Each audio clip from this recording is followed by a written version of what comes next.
Hello, welcome. If you want to support me, share this episode and drop a comment below to tell the algorithm to give us a push. It can be anything. I read every note.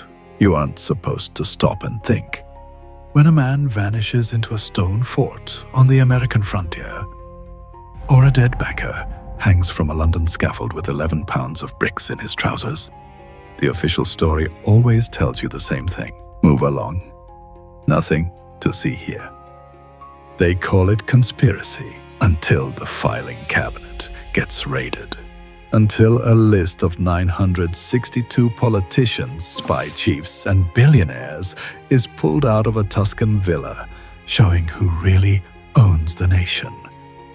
We love the comfort of believing someone is in charge.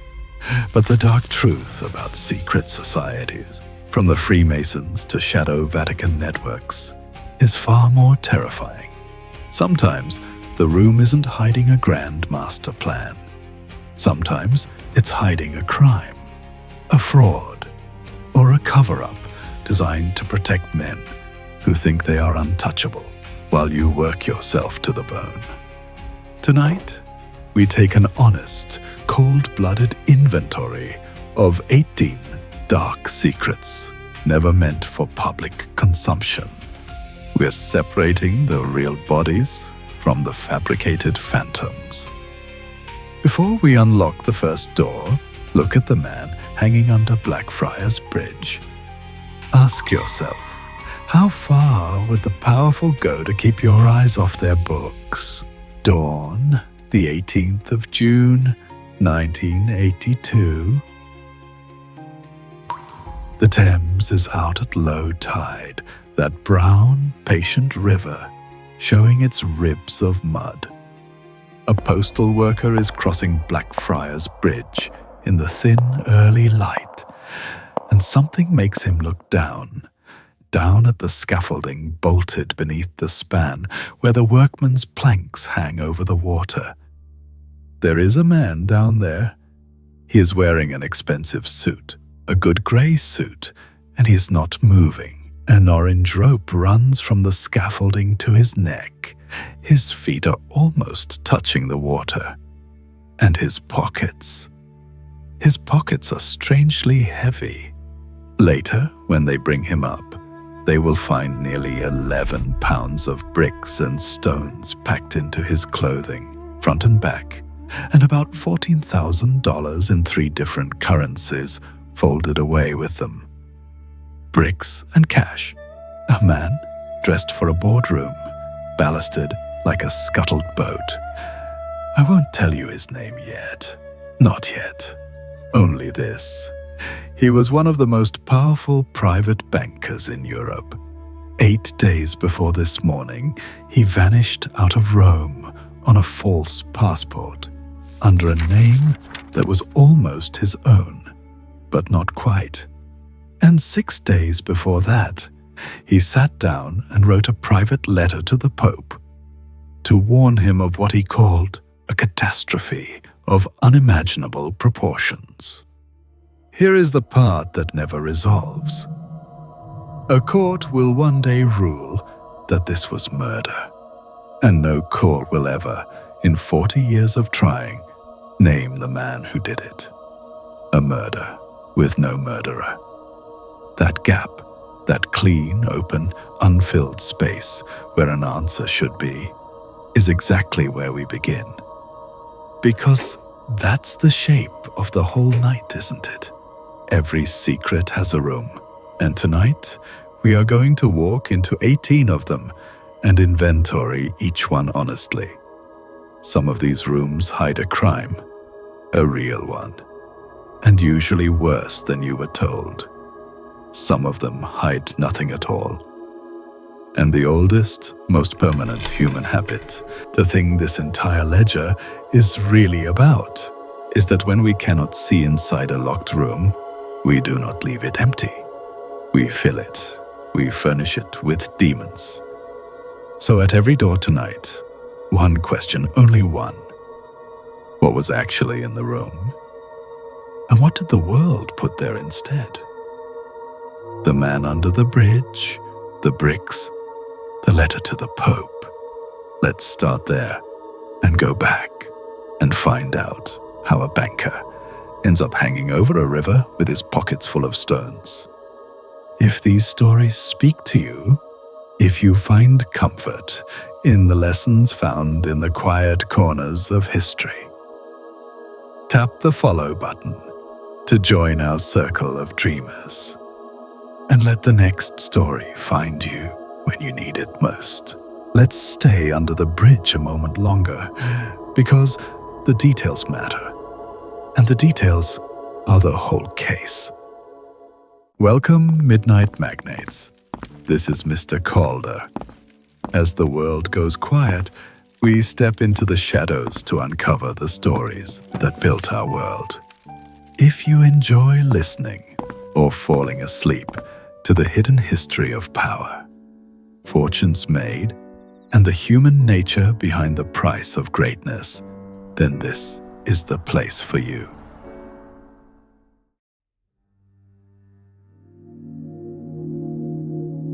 The man on the scaffolding is Roberto Calvi, 62 years old, chairman of Banco Ambrosiano, the largest private bank in Italy.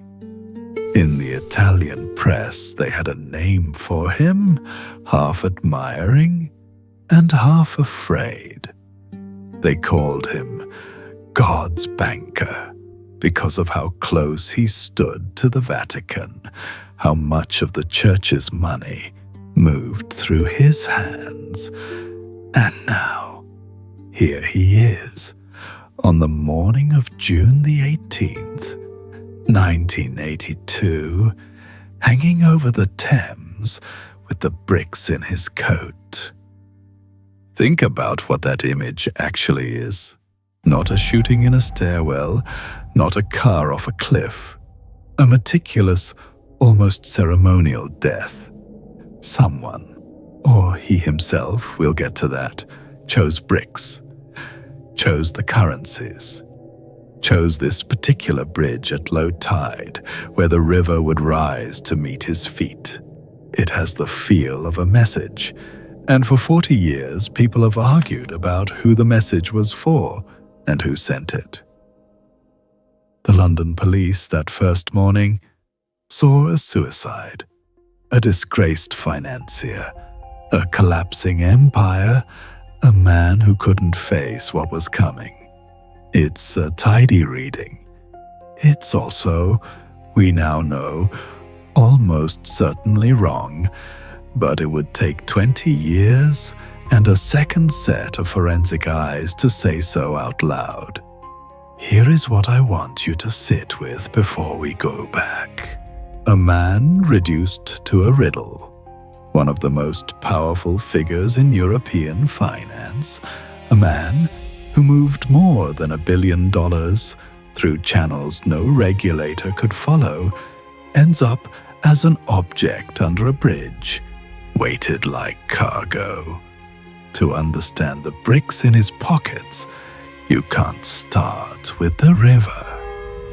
You have to start years earlier and somewhere very unexpected, with a bank and a bishop. Roberto Calvi was not born to any of this.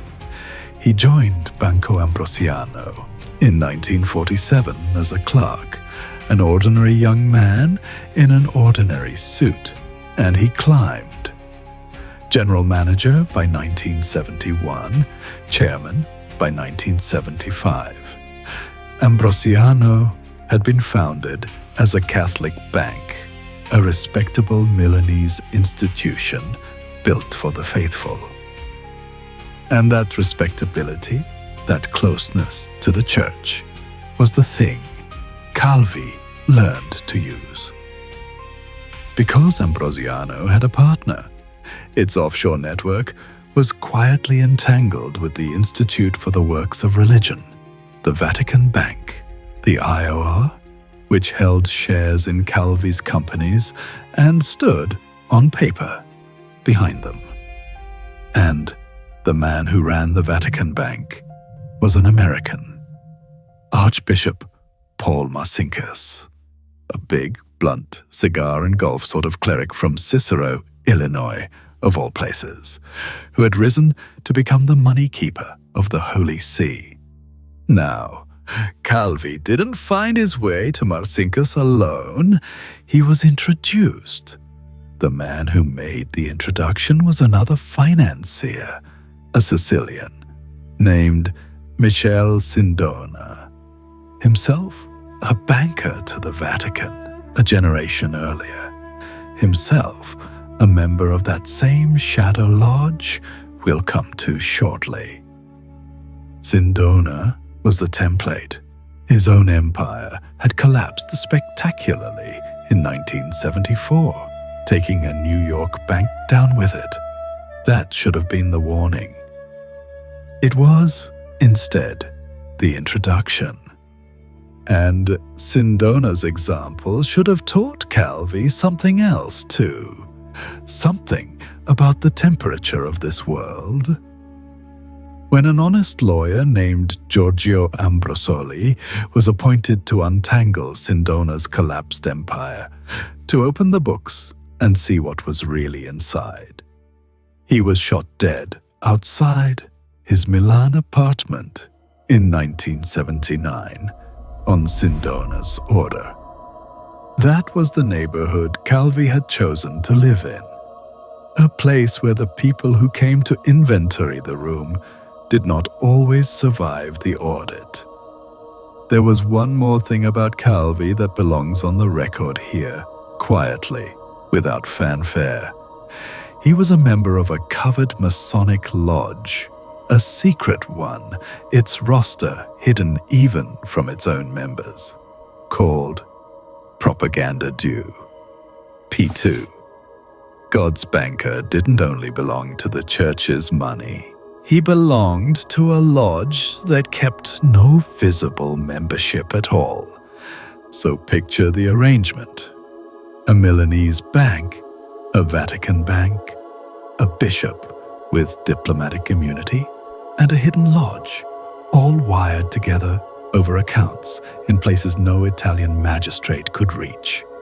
Calvi's genius, if you can call it that, was to understand that proximity to the church wasn't just prestige. It was collateral. It was cover. As long as the Vatican appeared to stand behind him, the money could move, and no one would ask the empty question, what exactly were those companies the Vatican was vouching for? They were nothing. That's the answer.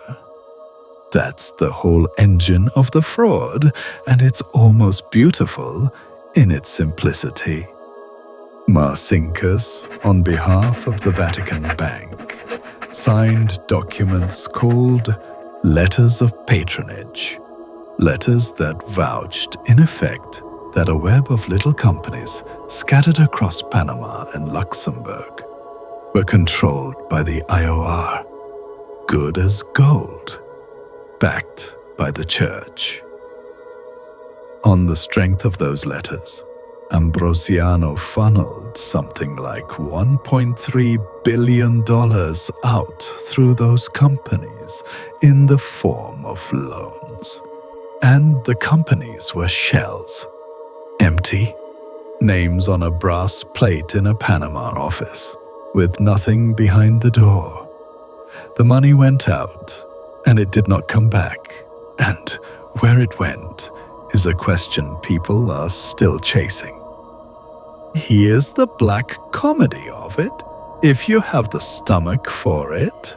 A bank's most valuable assets, the collateral holding up a billion-dollar tower, were companies that existed only on paper. You could not have visited them. You could not have found a single desk or a single employee. The whole structure was a confidence trick performed with letterhead, and the confidence came from 3 words that no one wanted to test: the Vatican Bank. And when honest people did ask that question, the machine had a way of answering. By 1978, inspectors from the Bank of Italy had looked hard at Ambrosiano and flagged billions of lire flowing illegally out of the bank. You'd think that would be the end of it. The regulator catches the fraud stops. It isn't how it went. In March of 1979, the two men at the top of the Bank of Italy, who were pressing hardest to investigate Calvi, the governor, Paolo Baffi, and his deputy in charge of supervision, Mario Sarcinelli, found the machinery turned around on them. Sarcinelli was arrested. Baffi was placed under investigation. The charges were, by any sober reading, thin, and both men were fully cleared within 2 years. But the suspicion that hung over the whole episode, and hangs over it still, is that the prosecution was arranged by that hidden lodge, P2, precisely to stop the central bank from doing its job. The lesson of the whole affair, over and over, is that the alarm bells rang on schedule. It was the wiring behind the bells that someone kept quietly cutting. By 1978, then, the warnings were already on the record.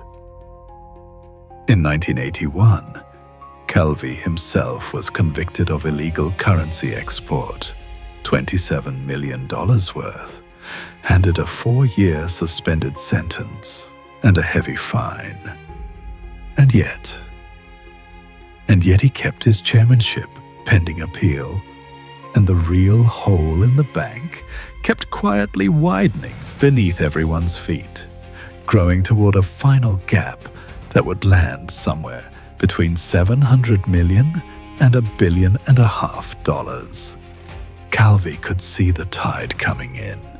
He, better than anyone, knew the towers were empty because he'd built them. And a man who can see a catastrophe coming will always reach in the end for whoever he believes can stop it. Calvi reached for the one figure he thought stood above the whole mess. He reached for the Pope. On the 5th of June, 1982, Roberto Calvi sat down and wrote a private letter to Pope John Paul II. It was not a confession, exactly. It was a warning, dressed as a plea. He told the Pope that the coming collapse would bring, and these are the words that survive, a catastrophe of unimaginable proportions, in which the Church will suffer the gravest damage. Read that again, slowly. This is God's banker, from inside the Vatican's own financial orbit, telling the head of the Catholic Church that the roof is about to come down, and that when it does, it will fall on Rome. Now, think about what that letter really is. It is a private document, never meant for you or me.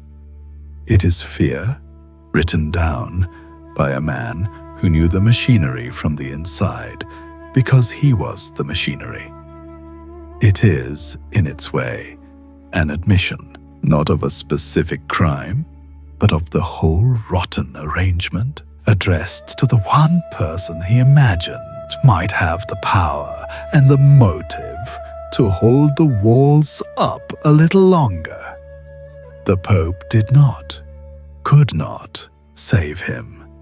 Whatever happened to that letter behind the Vatican walls? No rescue came. Days after Calvi sent it, the thing he'd predicted began to happen. Banco Ambrosiano started to come apart in public. The board fractured. A warrant was drawn up for his arrest. Exposure does not fall evenly. When a network like this cracks, the powerful nodes, the ones with immunity, the ones with silence, the ones with centuries of practice at outlasting scandal, they tend to survive. It's the exposed node that pays. It's the man whose name is on the letters, whose face is in the papers. Even God's banker, it turned out, was expendable. So he did the only thing a cornered man can do. He ran. On the 10th of June, 1982, Roberto Calvi left Rome. He did not leave as himself. He left on a false passport in the name of Gian Roberto Calvini. His own name, very nearly, just bent a little at the edges, as if even his disguise couldn't quite let go of who he was. He shaved his mustache. He went out through Venice, then Zurich, then on toward London, moving in the last days before the collapse became fully public. Picture those final days. A 62-year-old man, one of the richest and most connected financiers on the continent, suddenly reduced to a fugitive with a fake name in his pocket, holed up in a rented flat in an unfamiliar city.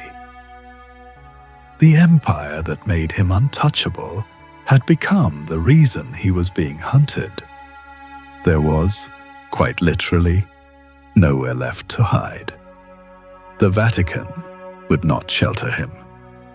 Italy wanted to arrest him. And the other people he'd done business with, the ones who moved money through those same channels, the ones who don't tend to appear in any minutes, those people had their own reasons to want him quiet. And while he was hiding in London, the story was already turning lethal back home. On the 17th of June, the very day the Bank of Italy formally stripped him of his post, his private secretary, a 55-year-old woman named Graziella Corrocher, went to a window on an upper floor of the Ambrosiano headquarters in Milan and fell to her death. It was ruled a suicide. She left a note, and the note did not mourn her employer. It cursed him for the damage he had done to the bank and to the people who worked in it. 2 deaths in 2 cities inside 24 hours. Her body found beneath a Milan window on the 17th.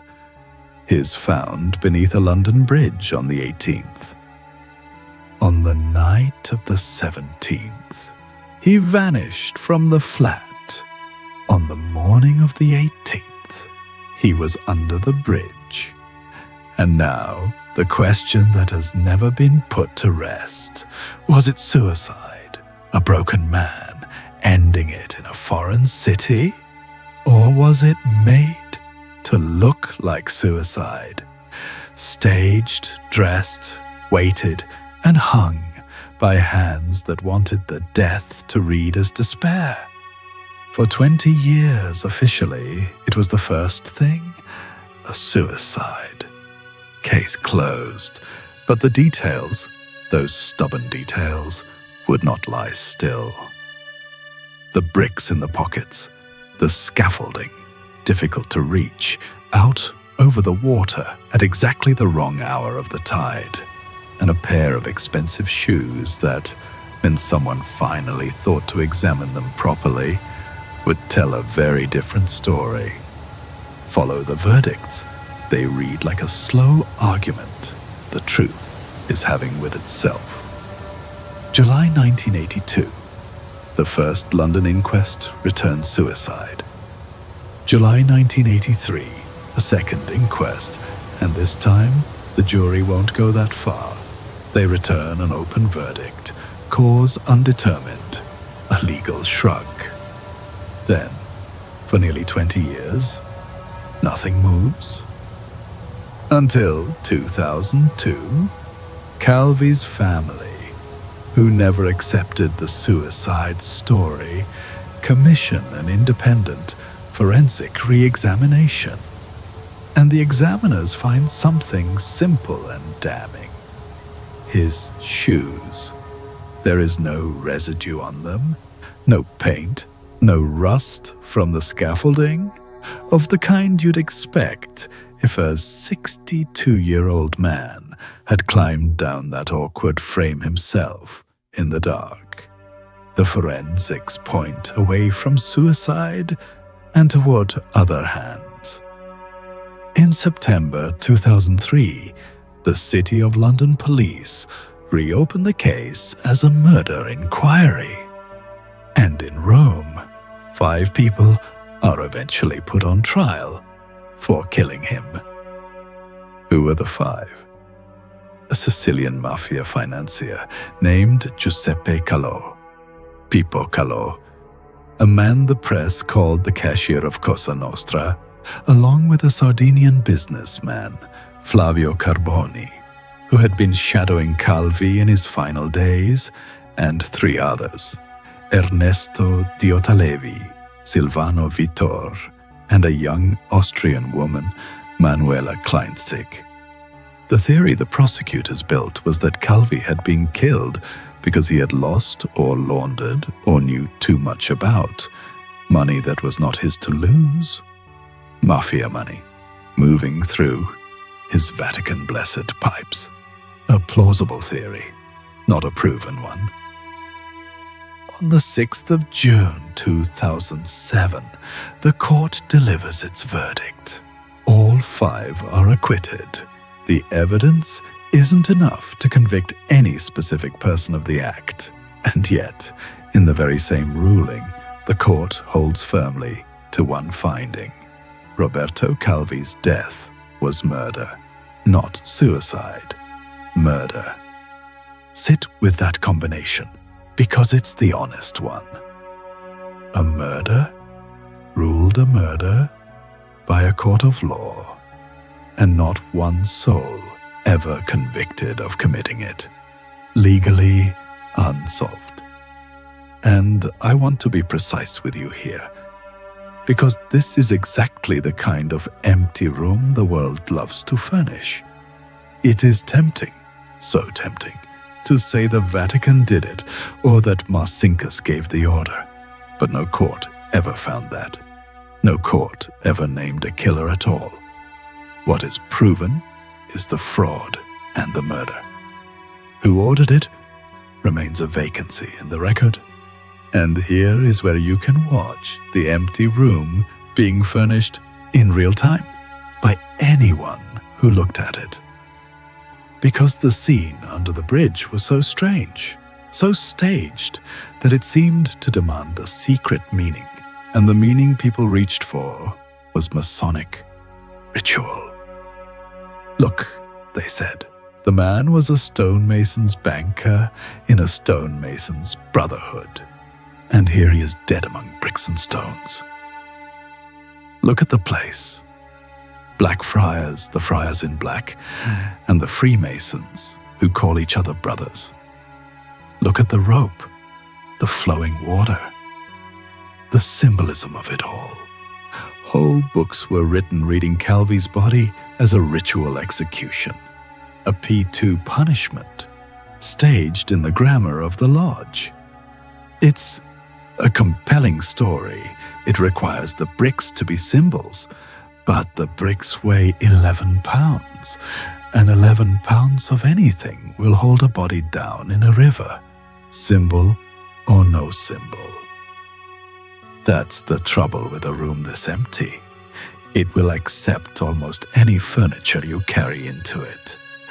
So inventory the room under the bridge, honestly, item by item. 11 pounds of bricks, $14,000 in 3 currencies, 1 dead banker, and no killer. 4 things on the ledger, and the 4th is an absence. Into that absence, the world hung a Vatican assassin.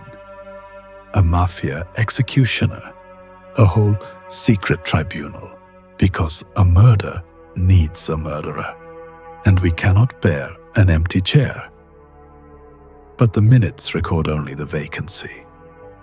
As for the church, in 1984, after 2 years of quiet negotiation, the Vatican paid $244 million to Ambrosiano's creditor banks. It called the payment moral, not legal. A gesture, not an admission. Marcinkus, named in an Italian arrest warrant, was shielded by his diplomatic immunity as a Vatican citizen, never stood trial, and died peacefully in Arizona in 2006. And Sindona, the man who'd started it all, who'd introduced Calvi to the bishop, Sindona had his own ending. In 1986, in a maximum security prison, 2 days after being sentenced to life for ordering that lawyer's murder, he drank a coffee laced with cyanide and died. Officially, another suicide. Though in the days before, he'd told people he was afraid of being poisoned. The exposed nodes paid with their lives. The network, mostly, paid with a settlement and kept moving. Calvi died, one way or another, to keep a secret from surfacing. But the impulse? Kill the disclosure, silence the man who would tell, is far older than any bank.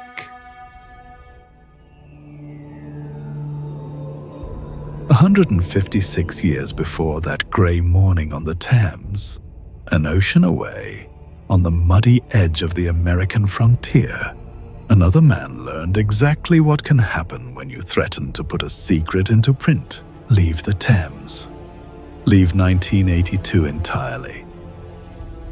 I want to take you back 156 years to a small town in western New York called Batavia in the late summer of 1826, a place of dirt roads and clapboard houses and the smell of the frontier still on everything. The money here is not $1 billion in Panamanian shells. The money here, as you'll see, is $2.65. And yet it's the same story. It is always underneath the same story. The man at the center of it is named William Morgan. He is around 50, a bricklayer and stonecutter by trade, and he has had, let's be honest, a wandering and unremarkable life. Born in Virginia, a failed brewery up in Canada, then Rochester, then Batavia. Always moving, always a little short of money, a little short of luck.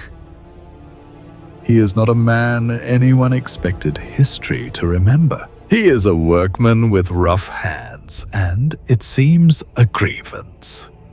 Because somewhere along the way, William Morgan had become a Freemason, or at least he had been admitted to a Royal Arch chapter, received a degree, sat in the lodge. How fully he belonged is one of those disputed little facts. Some of the brothers around Batavia muttered that he wasn't a true Mason at all, that he'd talked his way in, that he was more nuisance than initiate. And whether that was true or not, it may be exactly what lit the fuse. A man half inside a secret and bitter about it is a dangerous kind of man to a society built on silence. Because Morgan decided he was going to write it all down. Every grip, every password, every whispered word of the ritual. The things a Mason swears on solemn oath never to reveal. He partnered with a local newspaper publisher named David C. Miller, and together they announced a book. They called it Illustrations of Masonry. An exposé? the secrets, printed, bound, and sold to anyone with a coin. And they were not quiet about it. Miller and his backers posted a bond, an enormous, almost theatrical sum, $500,000 on paper, guaranteeing the book would be published no matter what. It was a provocation, as much as a promise. Word spread through the lodges of Western New York before the ink was anywhere near dry. Somewhere out there, a man was going to print the secret. And the secret, some of the brothers decided, was worth more than the man. Understand what the book actually threatened to do? Freemasonry's power, then as now, rested on a simple thing: that what happens in the lodge stays in the lodge. The grips, the passwords, the step-by-step of each degree, and the oaths themselves in which a candidate swears on old and blood-curdling terms to keep the secrets on pain of dreadful penalties. Morgan proposed to print all of it, not to hint at it, not to gossip about it, to lay it out on the page in order for $1, to a fraternity built entirely on the value of a shared silence. That isn't embarrassment. That's the destruction of the thing itself. If anyone can buy the secret at a bookshop, then there is no secret. And if there is no secret, then what exactly is the Brotherhood for? And here is the human weight of it, the part that's easy to lose in the mechanics. William Morgan was not a lone crank. He was a husband and a father. He had a young wife, Lucinda, and 2 small children in that house in Batavia. Whatever he was, malcontent, opportunist, wronged man, all 3. He had a family who would wake up one morning and find him simply gone and spend the rest of their lives inside that absence. Keep them in the corner of your eye as this unfolds. The abstractions here: secrecy, disclosure. The honor of a lodge, they all cash out in the end, as a woman in a doorway, and 2 children asking where their father went. Now, watch how they came for him. Not with a mob, not at first. With paperwork. The first move was fire, an attempt to burn down Miller's print shop, to destroy the book before it existed. That failed, so they reached for something more respectable, more deniable, more effective: the law itself. On the 11th of September, 1826, William Morgan was arrested. Not for anything to do with the book. He was arrested over a debt.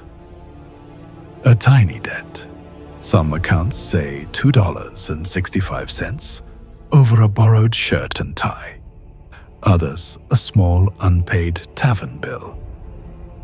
Either way, a trivial, almost comic sum. But it was enough. It was a legal hook, and a legal hook was all they needed.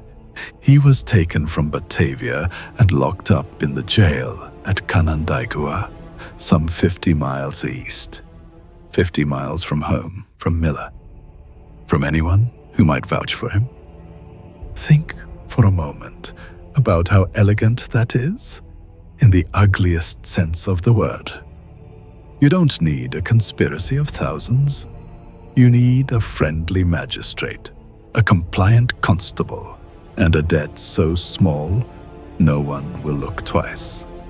The machinery of local justice, the warrant, the cell, the sheriff's keys, becomes, quietly, the machinery of a kidnapping. And every step of it, on paper, looks perfectly lawful. Power like this rarely has to break the law. Usually, it just has to own it. Morgan sat in the Canandaigua jail. And then, on the night of the 12th of September, something happened that turned a shabby little arrest into a mystery that would outlive everyone involved. A man arrived at the jail after dark. He had come, he said, to help. He paid Morgan's debt, the whole $2 and change, and secured his release. But you don't spring a man from jail in the dark, 50 miles from home, out of kindness. He wasn't being freed. He was being collected. The door of the Canandaigua jail opens. William Morgan steps out into the September night, a free man, his debt paid. And for one moment, one single moment, he must have thought the worst was behind him. Then the men were on him. There was a carriage waiting. A group of them seized him as he came out, and Morgan understood instantly what was happening. Witnesses would later swear they heard it. Morgan, crying out, shouting the one word that carries across any dark street in any century. "Murder!" He shouted, "Murder!" as they forced him into the carriage. And then the door shut, and the horses pulled away, and the sound of him faded down the road heading west. This did not happen in a back alley, in secret, with no one to see.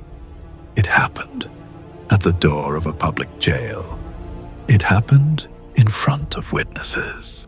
State custody, the cell, the release, the paid debt, was used as the trap. The very institution that is supposed to protect a citizen from being seized in the night was the instrument that delivered him to the men who seized him. They didn't break Morgan out of the system. They used the system to hand him over. The carriage went west, through the night, toward the Niagara frontier, toward the wild edge of the country, where New York runs out, and the river divides the United States from British Canada. And it did not go as one desperate dash. It went as a relay. Fresh horses waiting at the towns along the way. New drivers taking the reins and handing them on. The prisoner moved along a chain of men across county after county, the way a parcel moves along a post road, smoothly, on a schedule, as if someone had planned the route in advance, which of course someone had.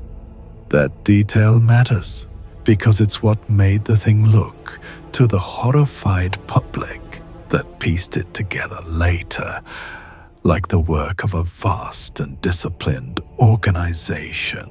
How else could a man be carried 100 miles across a settled state, past inns and toll gates and constables, and no one stop it? But notice, too, the other reading, the quieter one. Some of the men in that relay, it later emerged, may not have fully known what the cargo was, or what was meant to happen to it at the end of the road. That's how these things actually move, in pieces, each man holding only his own small link of the chain. Nobody, perhaps, holding the whole. A conspiracy and a chain of small complicities can look, from the outside, exactly the same. And at the end of that road west, at the mouth of the river, stood an old stone fortress, Fort Niagara. That is where the documented story of William Morgan comes to its edge and then simply stops. On the 14th of September, 1826, the carriage reached Fort Niagara. Morgan was, by the accounts that survive, held for a time in the powder magazine of the old fort, a thick-walled stone chamber down near the water, built to keep gunpowder dry and safe. A room, in other words. A locked room. And that is the last confirmed sighting of William Morgan ever. After the 14th of September, there is nothing. No release. No body found and named with any certainty. No confession that closes it. No grave anyone can point to and say, "Here, this is where he lies." The record of a living man simply ends at the wall of that fort, and everything past it is smoke. Was he rowed out into the river and drowned? Was he paid to vanish across the border and start again under a new name, as a few hopeful stories insisted for years afterward? Was he killed that night by 3 or 4 frightened men who had gone much too far to turn back? We do not know. That is the honest answer. We do not know. And into that silence, into that one locked room at the end of the road, the entire country came pouring. Here's what I mean. Consider what was actually there on the evidence. When the story stopped at Fort Niagara, what was in the room? Nothing. No body, no confession, no order signed by any lodge, no proof of who did what. An absence, and around it a handful of local men and a debt of $2.65. That's the real inventory. But a nation cannot abide a locked room, and so America furnished this one lavishly with an all-seeing, all-powerful Masonic conspiracy, a brotherhood of judges and sheriffs and senators, reaching from that stone fort all the way to the seat of government, an empire of secret oaths that had swallowed a man whole. The room held a vacancy and a small crime. The country moved in a cathedral of demons. Now, I have to be careful here, and so should you, because this is exactly the kind of story where the truth and the myth get welded together and sold as one thing. Here is the truth. Something genuinely wrong happened, and the law genuinely failed to answer it. In the years after the disappearance, 54 Masons were indicted in connection with the abduction. 54. The trials ran from 1827 into 1829, and out of all of them, only a small handful were ever convicted of anything. By most counts, well under 1 in 5. The Niagara County Sheriff, a man named Eli Bruce, himself a Mason, got the stiffest sentence, and it was 28 months. 28 months for a man's disappearance. A few others got weeks, or a year or 2. That was the whole of the justice that a vanished man received. The names that did stick are worth saying aloud, because they show you the shape of it. Eli Bruce, the sheriff, 28 months. Nicholas Chesebro, a lodge master who'd helped engineer the phony debt. Lawton Lawson, said to be a chief organizer of the seizure. Edward Sawyer. John Whitney. Men who got weeks, or a year, or a little more, and then walked back into their lives. To pursue even those few, the state eventually had to appoint special prosecutors and run inquiry after inquiry, year after year, because the ordinary machinery kept grinding to a halt. Grand juries returned little. Witnesses left the state, or forgot, or simply refused. Trials were postponed into oblivion. Even the governor of New York couldn't shake it loose.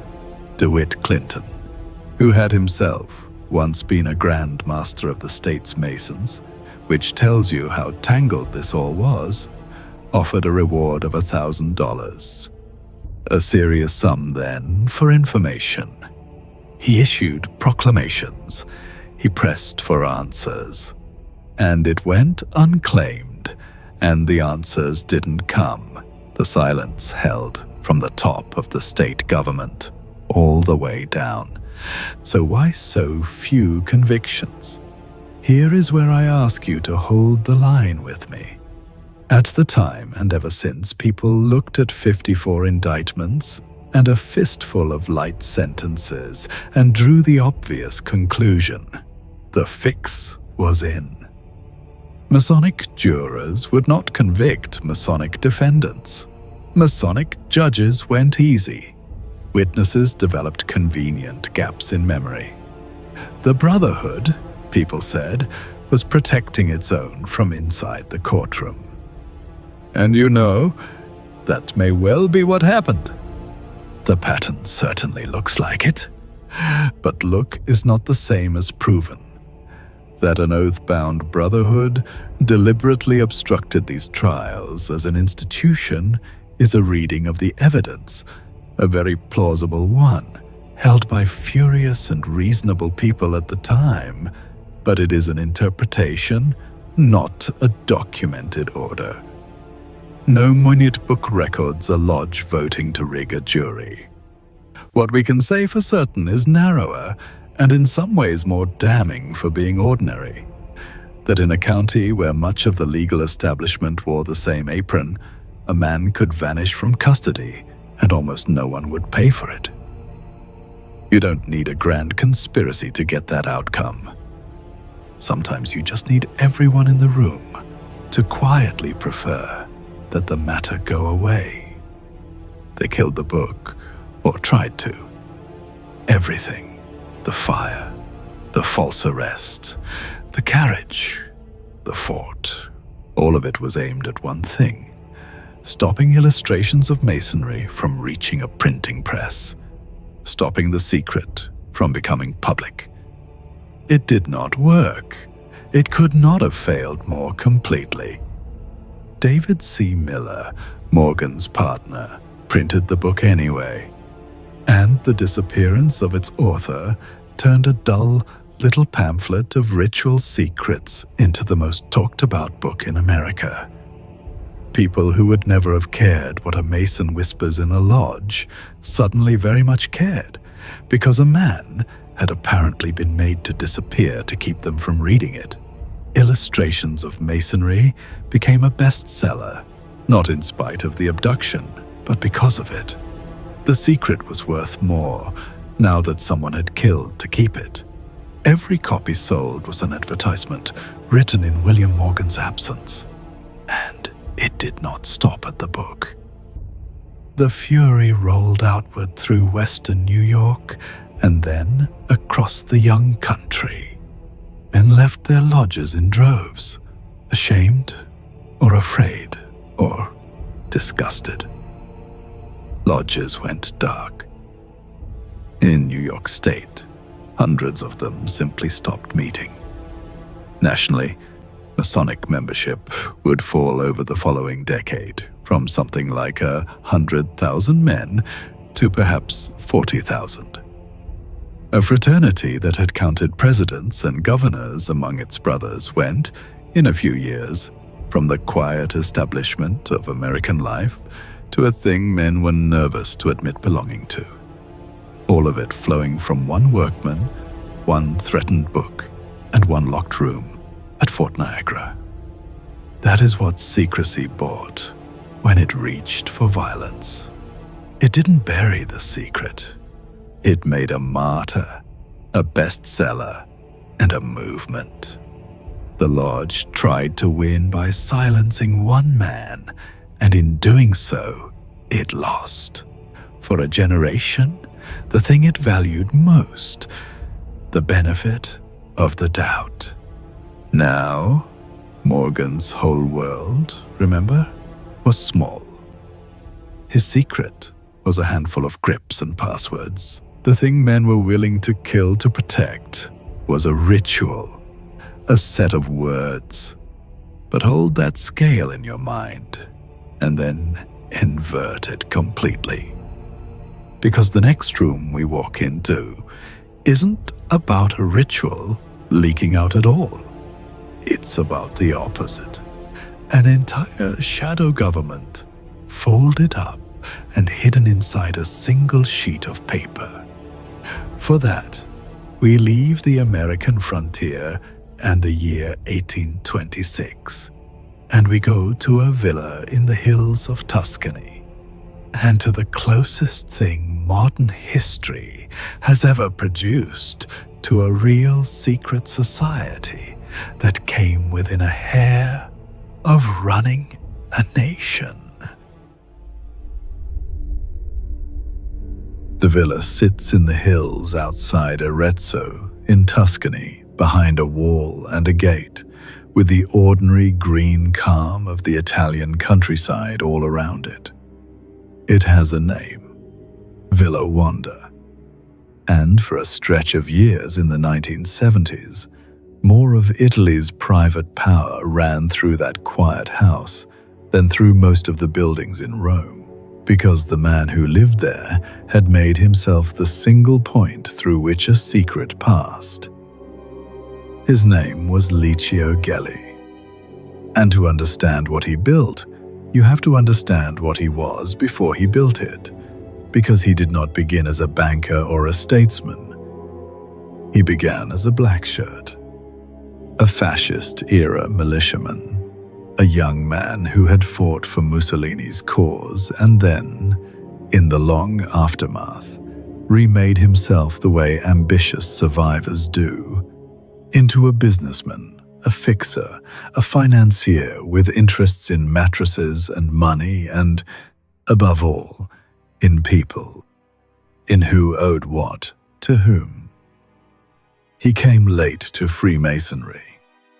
He was initiated on the 6th of November, 1963, not a young idealist knocking on the temple door, but a man in middle age who had already learned exactly what a network of obligations was worth, and he rose through it with unusual speed. By 1975, he was venerable master of a lodge called Propaganda Due, P2, and he had turned it into something the founders of Freemasonry would not have recognized, and would not have wanted to. In P2, the members did not know one another. That was not an accident of a large organization, it was the design. A normal lodge is a room full of men who see each other's faces, who shake each other's hands, who know who else took the oath. Gelli's lodge was the opposite. He recruited each man privately, kept each name to himself, and made sure that no member could ever see the shape of the thing he belonged to. Only one person on earth held the full roster of P2. Only one person could see all of it at once. Gelli.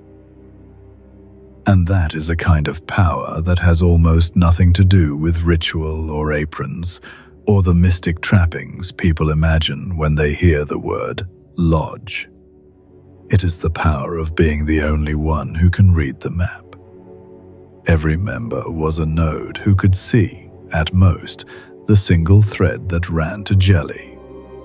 Gelli could see the whole loom.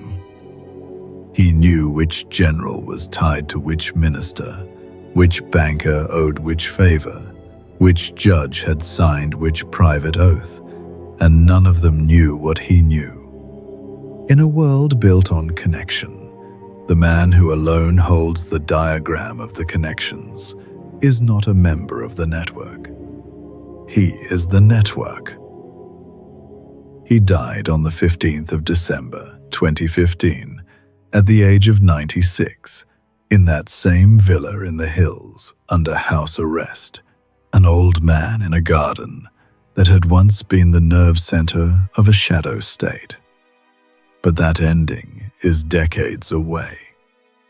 First, we have to see what he assembled behind that gate and how it was built to be invisible, because a lodge whose members cannot see each other is not really a brotherhood at all. It is a machine. And to understand the machine, you have to understand the strange, deliberate darkness it was built out of. Freemasons have a term for what Gelly ran. They call it a covered lodge, a lodge of covered membership. The phrase names the mechanism, how an old, half-forgotten club got turned into an instrument. P2 was not new. It had a respectable, dusty pedigree. It was founded in Turin in 1877, in the first decades of a unified Italy, under the name Propaganda Masonica, Masonic propaganda, a discreet lodge meant for prominent men, politicians and officials who wanted the fellowship without the exposure. It had been suppressed, like all of Italian Freemasonry, when Mussolini's fascists came for the lodges in the 1920s. And it was reconstituted after the war, folded back into the mainstream body of Italian Masonry, the Grande Oriente d'Italia, the Grand Orient of Italy, as a small, sleepy affiliate with a number for a name. Lodge Propaganda Due, P2. Then Gelly got hold of it, from 1966 onward, and he saw in that sleepy affiliate something no one else had seen. A shell he could hollow out and refit. The regular lodge is transparent by its own rules. A candidate is proposed, examined, voted on, initiated in front of the brothers. His membership is known, at least to the fraternity. Gelly threw all of that out. He recruited his members privately, one at a time, often without any of the ordinary ceremony at all. A sitting minister, a spy chief, a serving general could belong to P2 without ever kneeling in a temple, without appearing in any public register, without a single other Mason being told. The membership was, in the fraternity's own word, covered, hidden, not just from the public, from the rest of Masonry. And the rest of Masonry did not like it. The Grand Orient of Italy grew uneasy with what Gelly was running under their number, and in 1976 they withdrew P2's charter altogether. Which means that in the years of its greatest notoriety, the years everyone remembers, P2 was not a real Masonic lodge at all. It was an expelled one, an irregular body, disowned by the very organization whose name it borrowed, operating as nothing more or less than Licio Gelli's private network, wearing the borrowed dignity of Freemasonry like a coat over a very different kind of body. That is the elegance of it, if you can stand to admire the engineering of a thing built for such ends. Secrecy, in Gelly's hands, was not a mood. It was not incense and candlelight and men whispering old words. It was a working technology, purpose-built to defeat accountability. Compartmentalize the members so none can betray the whole. Keep the roster in one man's hands so the network has a brain and no nervous system anyone else can trace. Borrow the respectability of an ancient institution so that the arrangement looks, from outside, like harmless fellowship. Build all that, and you have a structure in which powerful men can act in concert without ever being seen to coordinate, because, in a sense, they aren't coordinating. They're each just doing a favor for Jelly. But to make a machine like that truly formidable, secrecy alone isn't enough. You need leverage. You need something that makes the powerful men afraid to walk away. And in 1967, someone handed Licio Jelly exactly that. The gift came from a general. It is the moment the network stopped being merely secret and became armed.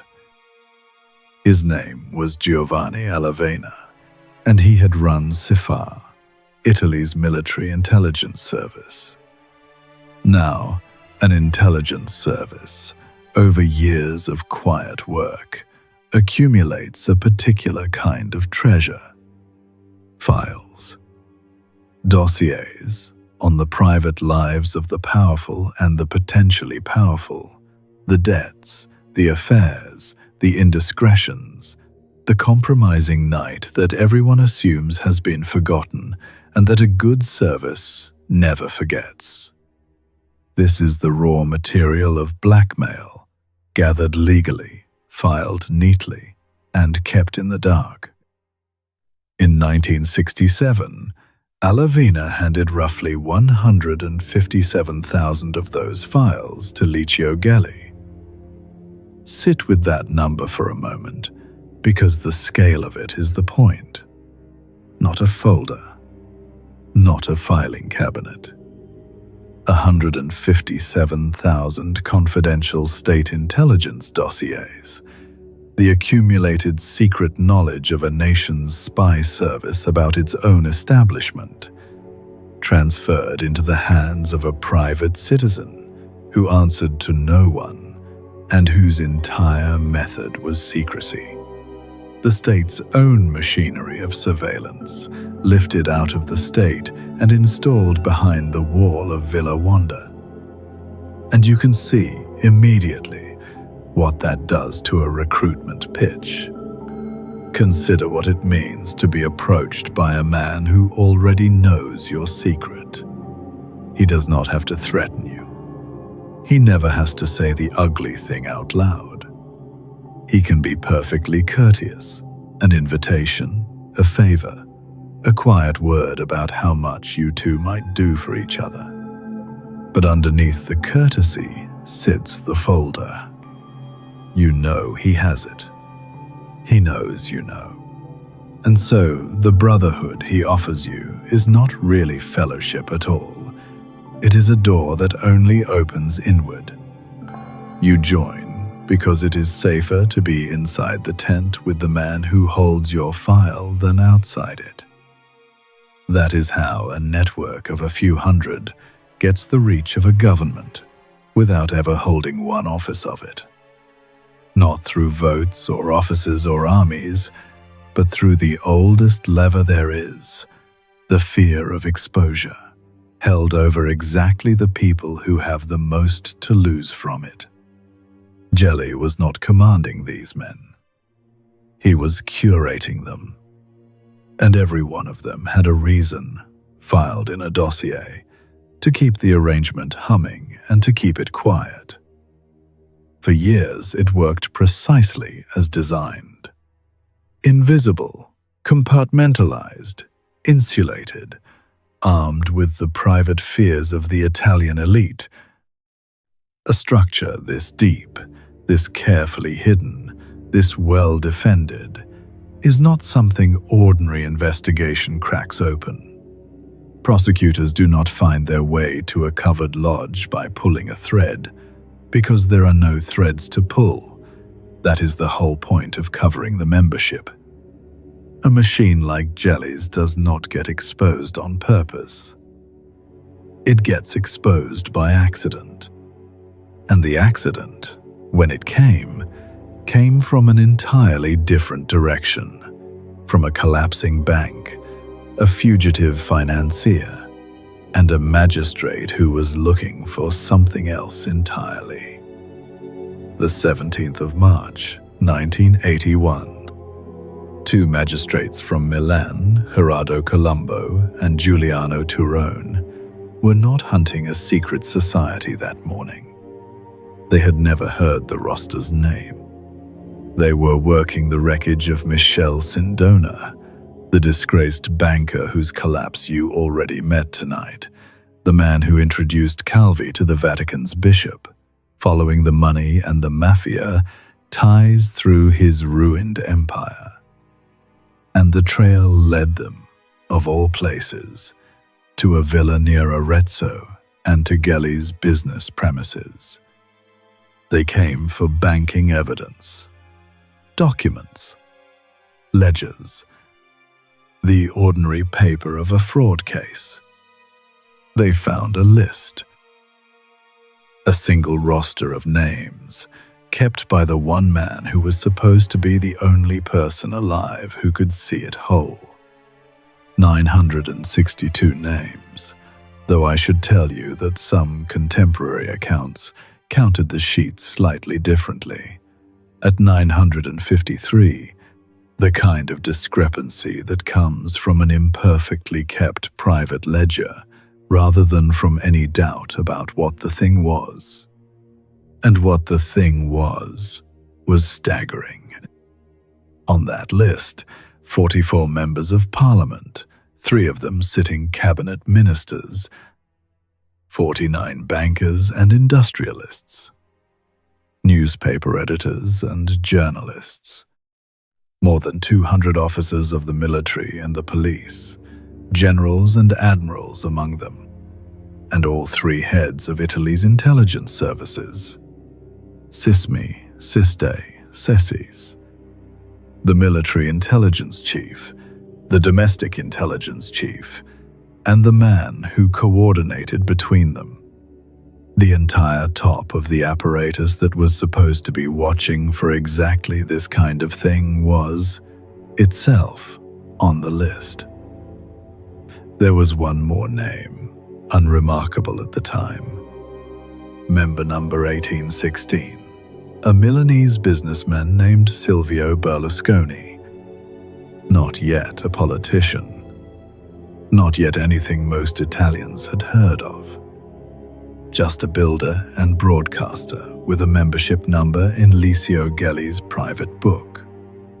Now, here is where I'll allow myself one dry observation, because the situation earns it.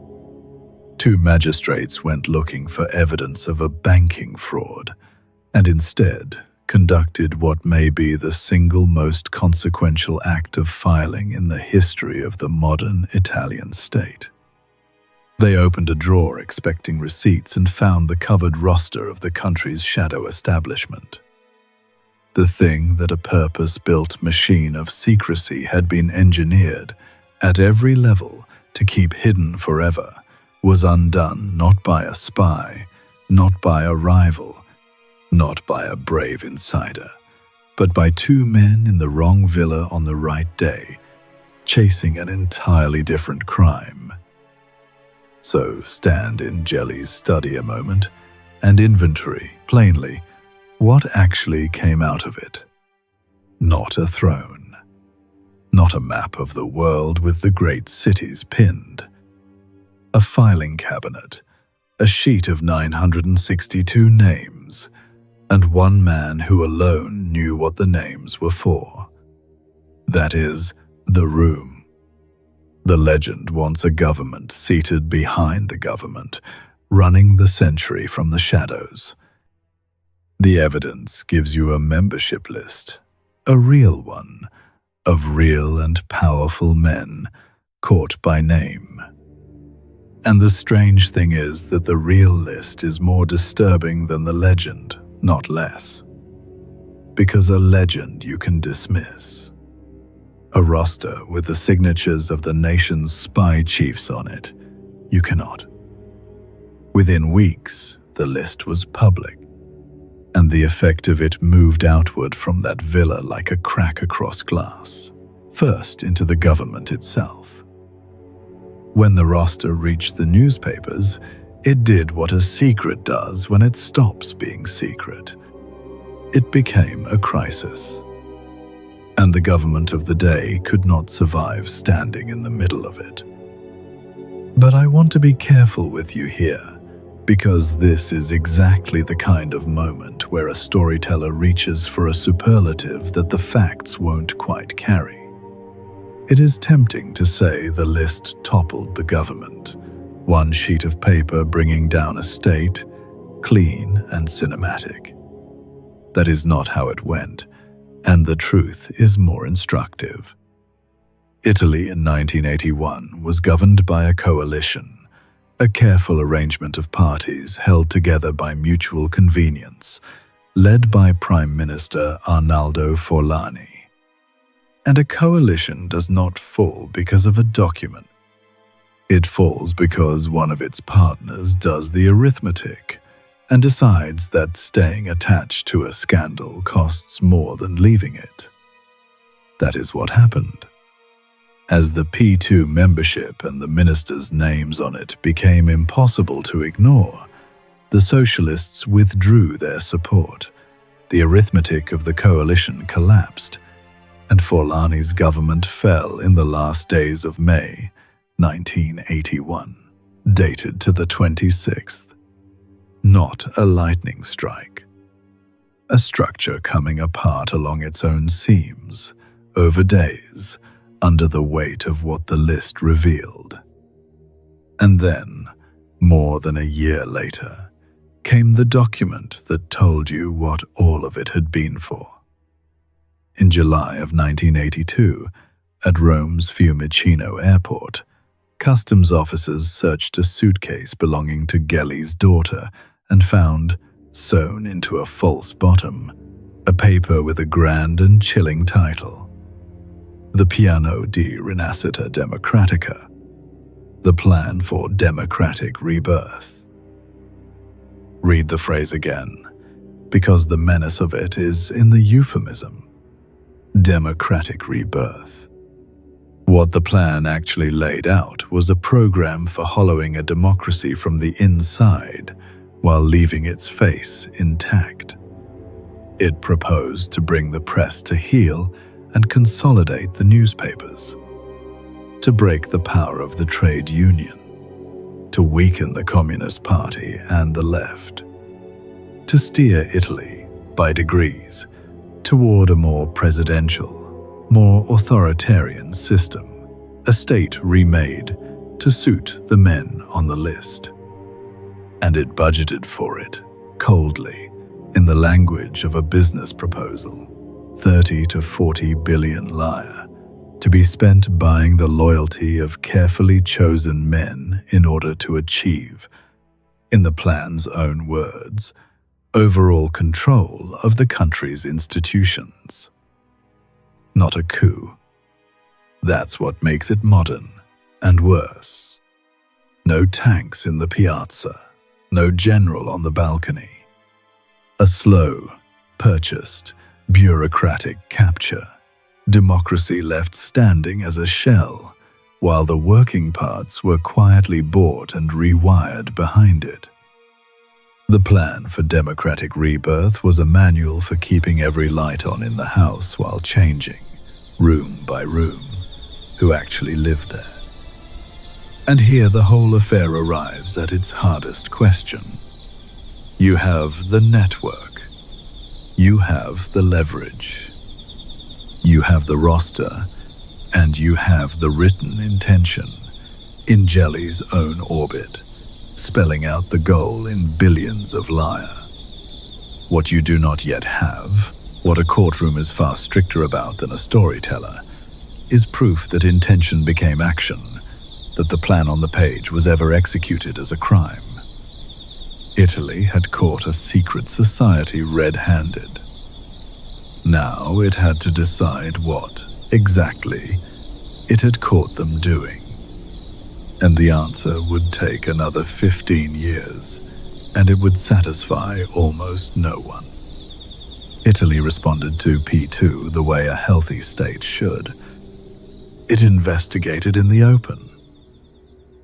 Parliament convened a commission of inquiry, operational from the 9th of December, 1981, and, in a detail I find quietly fitting, put at its head Tina Anselmi, a Christian Democrat, a former partisan who had fought the fascists as a young woman, and the first woman ever to hold a cabinet post in Italy.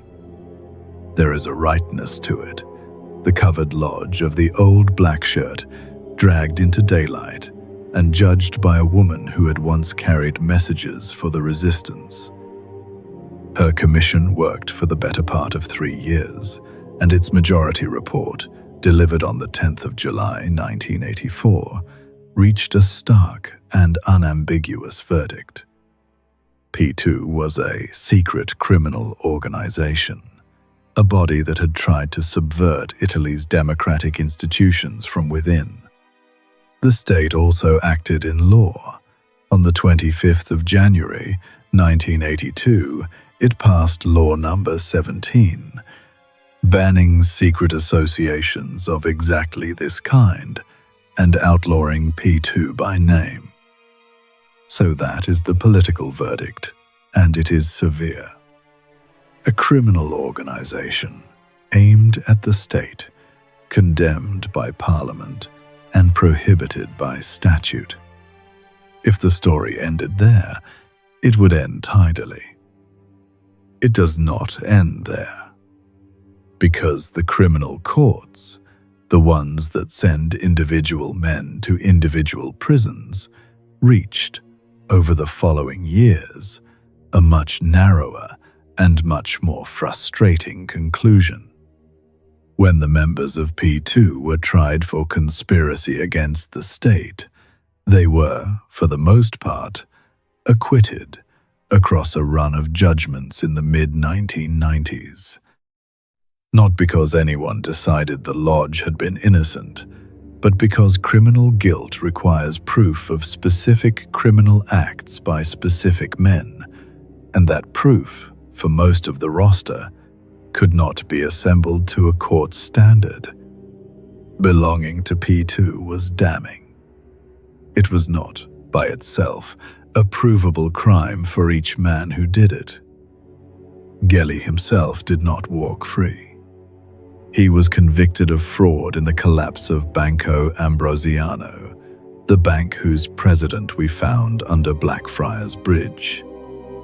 And he was convicted of obstructing the investigation into the 1980 Bologna railway station bombing, the deadliest terror attack of post-war Italy, 85 people killed. But look at what he was convicted of: obstructing the inquiry, throwing sand in the machinery of justice. On the graver charge, the one that matched the legend, conspiracy against the state, Gelli was acquitted, along with most of the roster. Whether Gelli was himself a mastermind of the bombing is a separate and far murkier question, one that Italian courts and reinvestigations have argued over for decades, and that remains, to this day, contested and unresolved. The obstruction is settled fact. The deeper authorship is not, and I won't pretend for you that it is. And Gelli's own end had the texture of the whole affair, slippery, half-escaped, never fully closed. Arrested in Geneva, he broke out of a Swiss prison hospital in 1983 with a guard's help and fled to South America, recaptured, extradited, tried. He served much of his sentence, in the end, under house arrest, in the same Tuscan villa where the list was found, and died there in 2015, 96 years old, in his garden behind the wall. A government fallen, a lodge outlawed, a Parliament's verdict of criminal organization, on the record forever. And almost no one, individually, convicted of the grand thing the lodge was accused of intending. Two verdicts, political and criminal, that never quite met. The one certain that a shadow state had existed, the other unable to send most of its citizens to prison for it. Let me set the ledger down for a moment, here at the end of 3 heavy rooms, and turn to you directly. We've opened tonight with 3 of the sharpest cracks that secrecy ever showed us: a banker under a bridge, a bookseller dragged from a jail, and a list of 962 names in a Tuscan villa. And standing here between the stories, I find myself curious about you. So let me ask, if there's an institution you've always wondered about, a church, a government, a company, a brotherhood, anything that keeps its doors closed and its minutes private, or simply a moment in history you'd love to hear taken apart, room by room, the way we're doing tonight, leave it for me in a comment.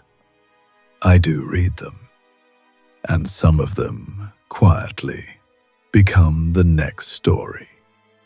Consider it your name on a different kind of list, the friendly kind.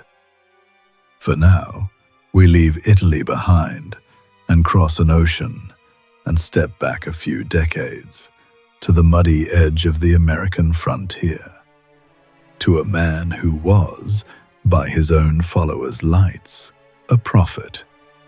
He joined a Masonic lodge and, 7 weeks later, unveiled a sacred ceremony of his own that looked unnervingly like the one he had just been initiated into.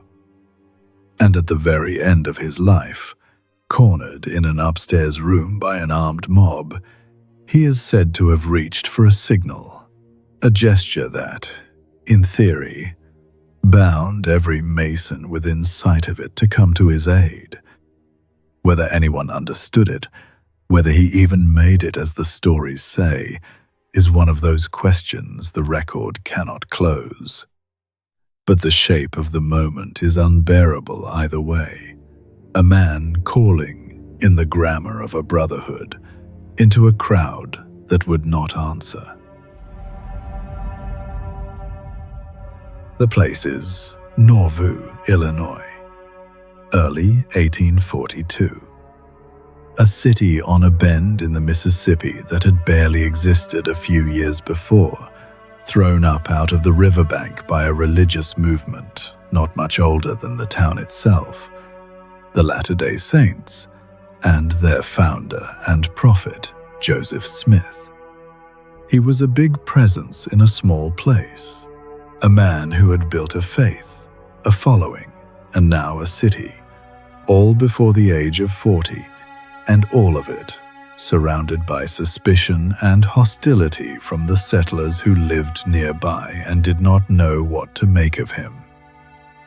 Into that setting, Freemasonry arrived through the ordinary channels.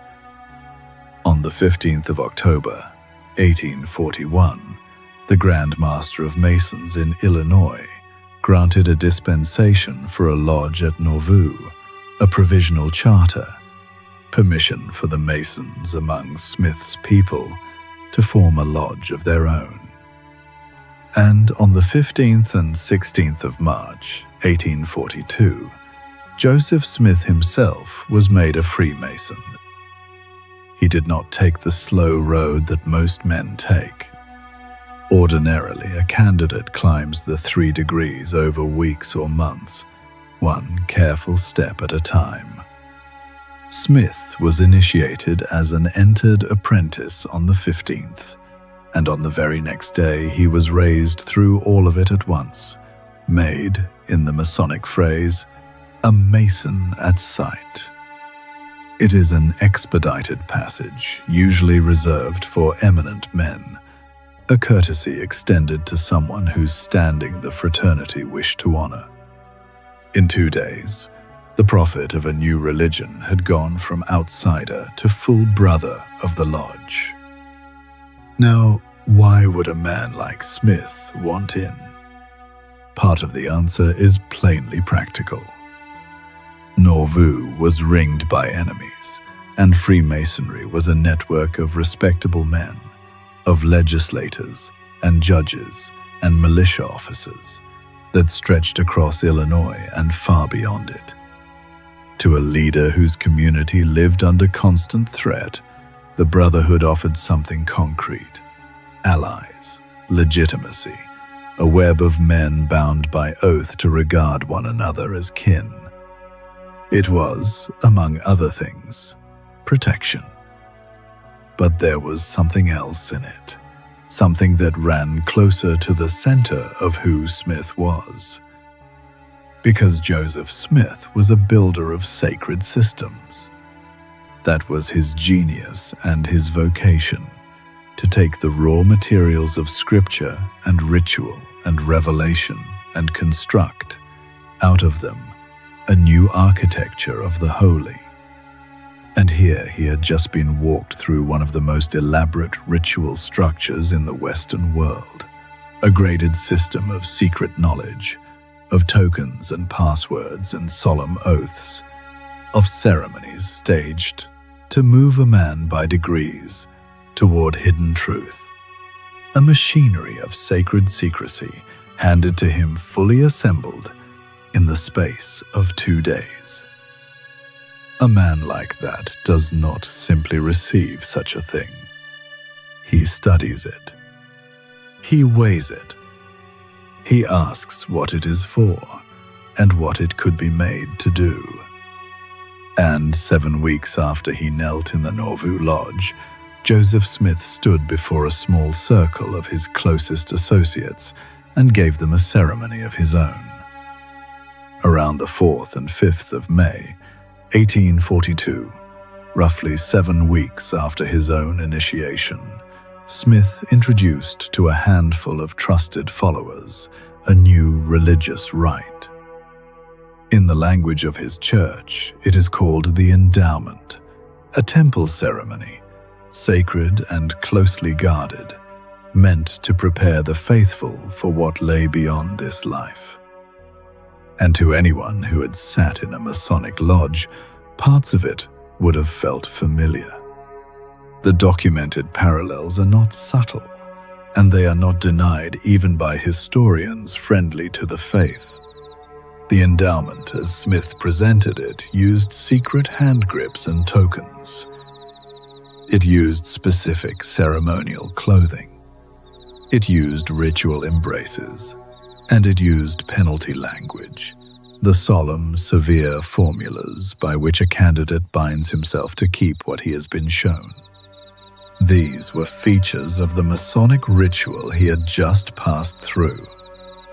7 weeks later, structurally similar features appeared, transposed into an entirely different key at the heart of his new religion. I want to be careful and fair here, because this is sacred ground for millions of living people, and it is not my place, and not the purpose of this ledger, to tell anyone what their rights mean. So let me stay strictly with what is documented, and let the interpretation remain what it honestly is, contested. What is documented is the resemblance and the timing. What is debated is the meaning of it. One reading, argued most prominently by a Latter-day Saint historian named Reed C. Durham, Jr., in a much-discussed address in 1974, is that Smith used the Masonic ceremony as a kind of structural springboard, a scaffold of ritual forms he adapted to carry a wholly different content. That is a historian's claim, and a controversial one, not a settled consensus. Smith's own framing, as recorded by his associates, ran the other way entirely. One of his apostles, Heber C. Kimball, himself a Freemason, wrote in 1842 that Smith taught Masonry to be a degenerated remnant of an ancient and holy priesthood. In that view, Smith was not borrowing from Masonry at all. He was restoring something purer that Masonry had preserved only in corrupted, broken form.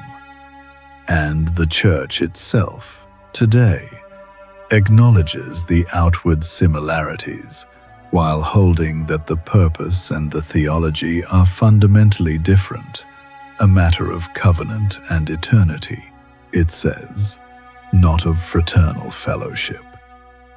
I'll leave those readings side by side, because that is the honest state of the evidence, and because the point that concerns this ledger doesn't depend on choosing between them. The point is simpler and stranger. Here is a man who, within a single spring, was inducted into one system of sacred secrecy and unveiled another. Whatever the relationship between the two, copy, restoration, adaptation, coincidence, Joseph Smith spent the last years of his life as a man doubly bound by oath, a Mason among Masons, and the founder of a rival vault, sworn to secrets of his own. 2 years later, both bonds would be in the room with him at once, in a small brick jail, on the worst afternoon of his life.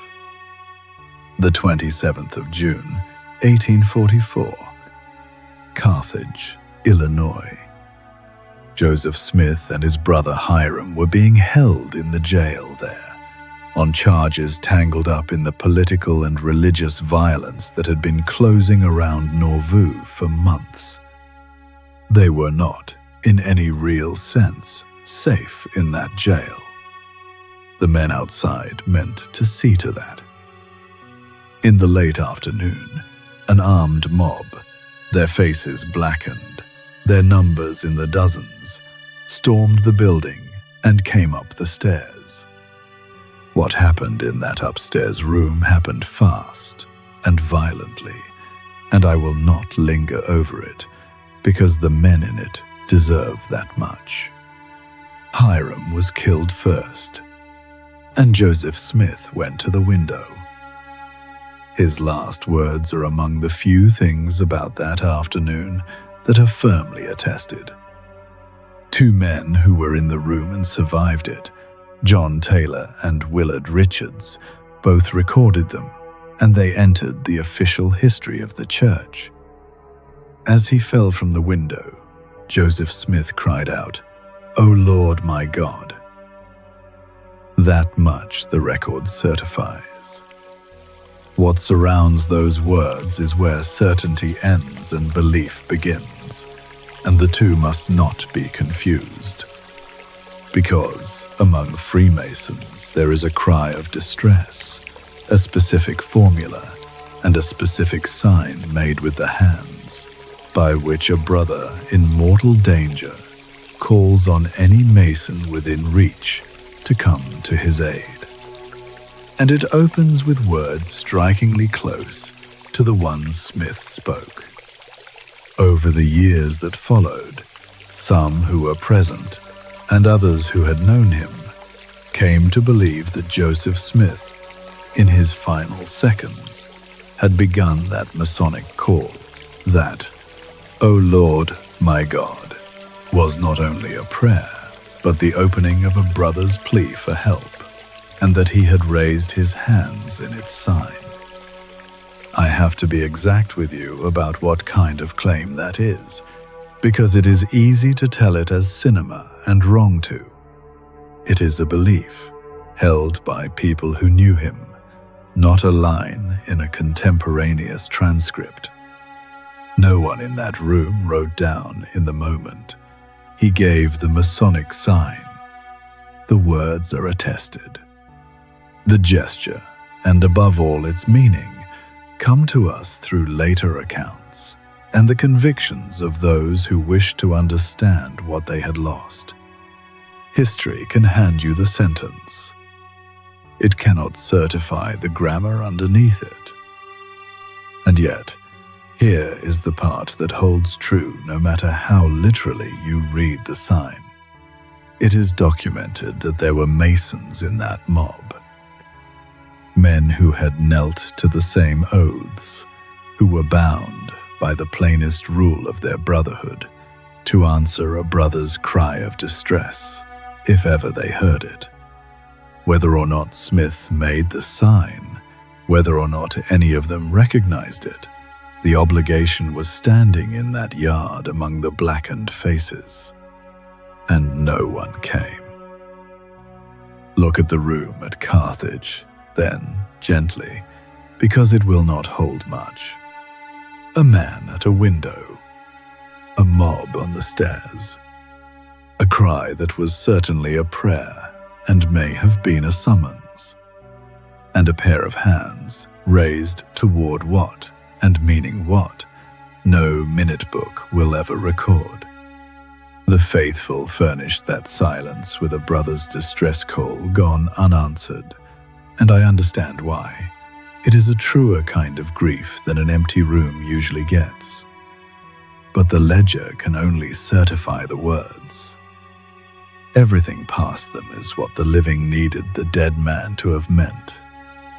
Joseph Smith reached, at the end, for a brotherhood he had joined and, some believe, for a signal it had taught him, and the brotherhood did not save him. Our next man did almost the exact reverse. He did not join a real lodge and build a true one. He built a false one out of nothing and sold it across Europe as ancient Egyptian mystery. And where Smith's brothers merely failed to save him, a very different institution would take a man who had faked a secret society and sentence him to death for the crime of Freemasonry itself. Every man in this ledger so far belonged, in some real sense, to the thing that undid him. Calvi was a genuine banker. Morgan had genuinely sat in a lodge. Jelly had genuinely been initiated. Even Joseph Smith held a real charter. Our next man belonged to nothing. He invented what he sold from the ground up and sold it anyway, and it very nearly worked. He was born Giuseppe Balsamo in Palermo, Sicily, around 1743, a clever, restless boy from modest circumstances, with a gift for persuasion and no particular attachment to the truth. He drifted across Europe, reinventing himself as he went, and somewhere along the way he shed Giuseppe Balsamo entirely and put on a far grander costume.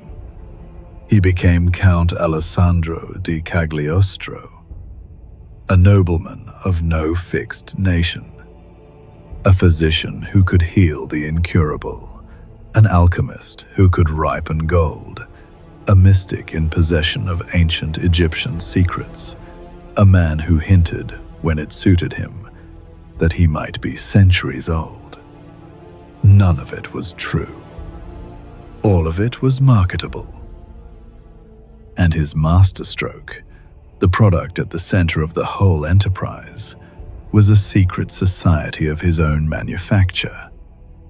On the 24th of December, 1784, in Lyon, Cagliostro founded the mother lodge of what he called the Egyptian Rite of Freemasonry.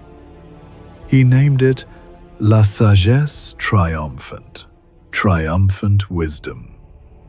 It draped supposed ancient Egyptian mystery cult trappings over the borrowed skeleton of Masonic structure, and it did one genuinely striking thing for its era. It admitted women as well as men. It had rituals and grades and initiations and solemn promises. It had everything a real lodge had, except a real lineage. There was no ancient Egyptian priesthood behind it. There was no venerable chain of transmission stretching back into the sands. There was Giuseppe Balsamo of Palermo, who had decided that if secrecy was a thing people would pay handsomely to be let in on, then the sensible move was not to spend years earning admission to someone else's secret, but to build your own, print the membership cards, and appoint yourself its immortal Grand Master. You have to grant him a certain dreadful nerve. There is something almost admirable in the way one admires a very good forgery about a man who looks at the whole apparatus of sacred mystery, the thing kings and cardinals treated with fear, and decides to simply franchise it, to set up a secret society the way another man might open a second tailor's shop. And for a while, the aristocracy of Europe formed a queue at his door. He had understood something true about his century and about ours, that the promise of a hidden knowledge is worth more than most real knowledge, and that a secret does not have to be genuine to be powerful. It only has to be believed. But a man who sells fantasies to the powerful is standing very close to their fires. And Cagliostro's invented mystery was about to sweep him into a real scandal, one that would touch a cardinal, wound a queen, and put him in the Bastille. In January of 1785, at the urging of a besotted patron, Cagliostro moved to Paris. The patron was no minor figure. He was Cardinal Louis de Rohan, a prince of the church, immensely rich, immensely vain, and desperate to win back the favor of Queen Marie Antoinette, who despised him. Cagliostro became his occult advisor, his confidant in matters of the unseen. And through Rohan, Cagliostro walked straight into the strangest confidence trick of the age. It is remembered as the affair of the diamond necklace, and its architect was a schemer named Jeanne de la Motte. She persuaded Cardinal de Rohan that the Queen secretly longed for a fabulously expensive diamond necklace worth a sum that could have bought a warship, and that if he quietly arranged its purchase on her behalf, her gratitude and her favor would follow. It was a lie from end to end. There was no royal commission. Marie Antoinette knew nothing of it. La Motte simply intended to take possession of the necklace, break it up, and sell the diamonds.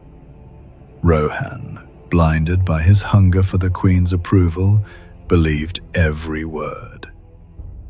When the fraud unraveled, it detonated at the heart of the French court.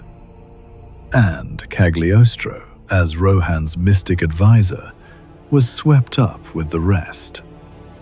On the 22nd of August, 1785, he was arrested under a royal warrant and thrown into the Bastille, charged with complicity in the affair. He spent 9 months in that fortress. And here, for once, the record breaks his way, because there was no actual evidence tying him to the scheme, for the simple reason that he hadn't been part of it. On the 31st of May, 1786, the court acquitted him. He walked out of the Bastille a free man, cheered, improbably by Parisian crowds who had decided to adore him. But the crown had had enough of the strange Sicilian count, and he was expelled from France. Now, notice the human wreckage the affair left behind, because it outran everyone in it. Marie Antoinette had done nothing. She was never charged, never implicated in any court. The necklace scandal was a crime committed in her name, entirely without her knowledge. And it destroyed her anyway. In the public mind, already primed to believe the worst of a foreign queen, The affair fixed the image of a woman of monstrous extravagance, buying diamonds while France went hungry. The truth of her innocence never caught up to the story of her guilt. Historians count the diamond necklace affair among the accelerants that carried France toward revolution and Marie Antoinette toward the scaffold. A lie told to flatter a cardinal helped, in the end, to kill a queen who had no part in it. France let Cagliostro go. He drifted on across Europe, still selling his right, still trailing his invented past. But he made one final, fatal miscalculation. He went to Rome. Rome was the one city on earth where Cagliostro's particular product was not merely unwelcome, but criminal. The Catholic Church had condemned Freemasonry for half a century. To found and spread Masonic lodges within the Papal States was, in the eyes of the Roman Inquisition, a grave offense against the faith. And Cagliostro walked into it and set up shop. He did not last long. On the 27th of December, 1789, he was arrested, and the hand that delivered him was the one closest to him. His own wife, Lorenza, denounced him to the Inquisition.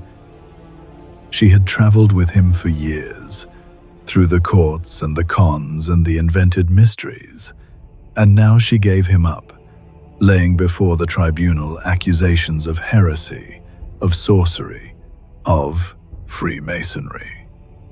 Among the charges she brought, the court records also note her accusation that he had forced her into prostitution, a documented and ugly fact of the trial record, and one I'll leave exactly where the record leaves it, without dwelling. The betrayal, at least, was total. The man who had spent his life persuading strangers to trust him was undone by the one person who had known him longest. What followed was not swift. Cagliostro was subjected to 43 interrogations across many months. And in 1791, the Inquisition reached its verdict. He was convicted specifically as a Freemason for founding and propagating Masonic lodges and sentenced to death. His manuscript, the text of his Egyptian masonry, was ordered carried out and publicly burned by the executioner, the invented rite reduced to ash in a Roman square. It was one of the last famous cases the Roman Inquisition would ever try, and one of the most severe penalties Rome ever handed down against a single man for the crime of the lodge.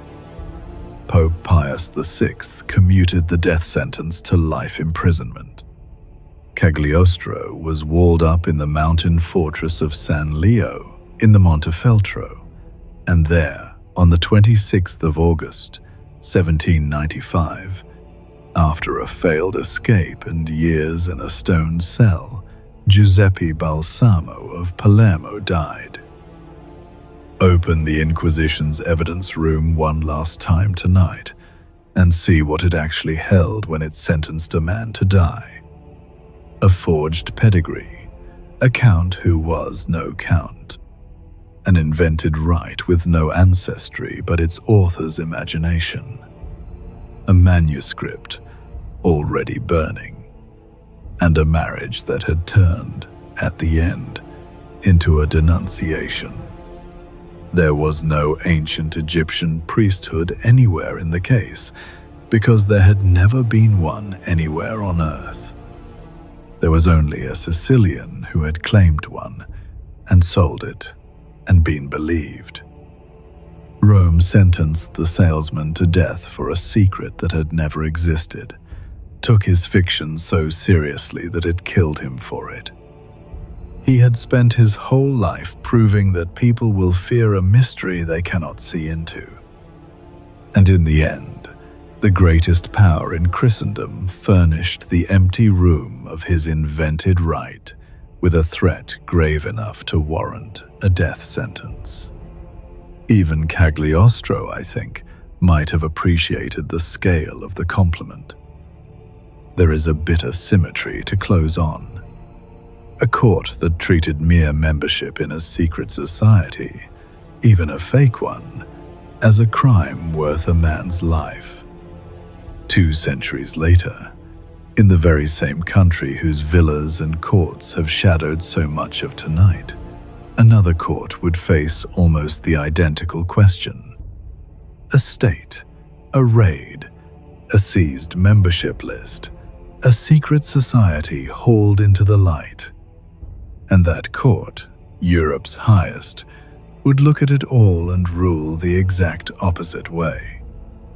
For that, we leave the mountain prison of 1795, and we come forward, all the way forward, to Italy in the year 2024.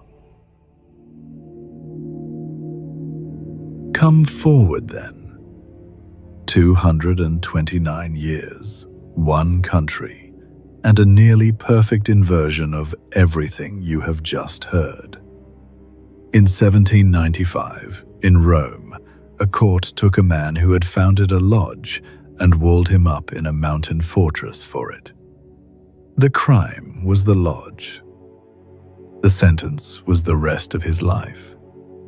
In 2024, in a courtroom in the French city of Strasbourg, another court looked at a state that had gone hunting through a lodge and ruled that the state was the one that had gone too far.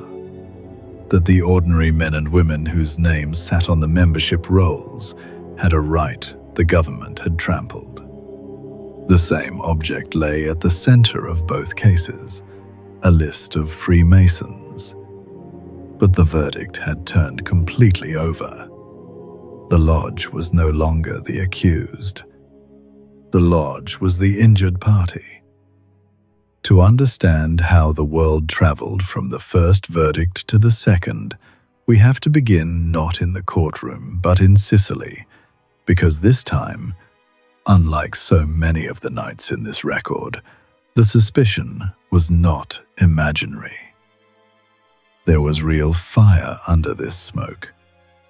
In the provinces of Sicily and Calabria, around Trapani, around Agrigento, Italian anti-mafia investigators had, since the 1980s and across the 2000s, documented a genuine and ugly thing they came to call deviant masonry. Not the great national body with its libraries and its centuries of ritual, but small, off-the-books splinter lodges. A handful of men in a back room. Private channels where a favor could be asked in confidence, and a criminal case against the right defendant could be quietly slowed. The clearest example even had a name: the Eyesight 2 Lodge in Trapani, which presented itself to the town as an innocent cultural society, the Scontrino Club. Its Masonic investiture traced back to Giuseppe Mandolari, the man who kept the books for Toto Riina, the boss of bosses of Cosa Nostra. Through an investigation called Operation Hiram, opened in 2006, prosecutors alleged that these Lodge Brother bonds had been used to watch and to delay proceedings against mafia figures through contacts that reached, they said, as high as Italy's own Supreme Court. So when I tell you that in 2013 Italy's Parliamentary Anti-Mafia Commission opened a broad inquiry into the infiltration of the lodges, understand that they were not chasing a phantom. They had evidence in specific rooms, in specific towns. The only question, but it was the whole question, was how wide a net that narrow evidence entitled the state to cast. They chose to cast it very wide. The commission decided it wanted the membership lists. All of them. And it turned to the largest and most mainstream Masonic body in the country, the Grande Oriente d'Italia, the nation's oldest and most established obedience, and asked it to hand over its rolls. The Grand Master refused. Not once, repeatedly. And he named the thing precisely as he saw it. A fishing expedition. Bring me no suspects, he argued. No individual named cause. Nothing but a demand that an entire private society open its whole register to the government. And you are not investigating a crime. You are trawling a population and hoping something surfaces. So in March of 2017, the Commission stopped asking. Investigators arrived at the Grand Orient's headquarters in Rome, and at its archive, and its library, and at the Grand Master's own private residence, and they searched. They carried out paper records and hard drives and flash drives and computers. And on those records were the membership details of roughly 6,000 people, the enrolled Freemasons of the Sicilian and Calabrian lodges, their affiliations logged back to 1990. What the investigators had carried out of those buildings was not a nest of mafiosi. It was a database. 6,000 ordinary citizens, and the private fact of a fraternity they belonged to. And here is the number the Commission's own report, published that December, produced when it screened all 6,000 names against Italy's criminal records. 193 individuals had some mafia-related proceeding attached to them, of whom 122 were members of the Grande Oriente d'Italia. Now, sit with that arithmetic a moment. 122 out of 6,000. 2 in every 100. The report that was meant to justify emptying the vault instead documented that 98 of every 100 names inside it belonged to men who had done nothing in their lives but join a lodge, a pharmacist, a retired schoolteacher, a clerk who liked the ceremony and the company of an evening. The net had been dragged across a whole population to land a figure that a targeted inquiry might well have landed without ever touching the other 5,800. The Grande Oriente took Italy to court, but not to an Italian court, and this was the sharp point of their grievance. Italy's own system, they argued, gave its parliament exclusive and unreviewable authority over its own investigative decisions. There was no domestic judge they were allowed to appeal to. The body that had ordered the search was the only body permitted to rule on whether the search was proper. So they climbed above the whole national structure to the European Court of Human Rights in Strasbourg, and they filed application number 29,550 of 2017. And they waited, as these things make you wait for years. On the 19th of December, 2024, the court delivered its judgment. Italy had violated Article 8 of the European Convention on Human Rights, the right to respect for private life. The search and the seizure the court held had not been carried out in accordance with the law, nor was it necessary in a democratic society. It had named no suspect. It had rested on no individualized grounds. It had swept up the sensitive personal data of 6,000 people on the bare theory that somewhere among them the guilty might be standing. And it had left the association no real way to contest the intrusion before it happened or after. Italy was ordered to pay the Grande Oriente €9,600 in damages and 5,344 more toward its costs. So set the seized drives back down on the evidence table and look at what the state had actually gathered in the name of the public's right to know. Not a shadow directorate. Not a criminal government hiding behind an apron. 6,000 names, and behind 98 of every 100 of them, a life of almost aggressive ordinariness. What the sealed roll had been imagined to hold was a conspiracy. What it held was a membership. And Europe's highest court, looking at the very same kind of list a Roman tribunal had once treated as grounds to bury a man alive, ruled that the modern state had no right to force it open at all. 2 courts, 2 centuries apart, 1 list of names. The first ended a man's life for keeping it. The second fined a government for taking it.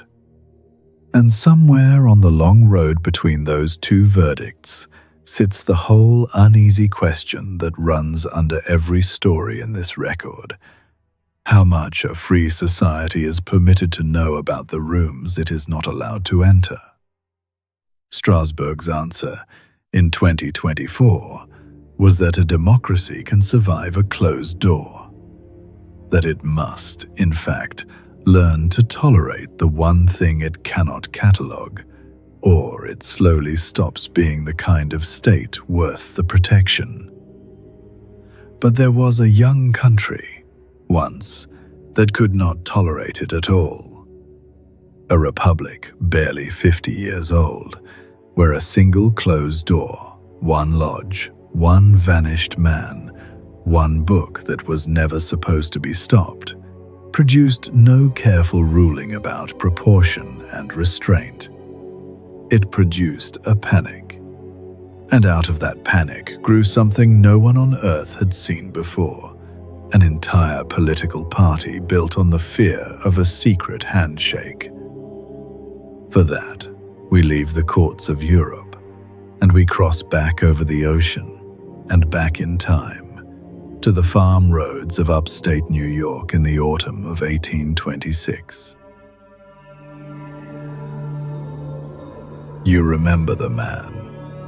Earlier tonight we stood in Batavia with William Morgan, the itinerant stonemason who threatened to print the secrets of the lodge and was arrested on a trumped-up debt, and was dragged from a jail cell into a waiting carriage, and was never seen alive again. We counted the reckoning that followed, 54 Masons indicted, the trials dragging from 1827 to 1829, and at the end of all of it, well under 1 in 5 ever convicted of anything. The stiffest sentence, 28 months, handed to a county sheriff. A vanished man, and a fistful of light punishments. That is where we left it. But that is not where the country left it. Because in America, the failure to convict did not close the case. It opened a different one against the whole of Freemasonry itself. And the instrument that opened it had never existed before anywhere in the world. Consider what the ordinary citizen of Western New York believed he was watching in those courtrooms. He saw a man abducted in the open, in front of witnesses. He saw 54 of the accused walk in, and nearly all of them walk back out. He saw witnesses lose their memories on the stand, and jurors return verdicts that made no sense to him. And he drew the conclusion that was sitting right there to be drawn, that the Brotherhood had reached inside the machinery of justice and bent it, that the sheriff, the juror, the judge, and the defendant had all, quietly, been the same kind of man, a man who had sworn an older oath to each other than the one he swore to the court. Whether every piece of that was true almost stopped mattering. What mattered was that a great many Americans now believed it, and believed it with the particular heat of people who feel their own institutions have been captured from the inside. Here was a secret society whose members held judgeships and legislative seats and county offices all across the state. And here was proof, as they saw it, that when the society's interest collided with the public's, the society won. The feeling needed somewhere to go. In September of 1827, in upstate New York, it found a channel, and the channel was politics. Men began to organize not around a tariff or a bank or a candidate, but around a single conviction: that oath-bound secrecy was simply incompatible with a republic. That a citizen could not serve two masters, the lodge and the law, and that any man who had knelt and sworn the one could not be fully trusted with the other. They needed a voice, and they found a formidable one. A young newspaperman named Thurlow Weed, sharp, tireless, a natural organizer of other men's anger, founded the Anti-Masonic Inquirer in Rochester in the winter of 1828, and later built the Albany Evening Journal into the loudest paper the movement had. Around him gathered names that America would come to know very well in the decades ahead: William Seward, Millard Fillmore, Thaddeus Stevens, men who would go on to govern states and shape a civil war, and who cut their first political teeth here in the crusade against the handshake. And it is Weed who gives us the single ugliest, most human artifact of the whole panic. In October of 1827, a badly decomposed body washed up on the shore of Lake Ontario. The movement needed a martyr. It needed Morgan's body, specifically, to keep the outrage at a boil, and so its organizers went to work to make this corpse into that one. They pressed until Morgan's own widow was brought to testify that yes, this was her husband, and the body was reburied as a martyr near Batavia. Weed is the man reported to have said of that convenient corpse that it was a good enough Morgan until after the election, a line he later flatly denied ever speaking. The body, in the end, was not Morgan at all. It was a Canadian named Timothy Monroe, claimed and identified by his own widow, by his own clothes. The movement had, quite literally, gone looking for a martyr and found a stranger who would do. Now, here is where a local panic does something genuinely new under the sun.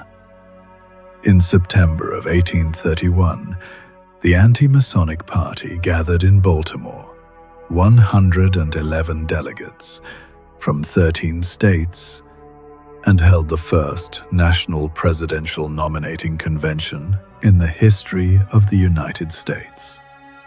Before this, candidates had been chosen in closed congressional caucuses, a few powerful men settling it among themselves in a back room. There is a fine irony in that, and I will let you enjoy it.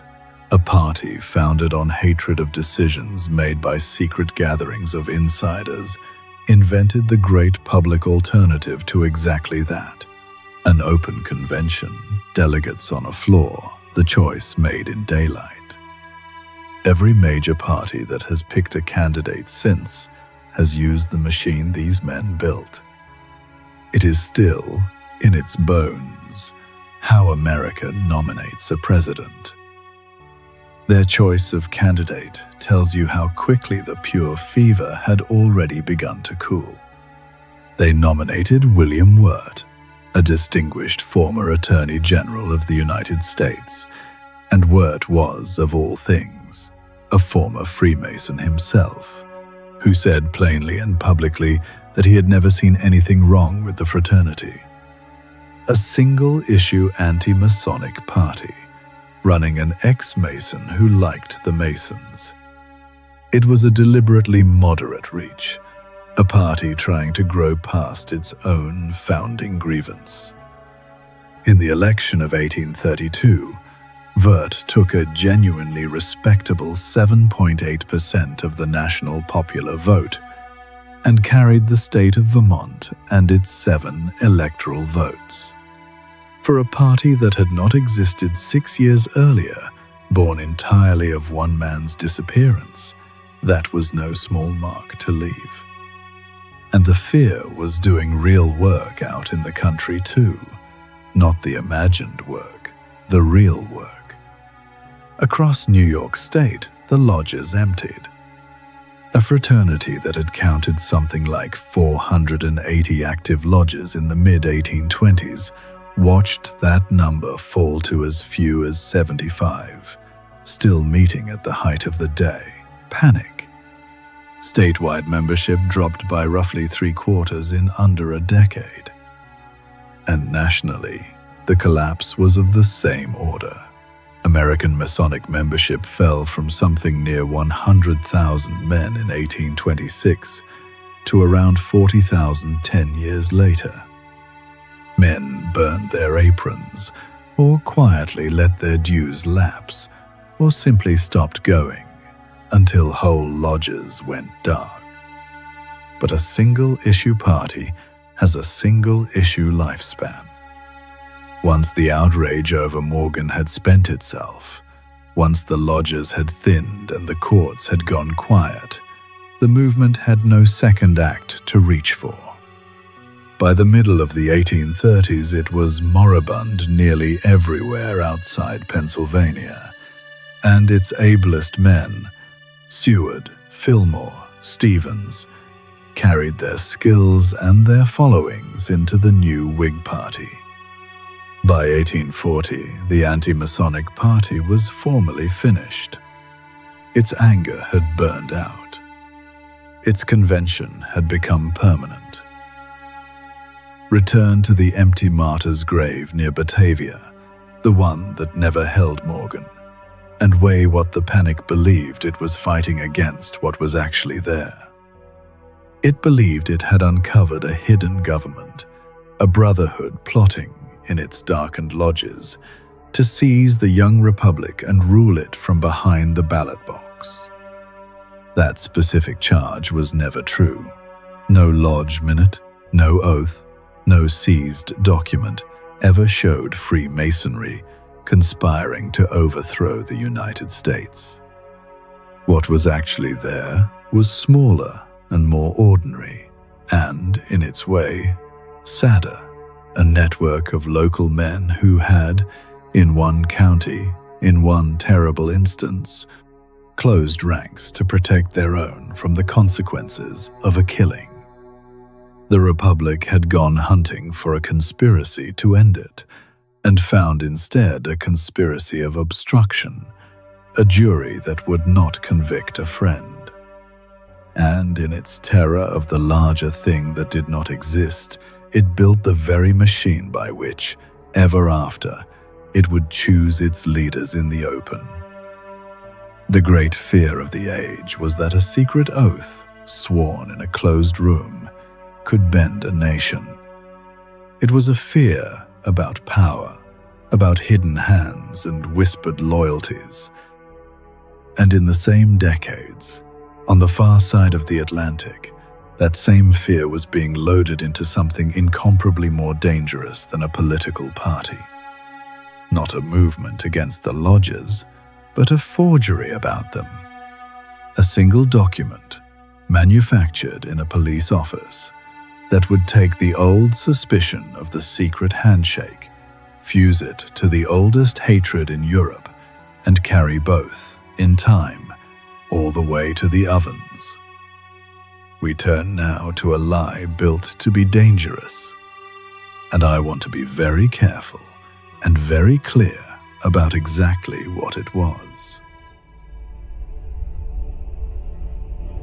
I am going to give you the ending of this one first, before the beginning, before a single detail, because on this story, of all the stories in this long night, you should not sit in suspense for even a sentence. The document I am about to describe is a forgery, not a disputed document, not a controversial one, not a thing that some say is false while others wonder. It is a proven fabrication, born as a French lawyer's political satire in 1864, rewritten by the Tsar's own secret police at the turn of the century, and then taken apart line by line, in open court, at a trial in Bern in 1935, shown to have been stitched together out of a book that had nothing whatever to do with its supposed subject. It is called the Protocols of the Elders of Zion, and it presented itself to the world as the secret minutes of a hidden Jewish council meeting to plot the domination of the earth. There was no such council. There were never any such minutes. The whole of it was written by men in the service of a dying empire's secret police, and every death it would go on to help cause was set in motion by a thing its own authors knew, as they wrote it, to be a lie. Hold that, from the first word of this chapter to the last. Now let me show you how the lie was built and what it cost. In 1864, a French lawyer named Maurice Joly wrote a book of political satire. Its title was Dialogue in Hell between Machiavelli and Montesquieu, and its target was the Emperor of France, Napoleon III. Joly staged an imagined argument in the afterlife between the two dead thinkers, and used it to attack the cynicism of the tyrant he actually lived under. There is not one word about Jewish people in it.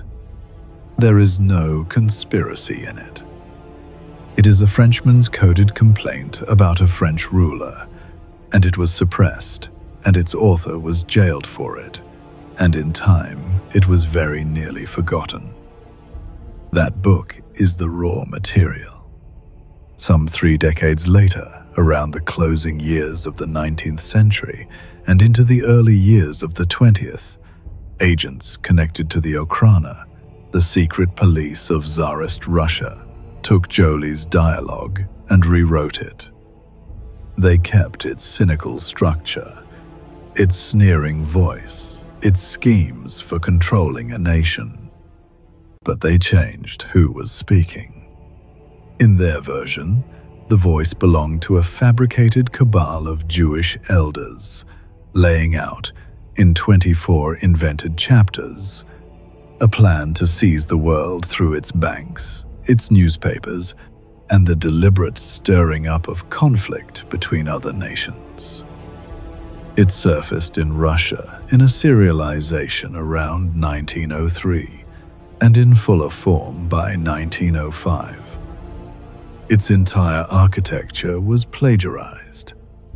Its entire premise was manufactured. It was propaganda dressed as a leaked document, and it was aimed at a people the men who made it wished to see hated. And here is where this record's own subject enters the lie.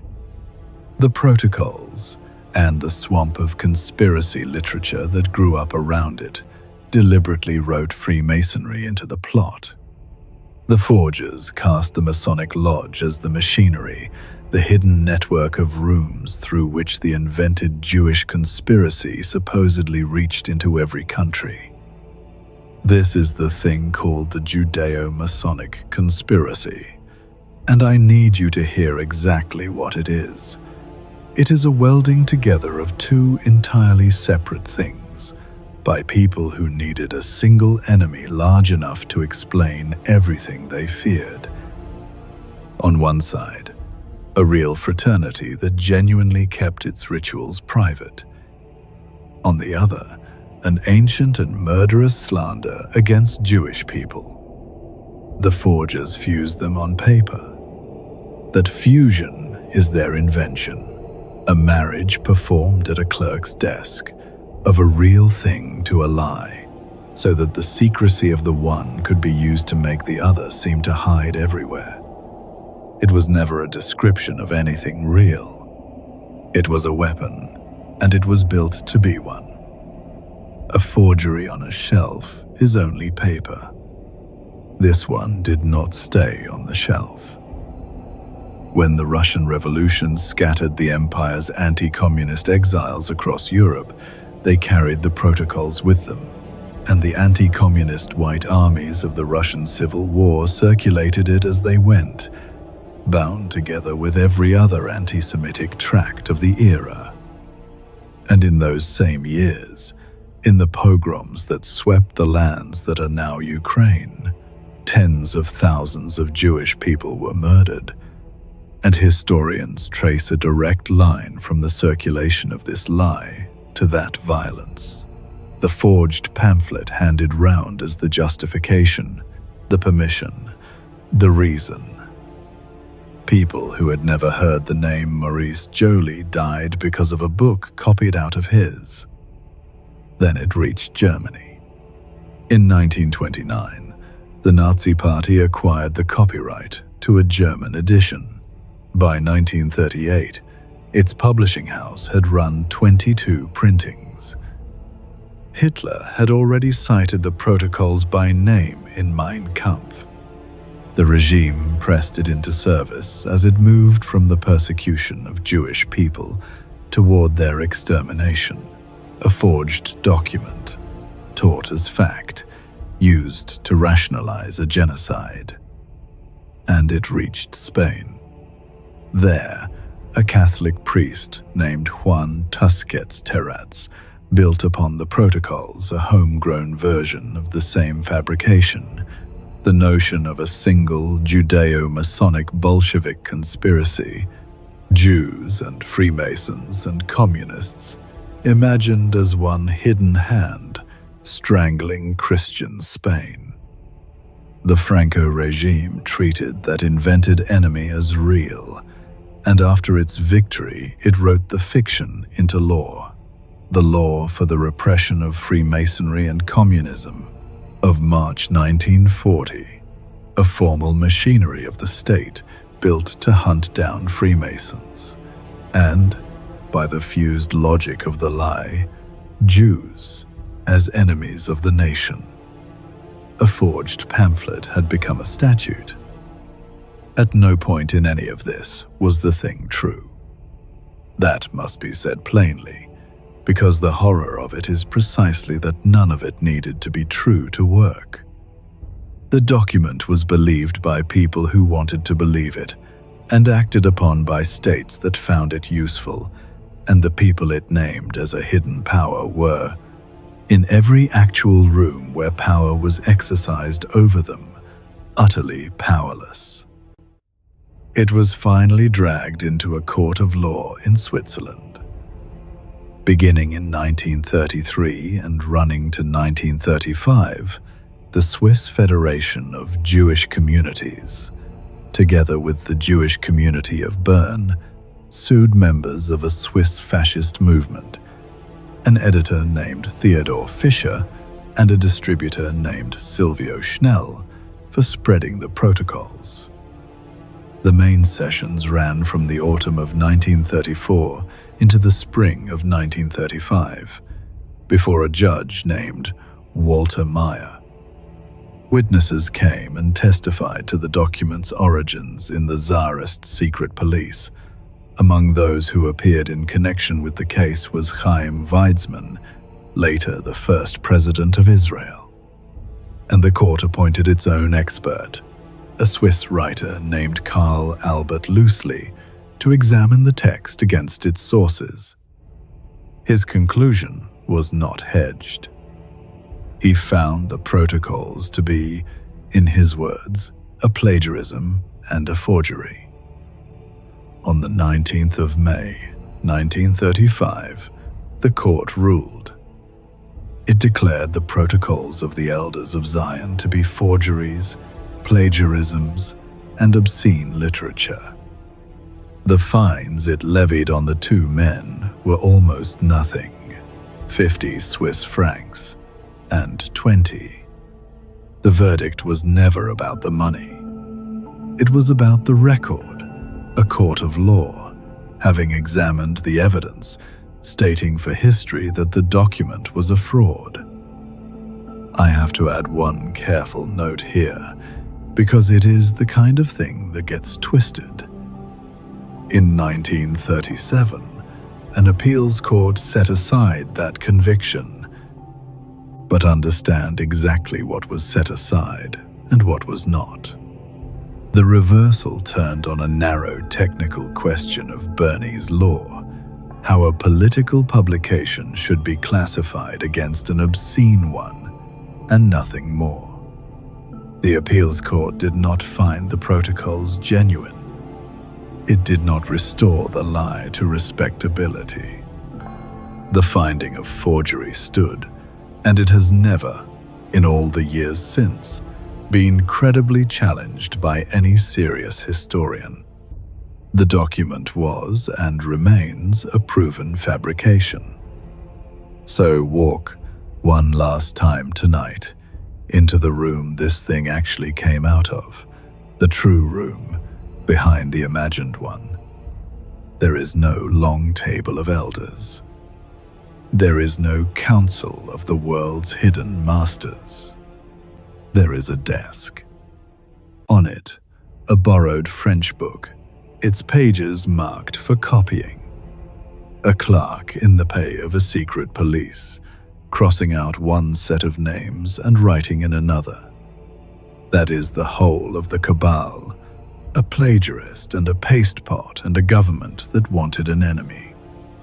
And out of that small, shabby, entirely human room came a lie that helped bury tens of thousands of people in the pogrom lands of the East, that a genocidal state taught to its citizens as gospel, that Franco carved into Spanish law, and that a Swiss court would not finish taking apart until 1935, by which time it was already loose in the world and long past being called back.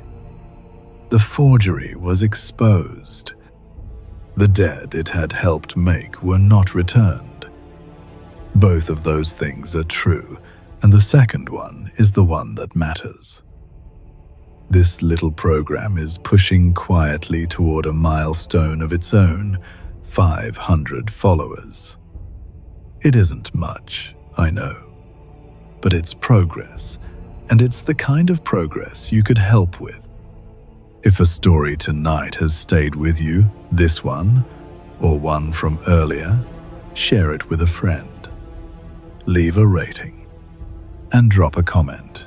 Tell me where in the world you're listening from, or tell me a moment in history that has always haunted you, the way some of these have always haunted me. Every small act like that tells the algorithm to carry these stories a little further into the dark, to more people like you. And then we go on, because after a lie that heavy, I want to take you somewhere the secret turns out to be almost gentle. Somewhere the great conspiracy that half the internet is certain about turns out, when you actually open the door, to be hiding nothing at all. Here is the conspiracy that more people believe than any other in this entire record. That the United States of America is, at its root, a Masonic project. That the men who made it were lodge brothers, acting on secret instruction. That they hid their symbols in the nation's own money as a signal to those who could read them. That the all-seeing eye above the pyramid, on the dollar bill in your pocket right now, is the mark of a hidden hand that has quietly run the country from the very first day. It is a wonderful story. It lives on 10,000 websites and in 100 late-night documentaries.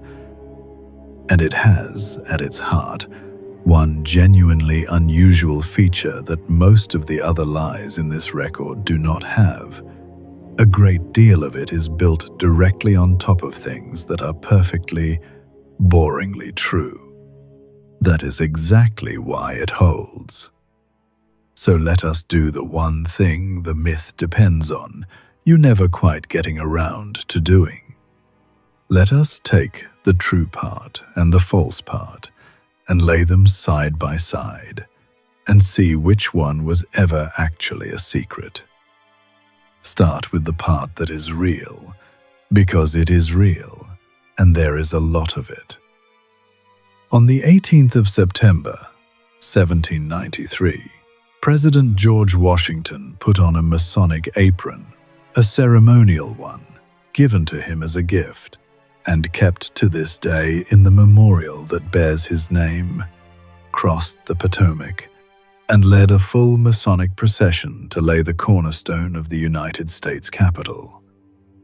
He was assisted by the Grand Master of Maryland, a man named Joseph Clark. The stone was consecrated in the old way, with corn and oil and wine.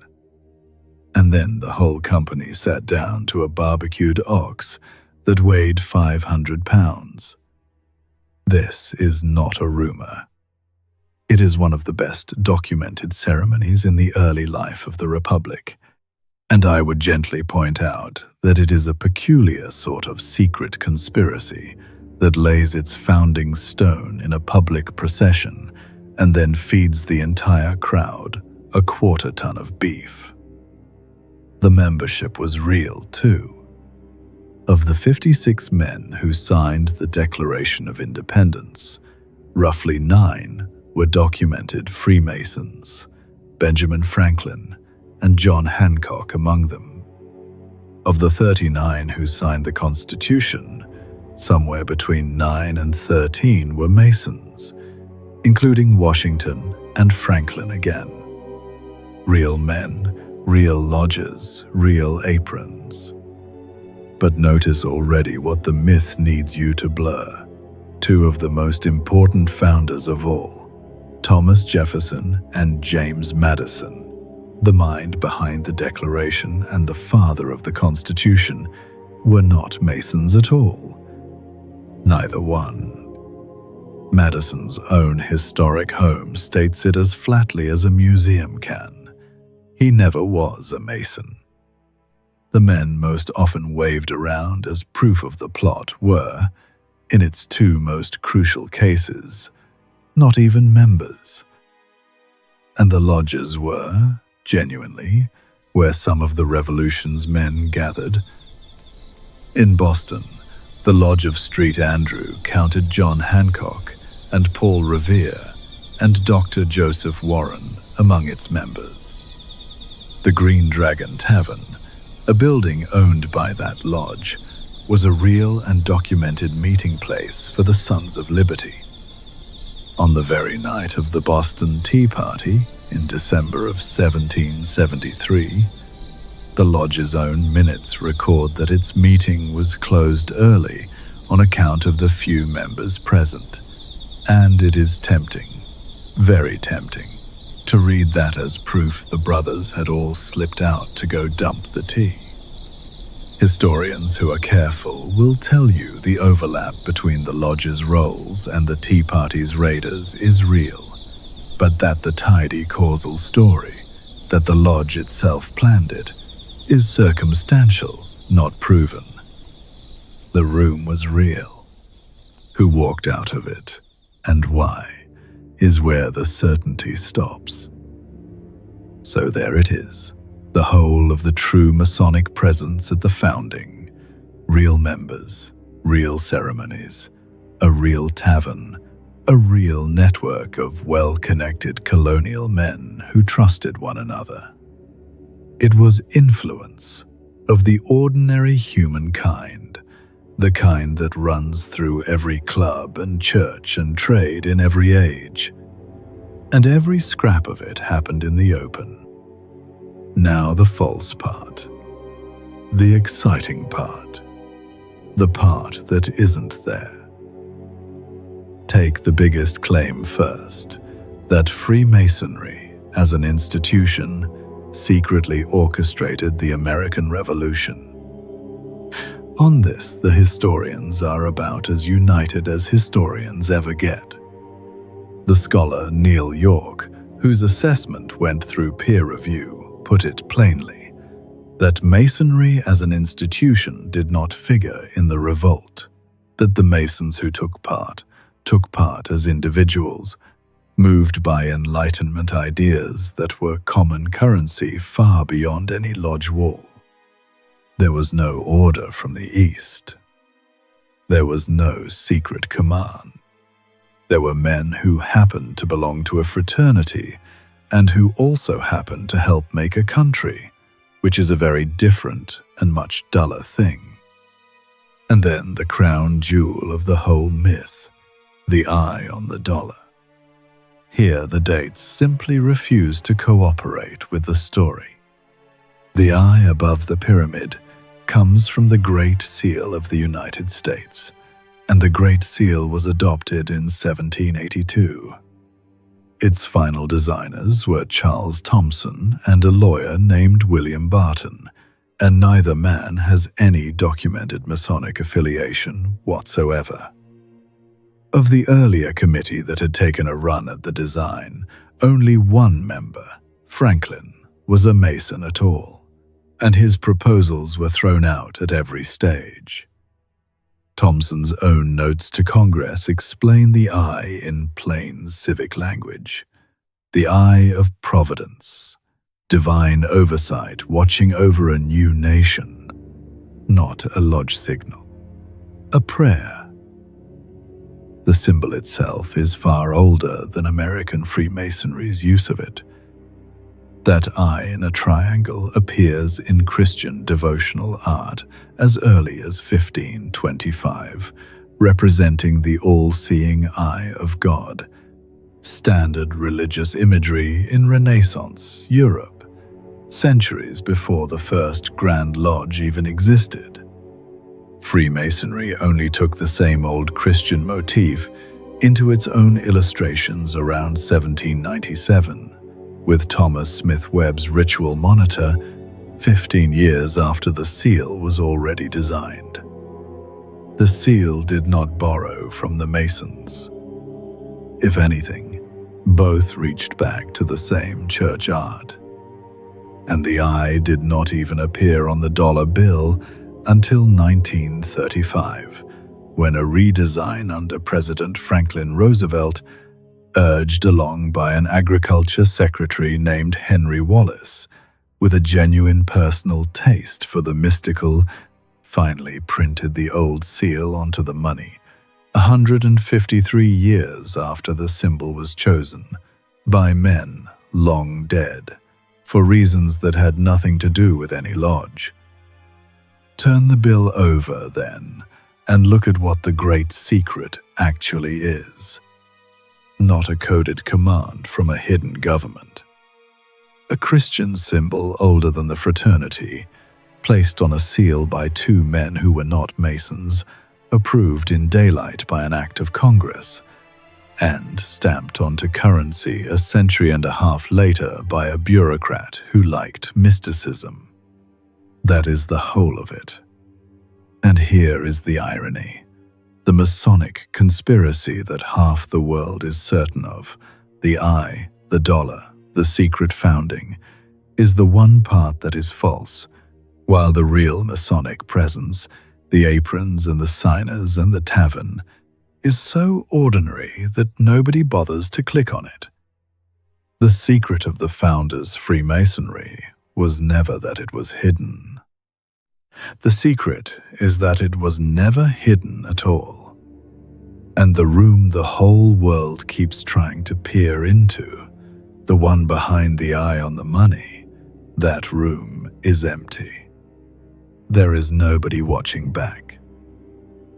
Which would make this a comfortable place to rest, if the myth machine only ever built harmless things out of empty rooms.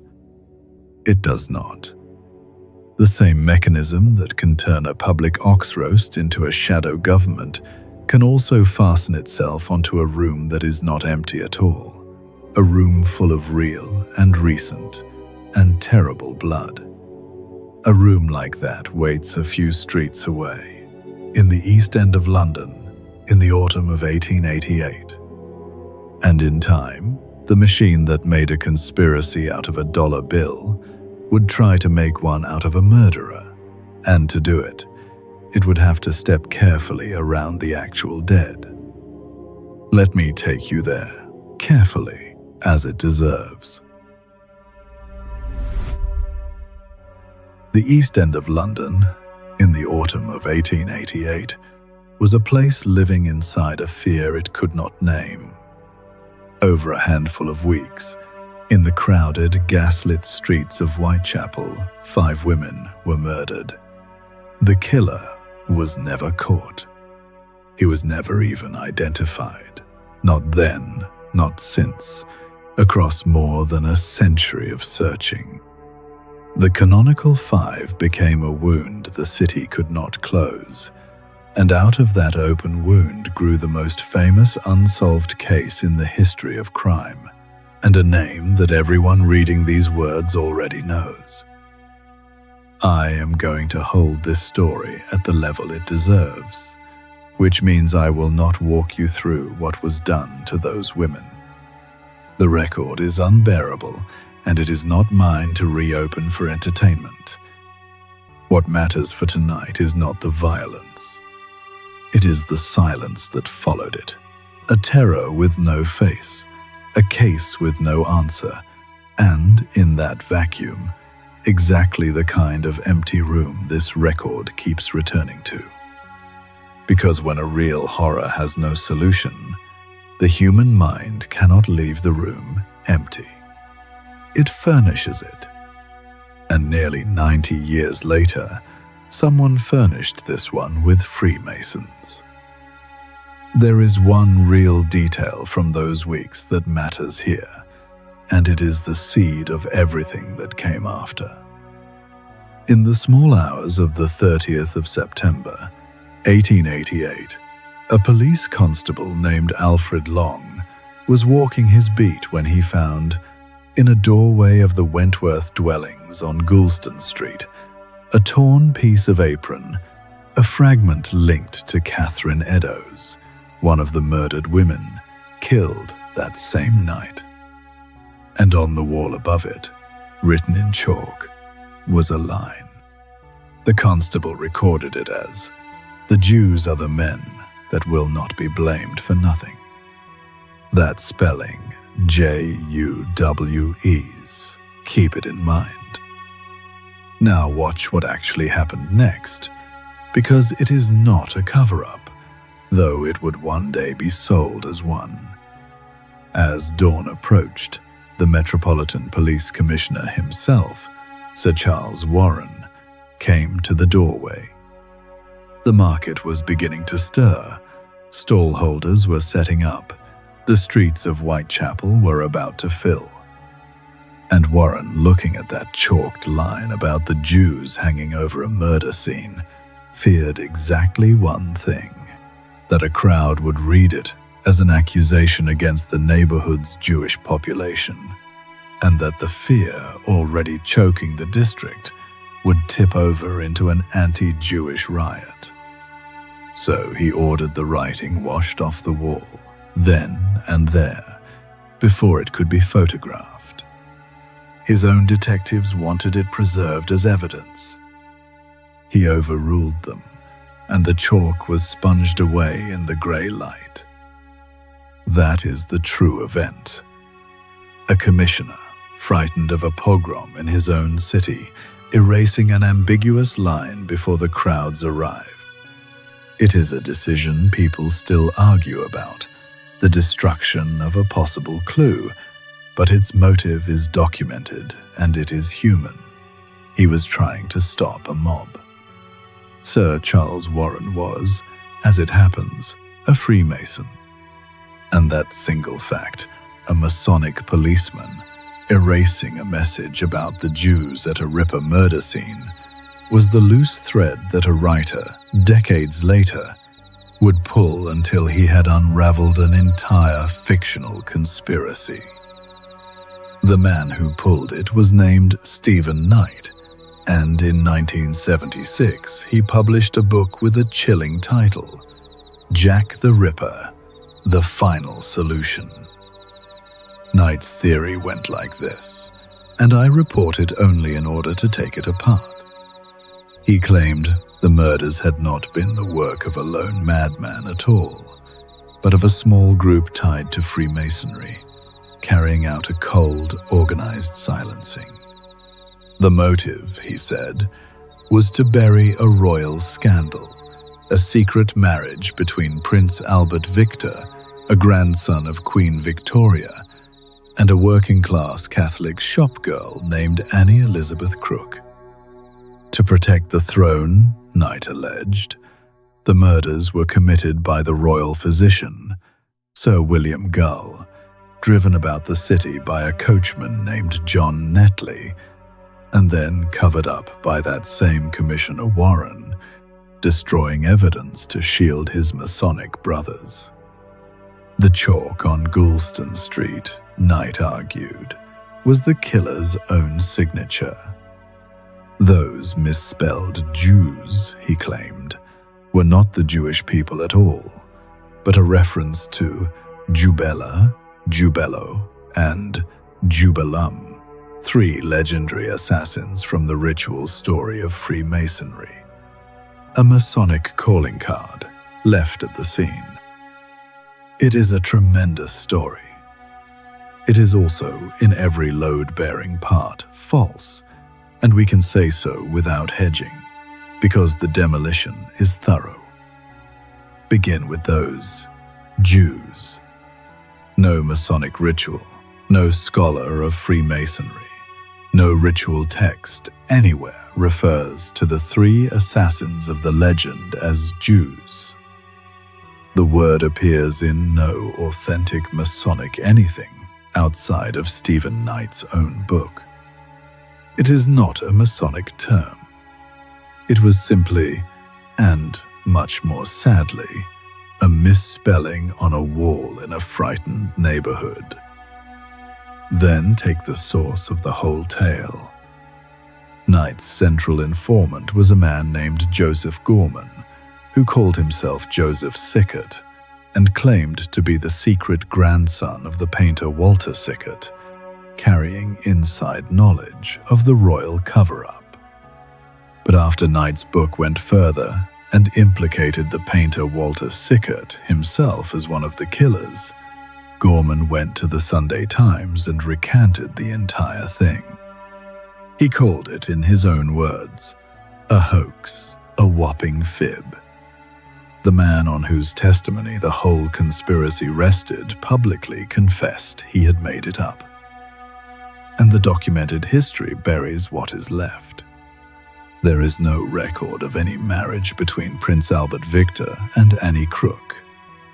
The prince was documented in Heidelberg, in Germany, during the very period the alleged secret child would have had to be conceived. The apartments in Cleveland Street, central to the story, had already been demolished before the murders even began. Sir William Gull, cast as the surgeon assassin roaming Whitechapel by night, had suffered a debilitating stroke in 1887, a year before the murders, that badly limited his movement. And the coachman, Netley, did not meet the dramatic end some versions gave him. He died in a road accident in 1903. Point by point, the scaffolding falls. Look, one last time, into that Goulston Street doorway, the grey light, the moment before the constable's sponge touches the wall, and see what is actually in front of you.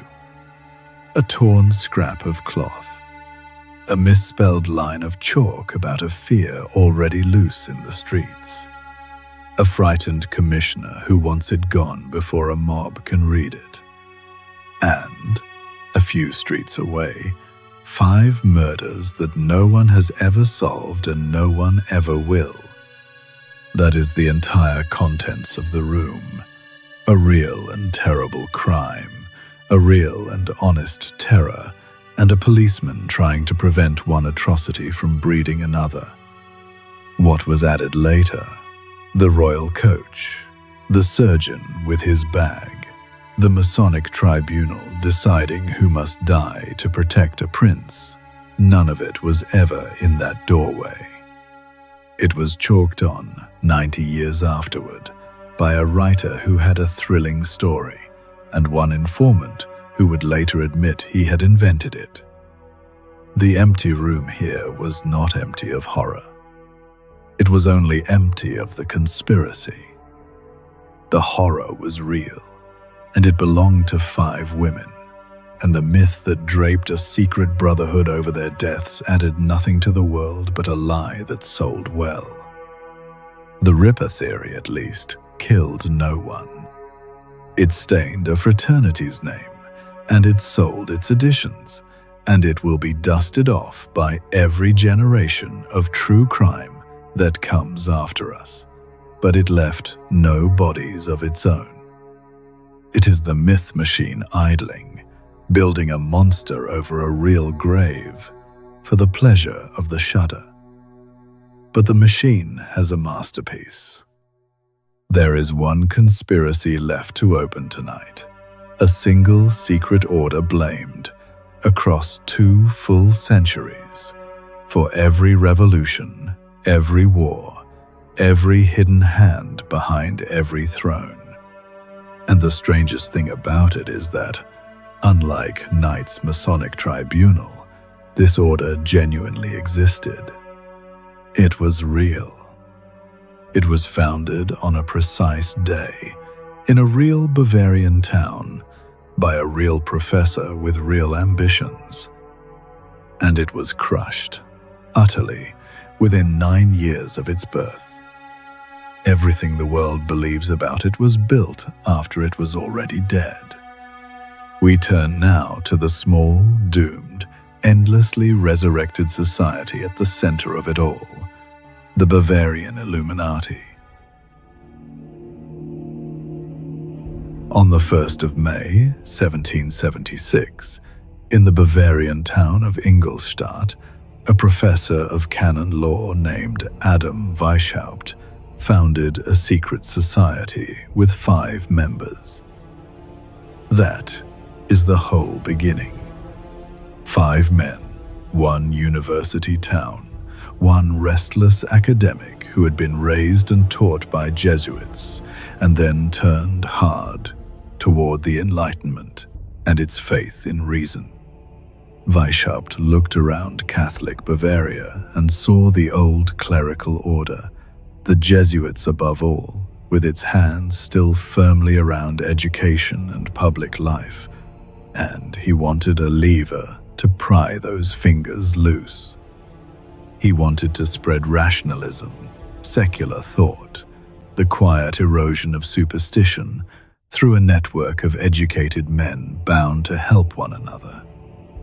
He called his order, at first, the Perfectibilists, those who might be perfected, and soon by the name the world would never let go of, the Illuminati, the enlightened, the ones who had seen the light.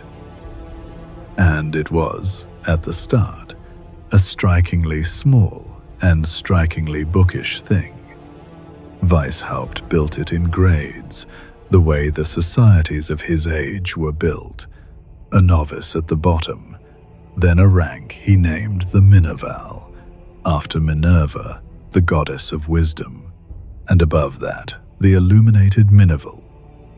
Members took classical code names and reported to their superiors on one another's reading, their progress, their reliability. Weishaupt himself, inside his own order, went by Spartacus. The whole apparatus was pointed at a single, very local enemy, the Jesuits, who had shaped Weishaupt's own education and who still, even after their order's own suppression, kept a grip on Bavarian schooling and censorship.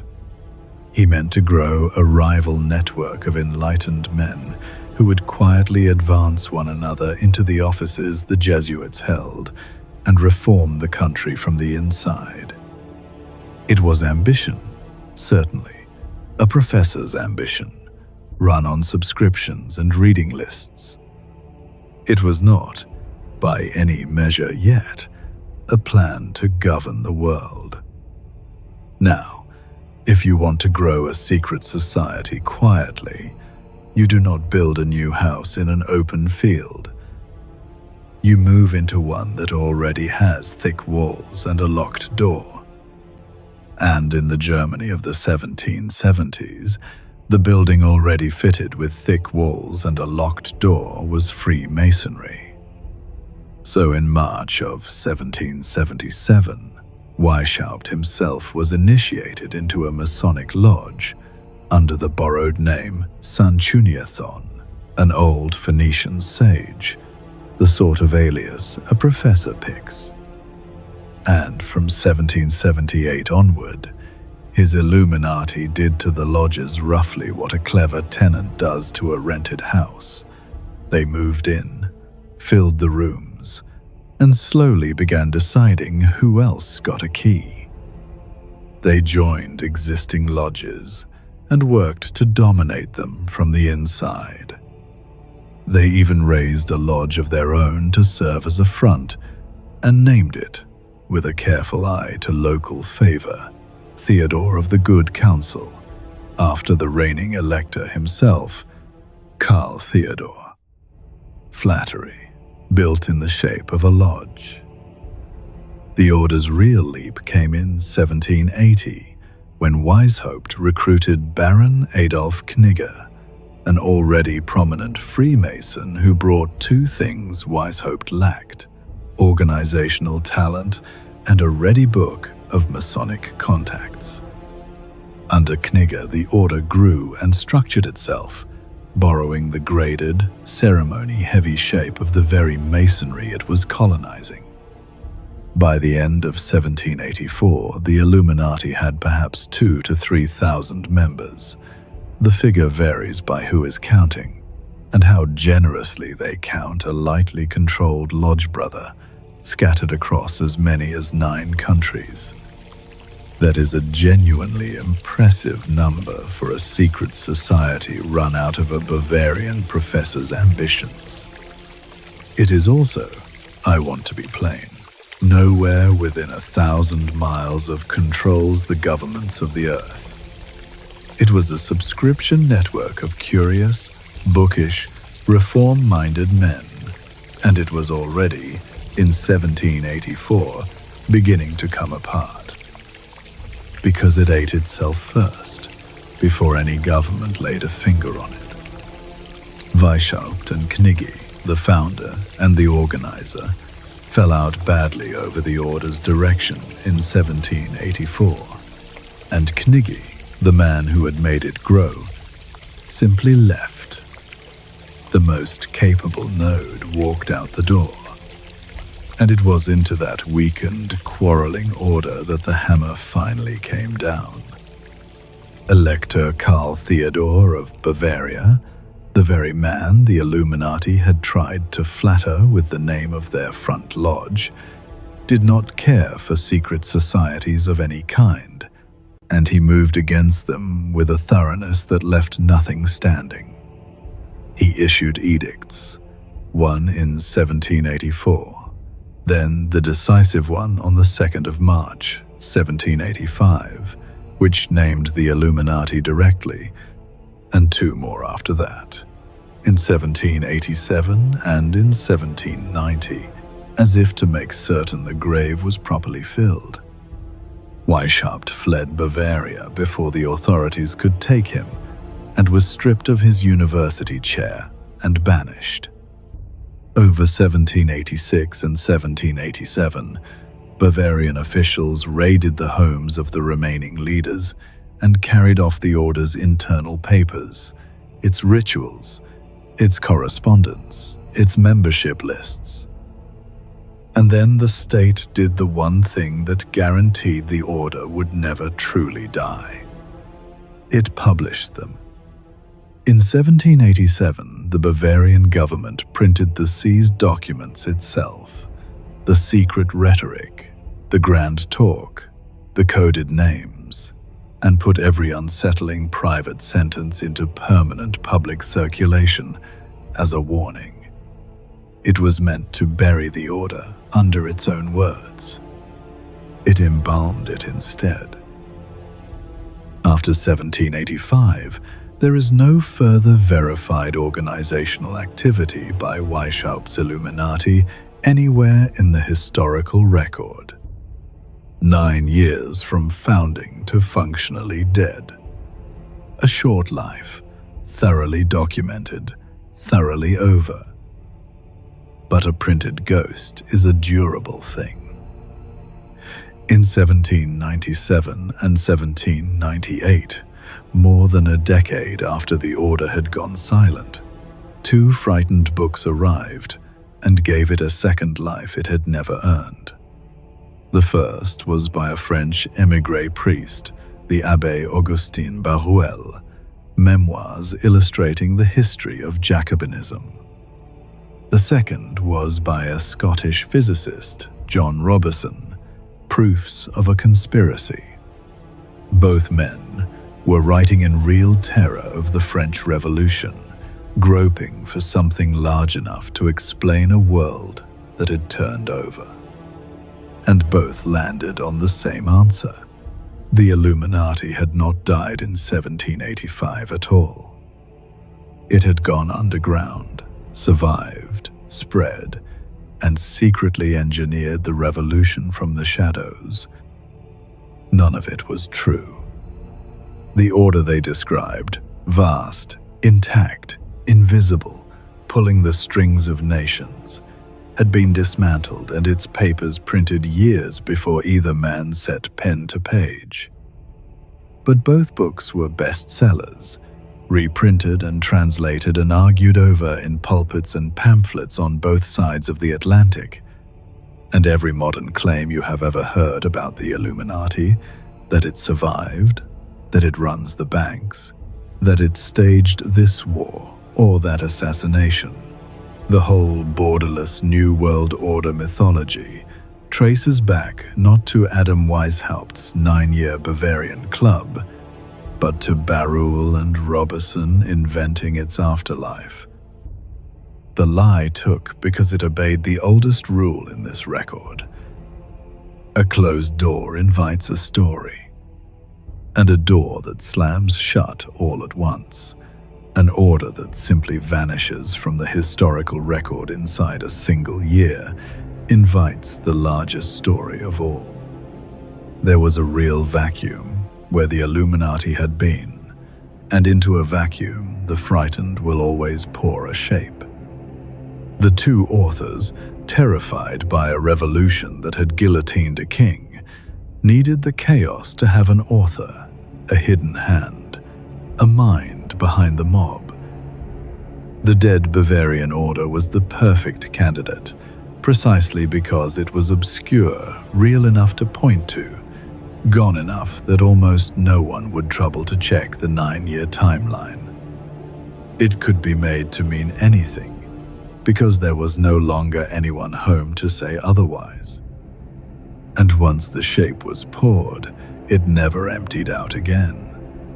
The same dead order that Baruel blamed for the French Revolution would go on to be blamed by later hands for both world wars, for revolutions it postdated by a century, for financial panics and assassinations, and the secret governance of nations that did not exist when Weishaupt was alive.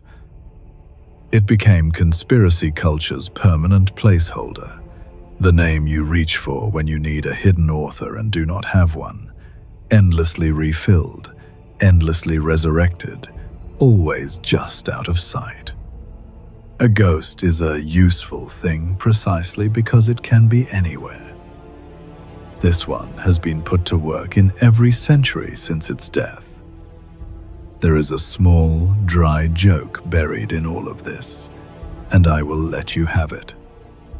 The order that could not survive a single argument between its two leading men, that could not outlast one elector's decree, that could not keep itself together for a full decade, has been credited ever since with secretly steering the whole of modern history without leaving behind a single verified meeting. Here is the entire order laid out flat on a table. One professor of canon law dismissed from his post. A few thousand curious men, most of whom paid their subscription and read their pamphlets and drifted away. A scatter of borrowed and infiltrated lodge rooms. A quarrel that hollowed it out from the top. And a crate of seized papers that the government itself sent to the printer. That is the whole of it. And laid beside it, the eternal, all-seeing, all-governing hand behind every throne and every revolution since. The room was real. It simply closed in 1785. Everyone who has been afraid of it since has been afraid of a ghost, the Bavarian state accidentally printed. That is the myth machine at work, draping an immortal empire over a dead professor's reading club. But not every Masonic secret is a phantom. Some were entirely real, sat in the open for 200 years, and were spoken aloud by the men who kept them, and were, if anything, harder to look at for being true. There is one such secret waiting, and it is not a plot at all. It is a shame. It begins with a free black man in Boston, and a door that would not open. Before the Revolution, in Boston, a free black man named Prince Hall, whose exact origins are lost to us, whether born free or freed from slavery, we cannot say with certainty, did a very ordinary thing. He and 14 other free black men applied to join the Freemasons.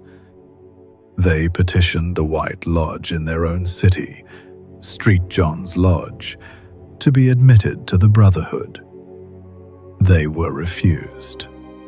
Not for any flaw in their character, not for any failure of the tests Masonry sets its candidates. They were refused because of the color of their skin. Prince Hall himself was, by every account, a man of substance in free black Boston, a tradesman, a leather dresser, a voice in his community, later a petitioner to the Massachusetts legislature against slavery and for the schooling of black children. He was exactly the kind of upright, joinable man the fraternity claimed to want. In the matter of the lodge, none of that counted. Character was not the question being asked. So they found another door. On the 6th of March, 1775, Boston still a garrison town, the war weeks away, Prince Hall and his 14 companions were initiated into Freemasonry, not by their fellow Bostonians, but by a lodge attached to a British regiment, Army Lodge, number 441, on the Irish Register, tied to the 38th Regiment of Foot, then stationed at Castle William in the harbour. British soldiers made these men Masons when their own neighbours would not. On the 3rd of July, 1775, they organised themselves as African Lodge Number 1. And then the war took their sponsors away. When the British Army pulled out of Boston, the departing lodge left Hall's group with only a limited permit. They could meet, and they could bury their dead, but they were not authorized to do full Masonic work or to initiate new members. It left them in a kind of institutional limbo, real Masons, made by real Masons, but with no charter of their own and no white American lodge willing to grant one. So Prince Hall went over their heads. He petitioned the source, the premier Grand Lodge of England, in London, the fountainhead of the whole tradition. And on the 29th of September 1784, the Grand Lodge of England issued African Lodge a formal charter as African Lodge number 459. It was the first chartered black Masonic lodge in America, and look plainly at what had just happened. The former colonial power, the empire the young United States had just fought a war to be free of, had granted these men a legitimate, fully regular Masonic charter that their fellow American Masons had denied them. That charter was valid. It was granted by the highest authority in Freemasonry, and it was older than the charters of a great many white American lodges that would spend the next 2 centuries insisting these men were not real Masons at all. In 1791, Prince Hall organized a Grand Lodge to govern the black lodges that had by then grown up around his own, and he served as its first Grand Master until his death in 1807. In 1827, after decades of waiting on a recognition that never arrived, Prince Hall Masonry did the only thing left to it and formally declared its independence from the white Grand Lodges. It would govern itself, since no one else would acknowledge it. It was, by any honest measure, exactly what it claimed to be. Freemasonry, regularly chartered, hand on the same Bible, working the same degrees, meeting, in the fraternity's own cherished phrase, on the same level. Everything about it was in order. Everything except the one thing that was never on the paperwork. But the recognition did not come. Not in Prince Hall's lifetime, not in his son's lifetimes, not for 200 years. And here is where this chapter parts from every other room we have opened tonight. There was no locked vault here, no burnt manuscript, no body under a bridge. The secret was kept in plain sight, in the open, by an institution that preached, in its own ritual, in its own words, the universal brotherhood of all men. Freemasonry calls all men equal before God. It calls its lodge the one place where prince and laborer meet on the level. And for 2 centuries, the mainstream white American Grand Lodges ran a segregated 2-tier system directly underneath that creed, and simply did not discuss it. They had procedure to hide behind, and the procedure mattered because it is exactly how a plain injustice gets to wear an administrator's coat. The first tool was the secret ballot, the anonymous vote by which any single member could reject a candidate, the blackball, dropped in silence with no name attached and no reason required. It meant a black man could be refused forever without any lodge ever having to say why. The second tool was a doctrine called exclusive territorial jurisdiction, the rule that each state may have only one legitimate Grand Lodge. Under that rule, the White Lodges declared Prince Hall Lodges irregular, not properly constituted, not the real thing, as though the question were one of paperwork. It was not a question of paperwork. Prince Hall's charter was older and just as valid as their own. The irregularity they cited did not exist. The barrier was race, wearing the language of ritual regularity as a mask.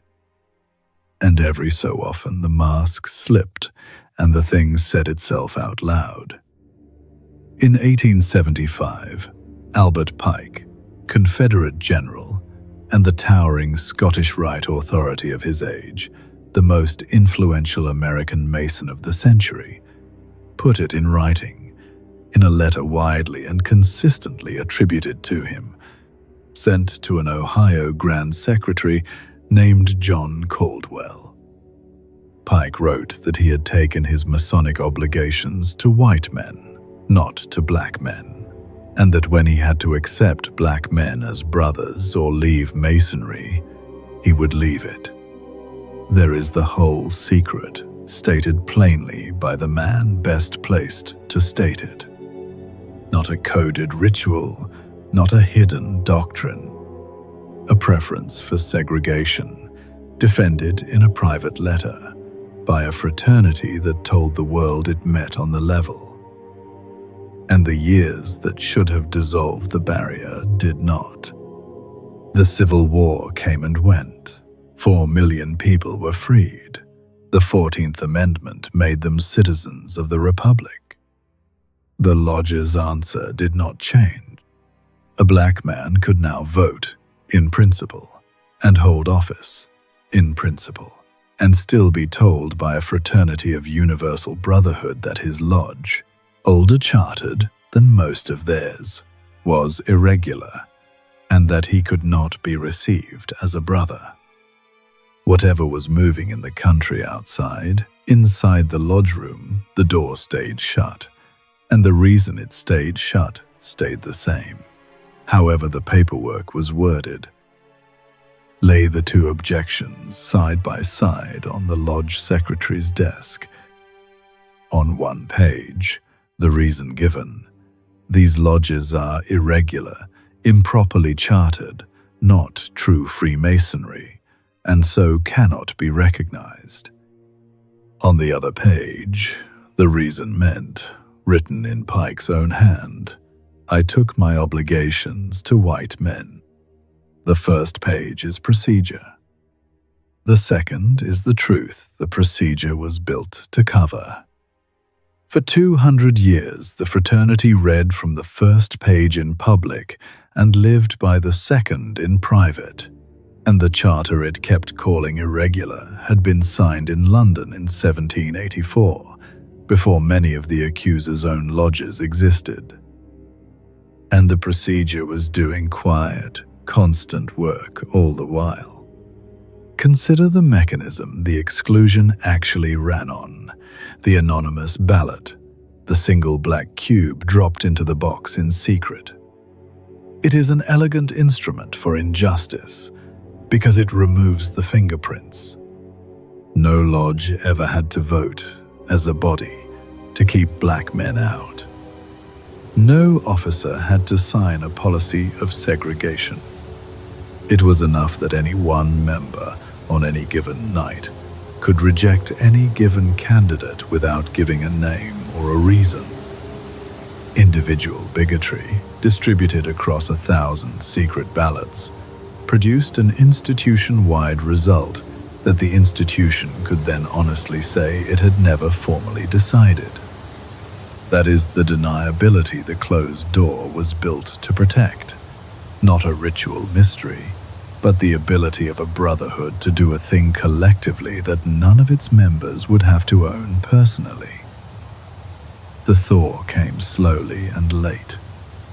In 1897, Washington State's Grand Lodge actually investigated the question, concluded Prince Hall Masonry was legitimate, and recognized it, and then, punished by other white Grand Lodges who threatened to cut Washington off in turn, almost immediately took it back. A lodge that tried to do right was made an example of, and the lesson was not lost on the others. It was not until 1989, 205 years after that London Charter, that Connecticut became the first mainstream American Grand Lodge to recognize Prince Hall Freemasonry and let the recognition stand. Washington followed in 1990, California in 1996, New York in 2003, Georgia not until October of 2021. Today, the great majority of American Grand Lodges, something like 45 or 46 of the 51, recognize their Prince Hall counterparts as the brothers they always were. A small handful of southern jurisdictions, as of the early 2020s, still do not. Even now, the reconciliation is not perfectly complete. In some southern jurisdictions, formal recognition on paper has not fully become ordinary shared lodge life in practice.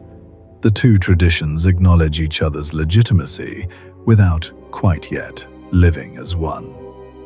240 years after a London charter settled the only real question there ever was, the last of the distance is still slowly closing.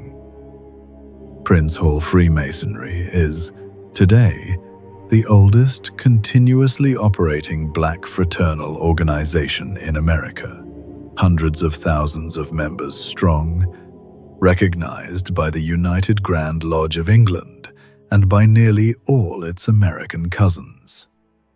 It never needed their permission to be real. That is the quiet, unglamorous cost of this room.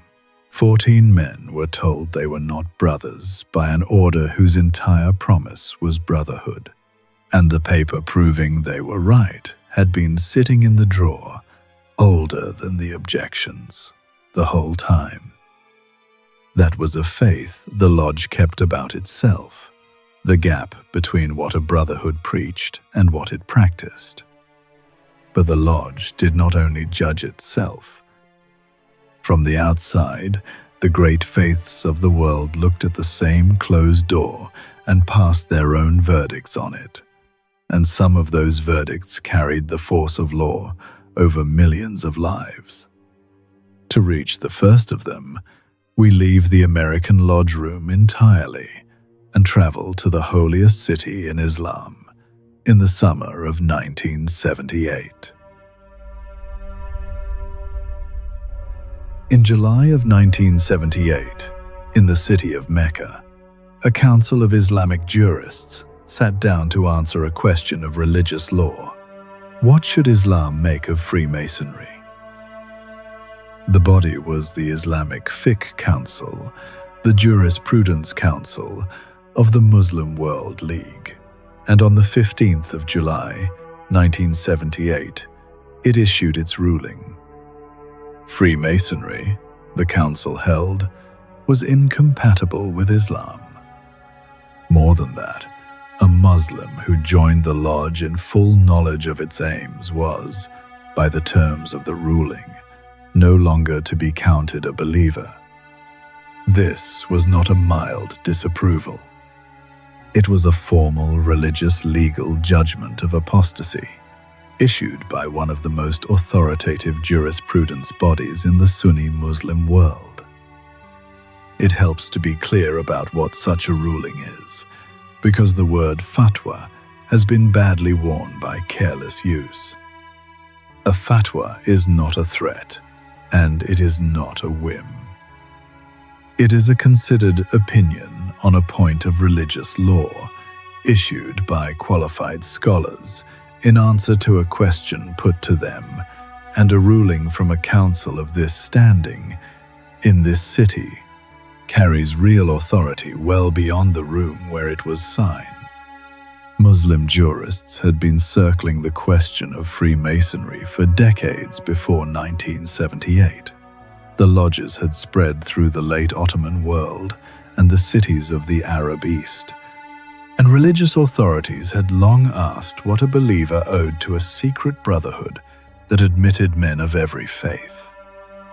The 1978 ruling gathered that long unease into a single, formal answer.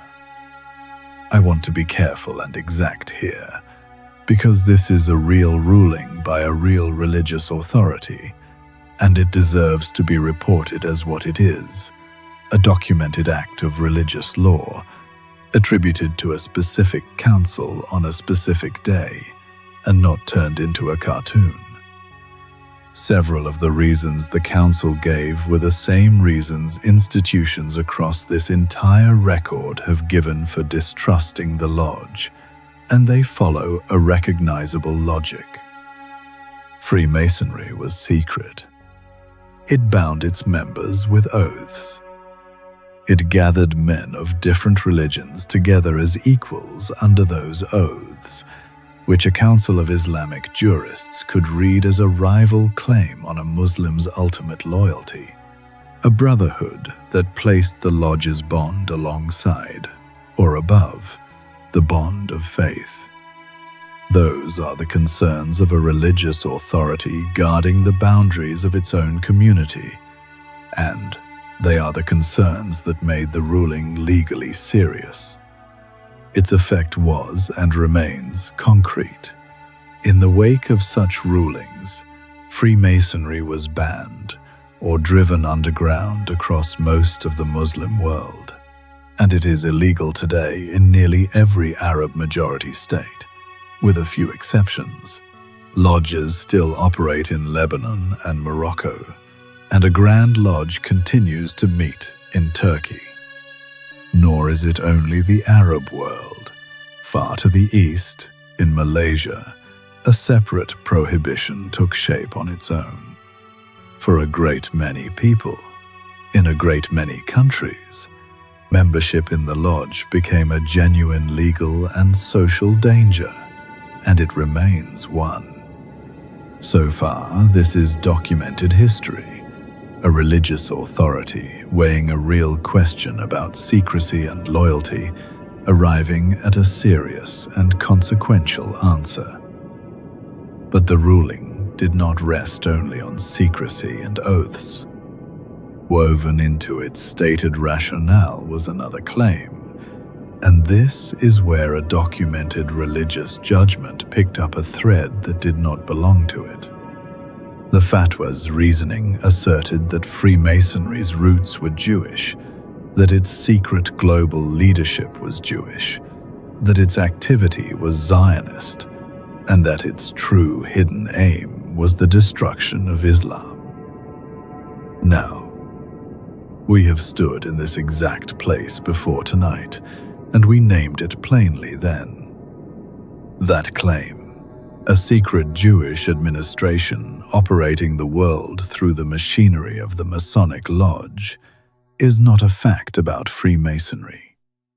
It is the Judeo-Masonic conspiracy, the same trope that runs directly out of the protocols of the Elders of Zion, the forged Russian document we watched proven a plagiarism and a forgery in open court in Bern in 1935. That narrative was manufactured. It was never real. It has no factual basis whatsoever.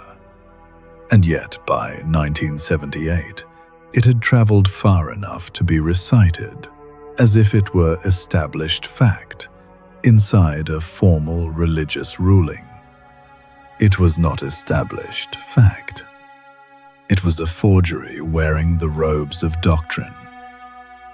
It is worth tracing, briefly, how it got there, because a lie does not walk into a religious ruling by accident. This particular lie was born in 19th century Europe, in Catholic conspiracist circles that were already busy fusing Jews and Freemasons into a single imagined enemy of Christendom, the same soil that produced the protocols themselves. From there, the trope migrated. It crossed into broader circulation in the 1920s, carried on the tensions of Mandate Palestine, translated and reprinted and pressed into new hands. And after the founding of Israel in 1948, it hardened further. Its claims about a hidden Jewish Masonic administration taking on the shape of settled belief in places that had received it whole, without its history attached. By 1978, it had traveled far enough and worn its origins away enough to be recited inside a formal ruling as though it were a fact about the world. That is how a forgery outlives its own exposure, not by convincing the people who examine it, but by outrunning them, arriving somewhere new as received wisdom, long after a Swiss court has finished proving it false. And the plainest way to see through it is to look at what a lodge in that part of the world actually held.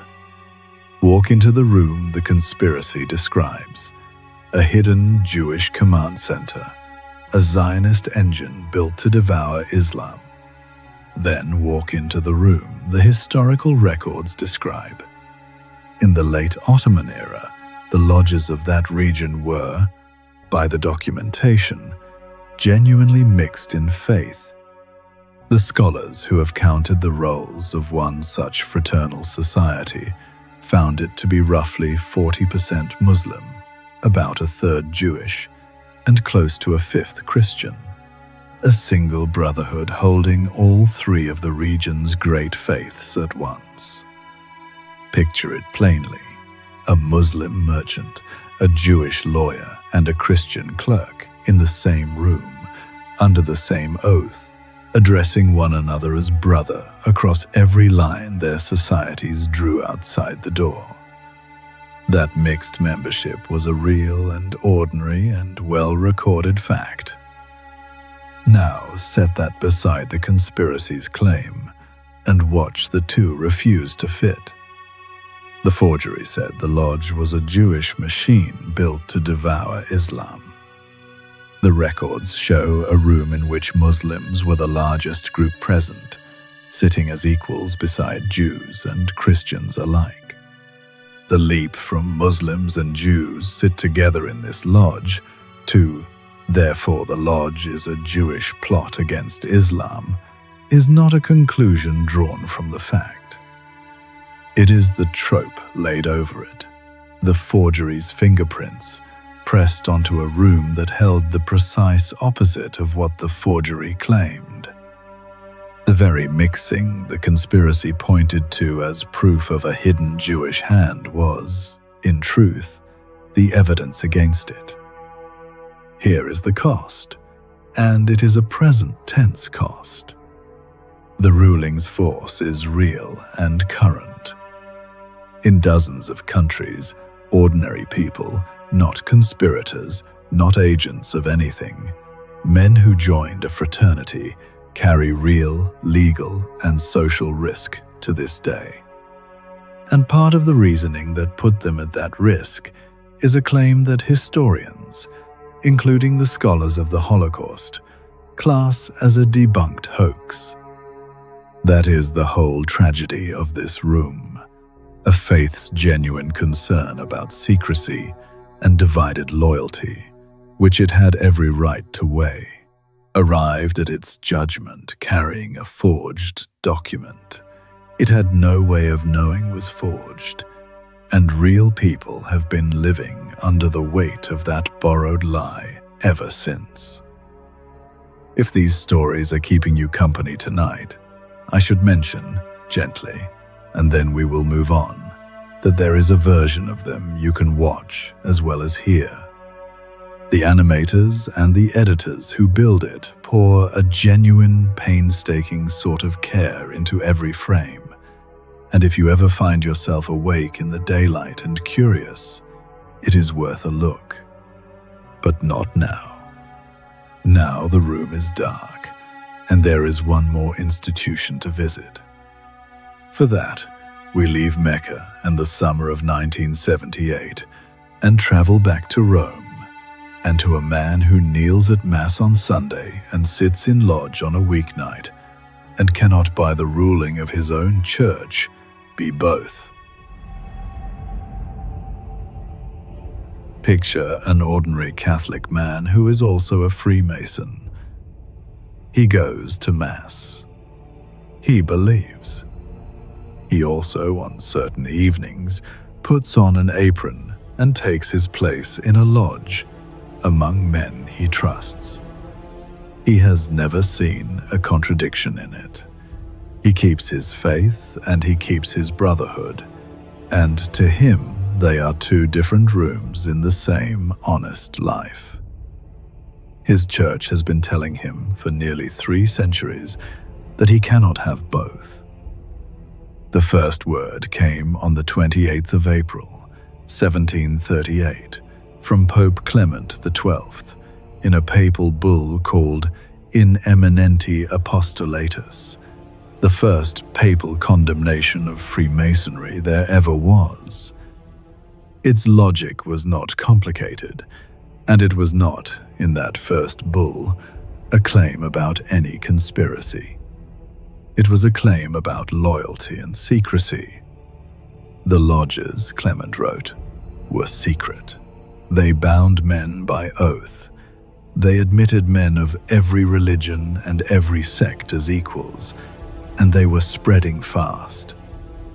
A brotherhood that gathered Catholics and Protestants and men of no fixed creed together under a private oath, outside the Church's sight and the Church's control, looked to Rome like a rival, a competing claim on a man's deepest loyalty.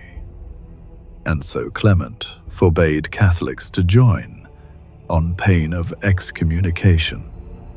That was not a passing mood. It was the opening of the longest single grudge in this entire history. Between 1738 and 1902, 164 years, 23 separate papal documents condemned Freemasonry.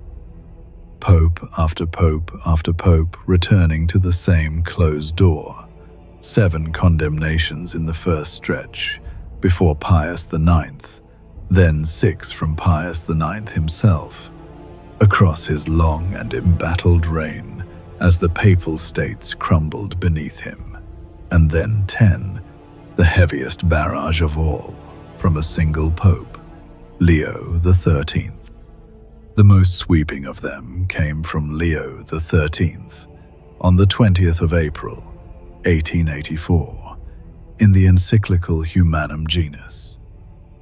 Leo was writing a church that had just lost Rome itself to a newly unified Italy that felt the ground of the modern secular age moving under it, and he cast Freemasonry as the organized vanguard of what he called the partisans of evil, the standard-bearers of secular education, popular sovereignty, and the separation of church and state.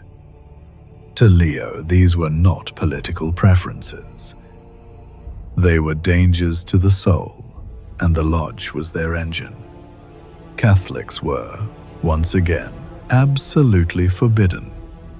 And in 1917, when the Church codified all its law into a single code, the ban was written in hard. Canon 2335, automatic excommunication, incurred the moment a Catholic joined. So our man, whatever century he happens to live in, stands under that. Every Sunday he receives communion. Every lodge night, by the letter of his church's own law, he is a man cut off from it. 2 oaths, and no room in the doctrine for both. Then, in the early 1980s, it seemed for a moment that the grudge might quietly end. The Church was rewriting the entire Code of Canon Law, the 1917 version to be replaced by a modern one. In October of 1981, the Commission doing the revising voted on whether to carry forward the old automatic excommunication of Freemasons by name. A minority wanted to keep it explicit. The majority, following a broader push, going back to the 1960s, to reduce the number of offenses that triggered automatic excommunication, voted the specific mention out. And so, when the new Code of Canon Law appeared in 1983, it did not name Freemasonry at all. The old Canon 2335 was gone, replaced by a general canon about joining associations that plot against the church, with no lodge named anywhere in it. For a few weeks, the confusion was real, and it was pastoral. Catholic Masons around the world allowed themselves to wonder whether 245 years of condemnation had just silently lapsed. Priests were asked the question by their parishioners and did not know the answer. Bishops were asked by their priests. Whether the door had swung open at last, not with a proclamation but with an omission, nobody, for a short season, could say for certain. Our man, if he was paying attention, might have let himself hope that the two rooms of his life had quietly been joined. It had not. And here is the one place in this long, patient chronology where I will allow myself a dry observation. The Vatican noticed its own loophole faster than almost anyone else did, and moved to shut it before the ink of the new code was properly dry. On the 26th of November, 1983, days before the new law was even to take effect, the Congregation for the Doctrine of the Faith issued a declaration on Masonic associations. It stated that the Church's negative judgment on Freemasonry remained entirely unchanged, that Masonic principles had always been held irreconcilable with the doctrine of the Church, and that Catholics who enrolled in Masonic associations were in a state of grave sin and could not receive Holy Communion. The apparent opening was closed within weeks of appearing, and the declaration was signed by the prefect of that congregation, a cardinal named Joseph Ratzinger, the man who, 22 years later, would become Pope Benedict XVI. A future pope personally sealed the door. And in 2023, the Vatican confirmed once more that the position still stands. Stack the 23 documents together, pope after pope, from 1738 onward, 285 years of the same warning, and read what they were all afraid of. Behind the lodge's oath, they said, sat a rival faith, a naturalist creed, a secret altar, an organized enemy of the soul. Then look at what Rome was actually condemning. There is no rival altar. There is no anti-church. There is a room full of men bound by an oath of their own, and that, precisely that, is the whole of the collision. It was never about a satanic plot in the lodge. It was two authorities, each demanding a man's ultimate loyalty, each administering its own oath, and neither willing to be second. The Church did not condemn Freemasonry for what it did. It condemned it for what it was, another claimant to the same devotion. And once you see the collision that way, the length of it stops being strange. Consider the two oaths our man had taken. At the font, as an infant, the Church had claimed him, a vow made over him before he could speak, binding him to one faith, one authority, one final loyalty. In the lodge, as a grown man, he had raised his own hand and sworn a second solemn oath on his own honor to a brotherhood that asked him to keep its confidences and stand by its members. To the man himself, these lived in different rooms and did no harm to each other. To the Church, that was precisely the problem. An oath is a claim on the soul. A second oath, sworn in secret to a body that answered to no bishop and admitted men of every creed, was a rival claim, and a Church that understood loyalty as indivisible could not simply file it under hobbies. It was not that Rome believed the lodge worshipped a devil. It was that Rome could not accept a man swearing himself in earnest to anyone else. Which leaves our man exactly where he started, and where, in a sense, he still stands. Millions of Catholic Freemasons live to this day under an unresolved judgment of grave sin, holding two oaths their own, Church says, cannot both be kept. But notice what the Church's long war was, and what it was not. For all its severity, it was a war of words and sacraments, of excommunication, of exclusion from communion, of the soul's standing. Rome condemned the Mason. Rome did not kill him.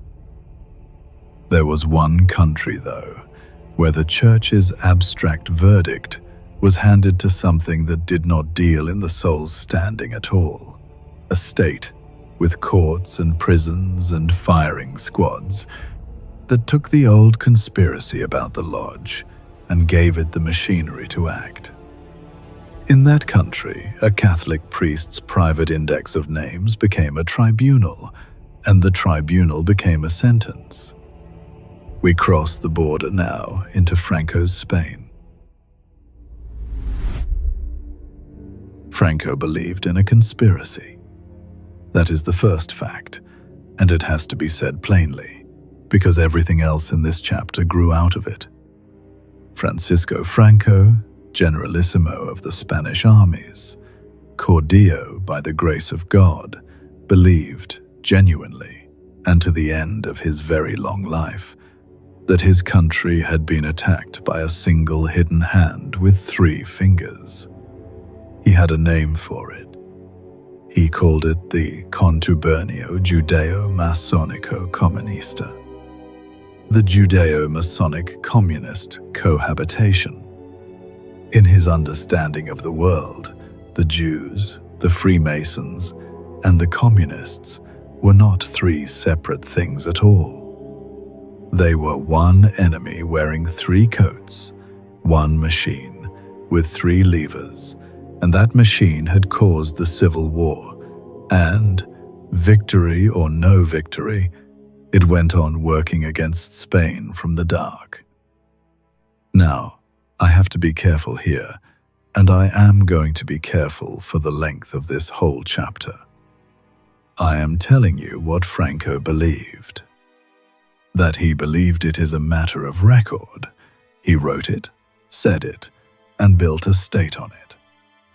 What I am not doing, at any point, is telling you the belief was true, because it was not. There was no contubernio. There was no 3-fingered hand. The thing Franco spent a lifetime fighting was a phantom, and not even an original one. It was assembled out of the same forged cloth we already handled once tonight, in the courtroom in Bern, where a Swiss judge sat through session after session in 1935 and had it proven to him, line by line, that the great document behind the Judeo-Masonic story was a plagiarism and a fabrication. The forgery was exposed in open court. And then it went right on being believed, across a border, by a general who had never read the verdict and would not have cared. And notice, this is the 3rd time tonight we have met this exact fusion. The same 3-in-1 story. The same imaginary marriage of the Jew and the Freemason into a single secret enemy that a Russian secret police forged into a pamphlet that a Swiss court demolished in Bern, that surfaced again decades later in the reasons a religious council in Mecca gave for its ruling against the lodge. It is one lie, and it travels. It crossed from Tsarist Russia into Catholic Europe, and it found, in a Spanish general with an army and a grievance, its most literal reader.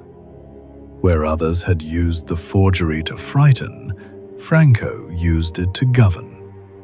He did not merely believe the phantom. He built the machinery of a state around its capture. You can measure the gap between the fear and the fact with simple arithmetic, and the historian Paul Preston has done exactly that. Spain in 1933 had a Jewish population of roughly 3,000 people. Its Freemasons, at the very most, numbered a few thousand more. These were not populations capable of running a country from the shadows. They were barely populations at all. To believe they formed the hidden engine of Spanish history, you had to want the engine to be there. You had to need the enemy more than you needed the truth. And there was a man ready to supply the paperwork.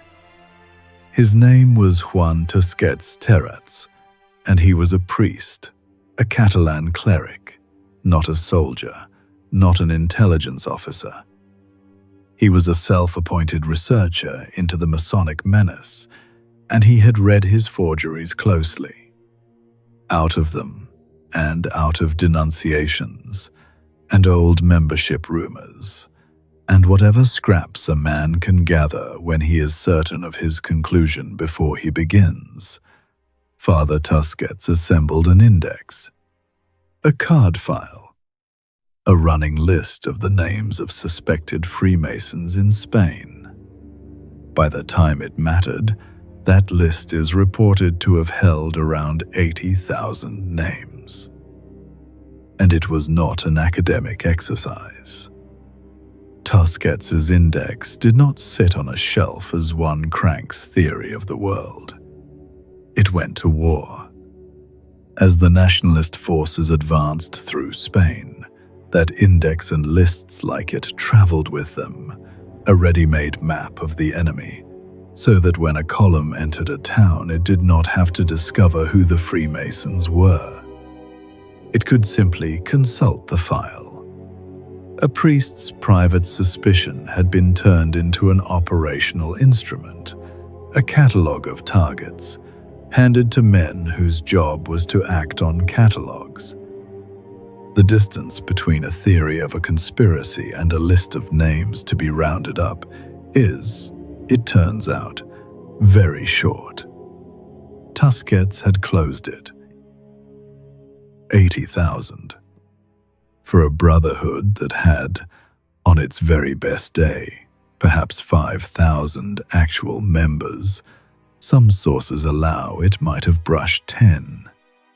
Hold those two figures in the same hand and feel how they refuse to fit. The index did not count the Freemasons of Spain. It could not have. There were nowhere near 80,000 of them to count. What it counted was the size of the fear. A priest with a filing system had produced a document 16 times larger than the thing it claimed to describe, and that document was about to be handed to men with rifles. The killing did not wait for a law. That is the part that unsettles most, and it should. We tend to imagine persecution as a thing that arrives in stages, a statute, then a tribunal, then a sentence, an orderly machine warming up. In Spain, it ran the other way. The rifles came first, and the law arrived afterward to bless what had already been done. From the summer of 1936, in the territory the nationalist forces controlled, being named as a Freemason could be the whole of a man's trial. Tusquets' index and lists like it were exactly the instrument the moment called for, a way to turn a rumor into a name and a name into a target. At La Linea, on the southern coast, 200 men identified as Freemasons are recorded to have been executed on the first day of the war.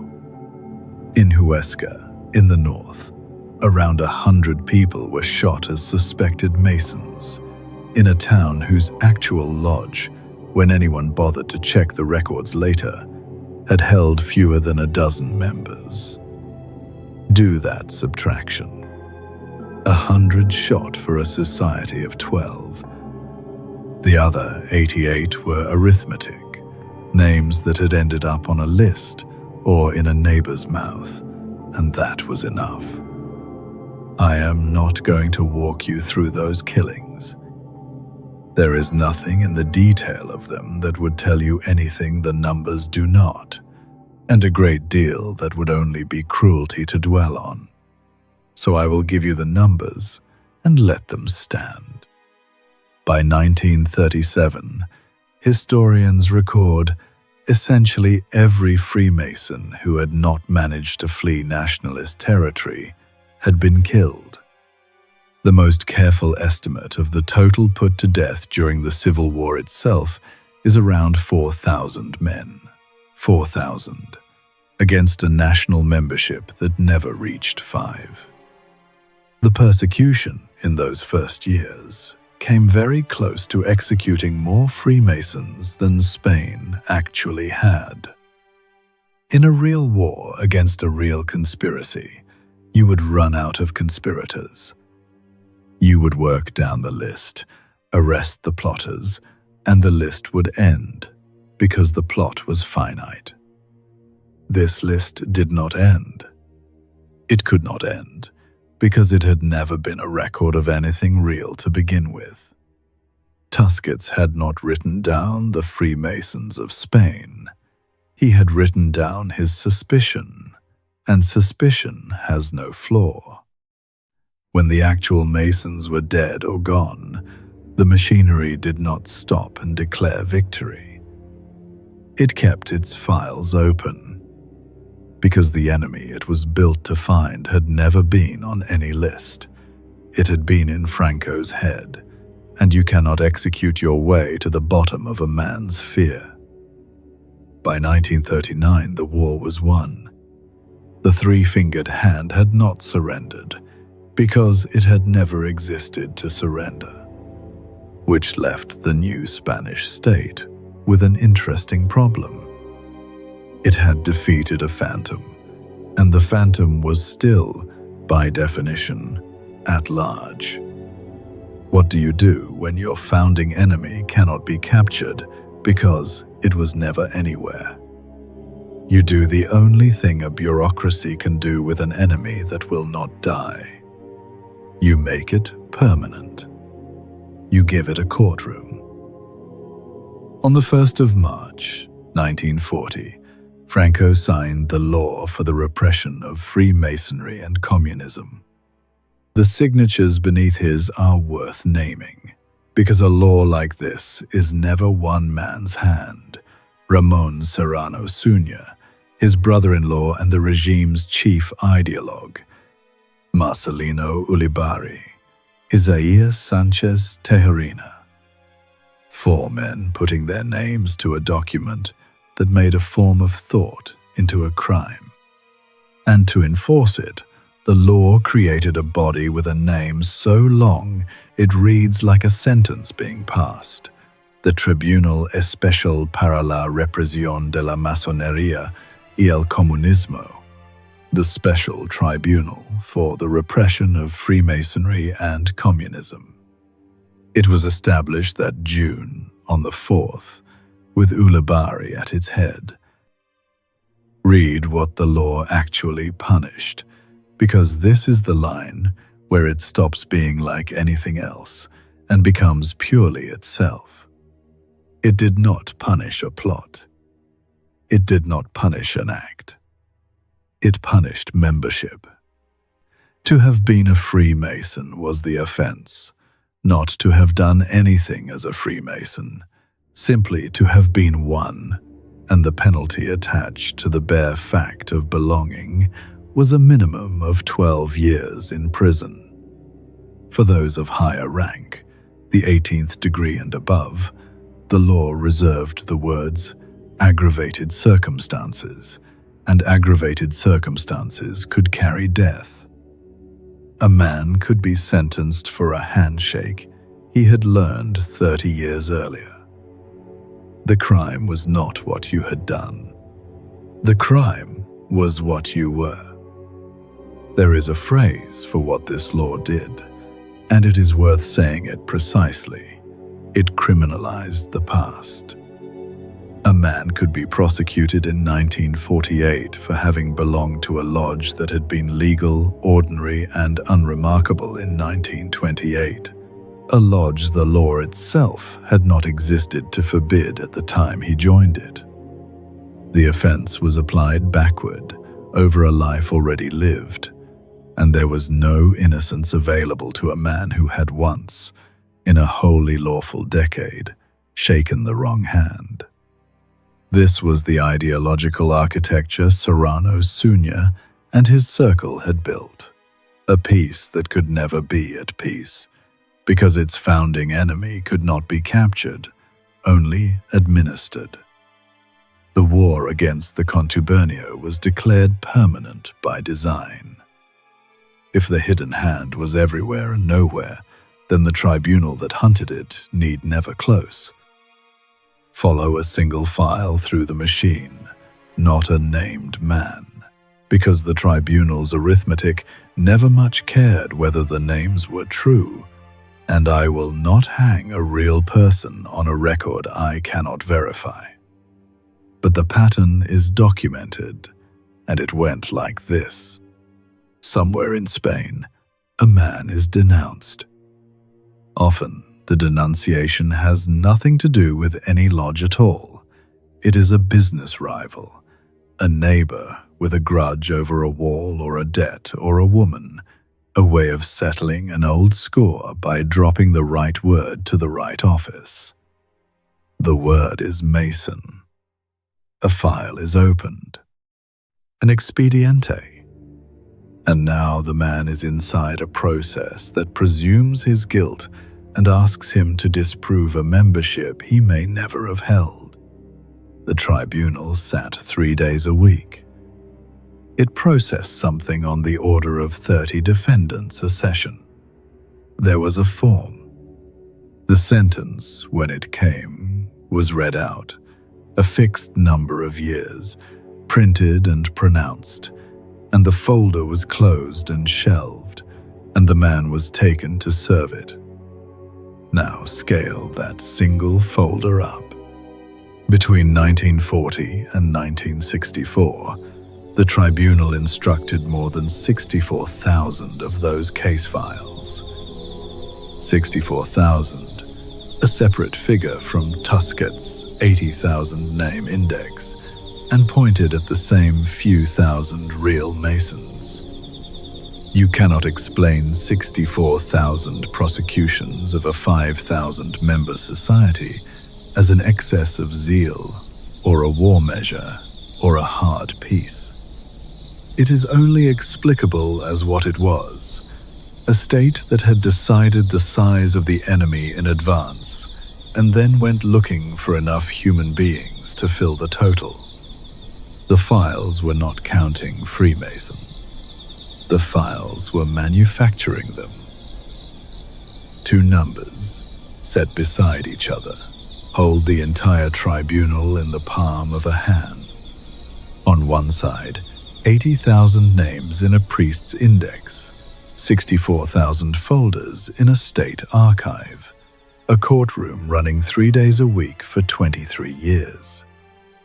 On the other side, a real Spanish Freemasonry that, at its very largest, in its very best years, had perhaps 5,000 men in it, most of them, by 1940, dead, exiled, or in hiding. And when you draw a single folder out of the 64,000 and look at what is actually inside it, there is no plan to devour the world. There is a denunciation in a neighbor's handwriting. There is a membership that is as often a guess as a fact. And there is a man, an ordinary man, a schoolteacher or a shopkeeper or a clerk, who is about to lose 12 years of his life to a conspiracy that existed nowhere but in the mind of the state prosecuting him. The contubernio was never in the folder. The folder was the contubernio. That was the whole of it. Those folders still exist. When the regime seized Spain's lodges, it took everything: the archives, the libraries, the membership rolls, the ritual books, and swept it all into a single collection in the city of Salamanca, a hoard the state itself called the Secret Masonic Archive.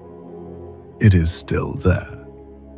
Historians read it now not as evidence of a conspiracy, but as evidence of a persecution, the most complete paper record we have of a fear that ate a country, kept in the very files the fear generated. There is a bitter symmetry in that, and it is the last thing I will point to before we leave. The most thorough record of Spanish Freemasonry that has ever been assembled was not assembled by the Freemasons. It was assembled by the men who set out to destroy them.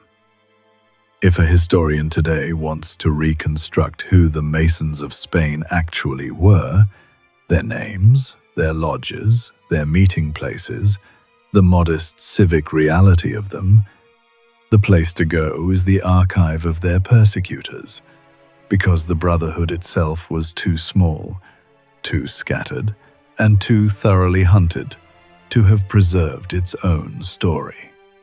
The regime that was certain the lodge held a world-ending secret ended up being its most diligent biographer.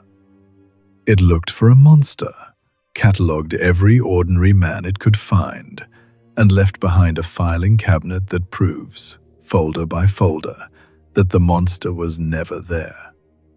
The tribunal itself was finally dissolved in 1963 and 1964, its remaining work folded into an ordinary court of public order. 23 years. 3 sessions a week. 64,000 files. For 5,000 men. And that is where I want to leave Franco's Spain, not on a body, but on a filing cabinet. The Freemasons of Spain harbored almost nothing.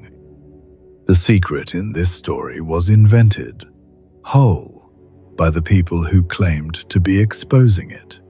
A priest with a card index, and a general with a phantom, and the invention was heavier and deadlier and longer lived than anything the actual Brotherhood ever hid.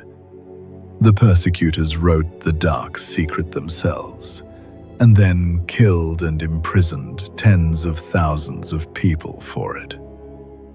There is a particular vertigo in a story where the file is the weapon, and the men in it are innocent of the thing the file accuses them of. We have felt it all through this record, the list that damns, the archive that convicts.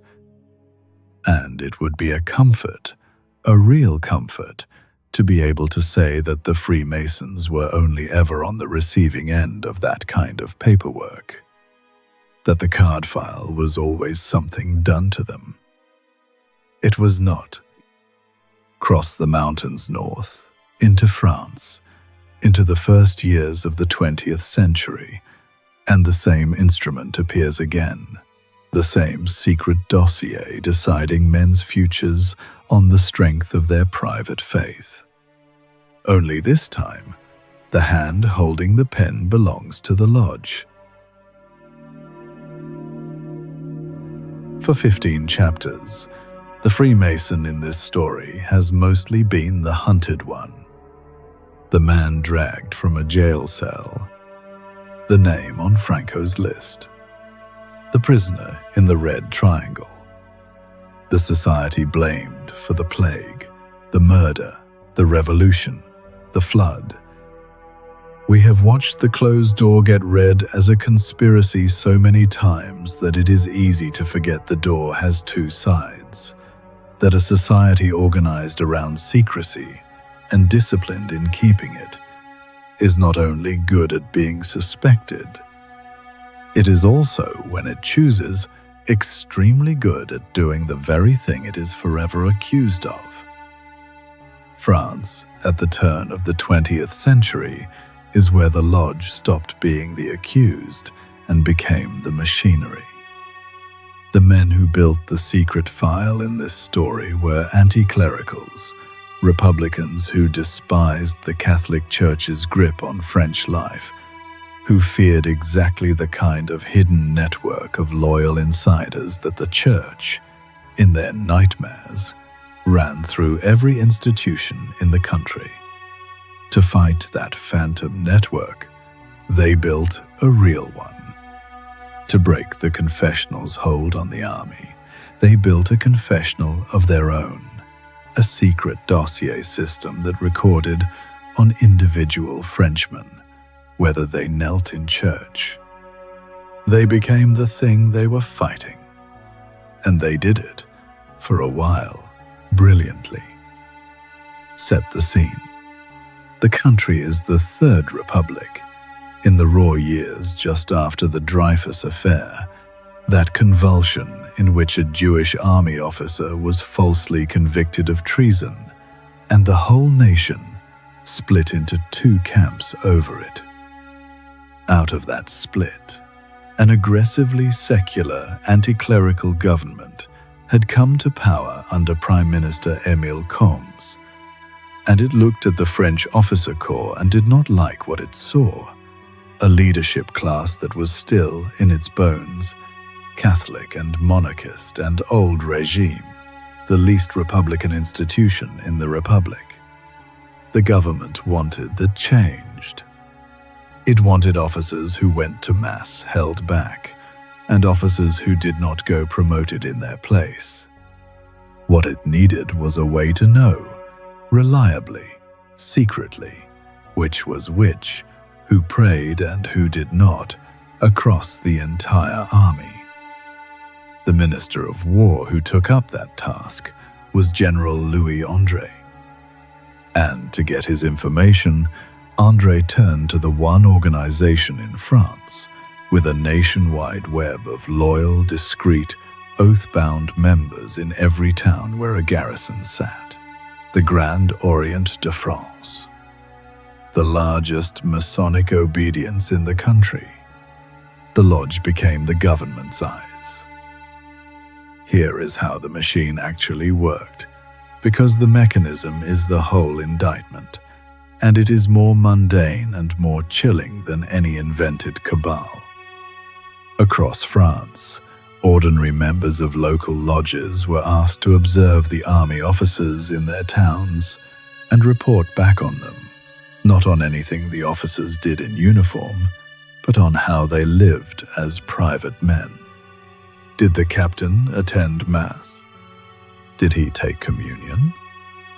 Had he sent his children to be baptized, married in a church, taught by nuns? Was his wife devout? What were his politics, his associations, the color of his loyalties? There was even a shorthand for it, a little cluster of coded letters an informant could jot to mark a man as a practicing Catholic, so that a whole life of quiet devotion could be reduced to a few characters on a card. Little notes came in, thousands of them, and were compiled at the center into file. The French called them fiches, index card. It is the exact word and the exact object we just left behind in Salamanca. A card with a man's private soul written on it. The operation was run out of the Grand Orient's own headquarters. Its Secretary General, Narcisse Amédée Vadecard, coordinated the whole apparatus. The day-to-day labor of producing the files fell to his assistant, a man named Jean-Baptiste Bidegain. On the government side, the material was received and processed by Captain Henri Mollin, General André's own orderly officer, and fed by an internal military Masonic circle that called itself the Solidarité des Armées.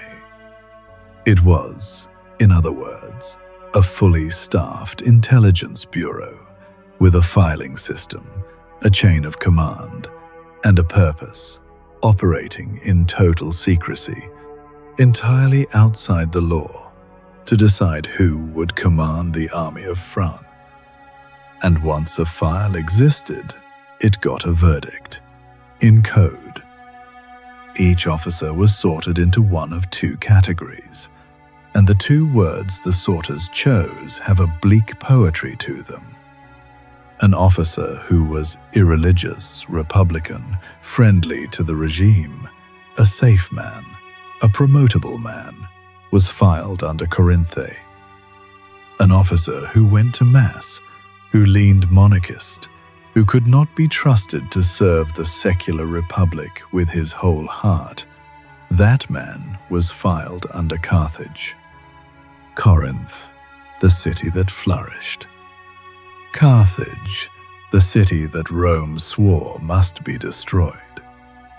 To be marked Carthage was to have your career quietly ended, not for anything you had done, not for any failure of skill or courage, but for the fact that your knees still bent in a church. The scale was enormous. The historian Serge Burstein counted the files precisely, around 18,818 individual fiches, compiled between September of 1901 and October of 1903. Popular accounts have rounded that up over the years to 20, even 25,000, and the exact total is genuinely disputed, but the order of it is not, and the proportion is the staggering part.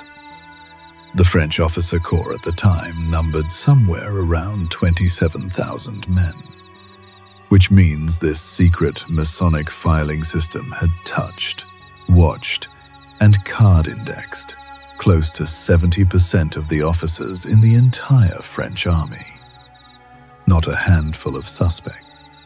Nearly 7 men in 10, catalogued by their faith.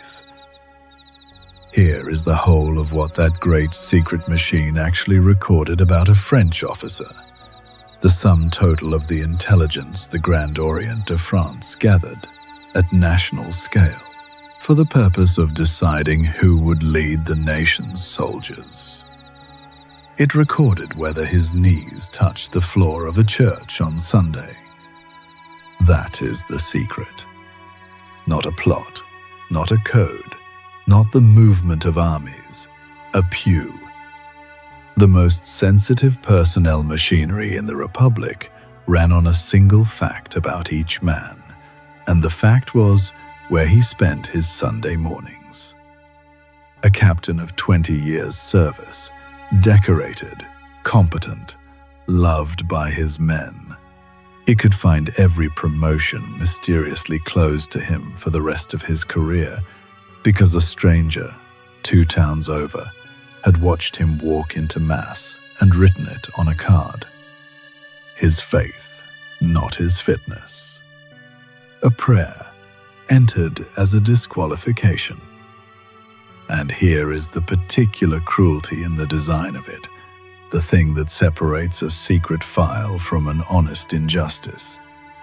The blocked officer could not fight it because he did not know it was there. He was never told he had been marked.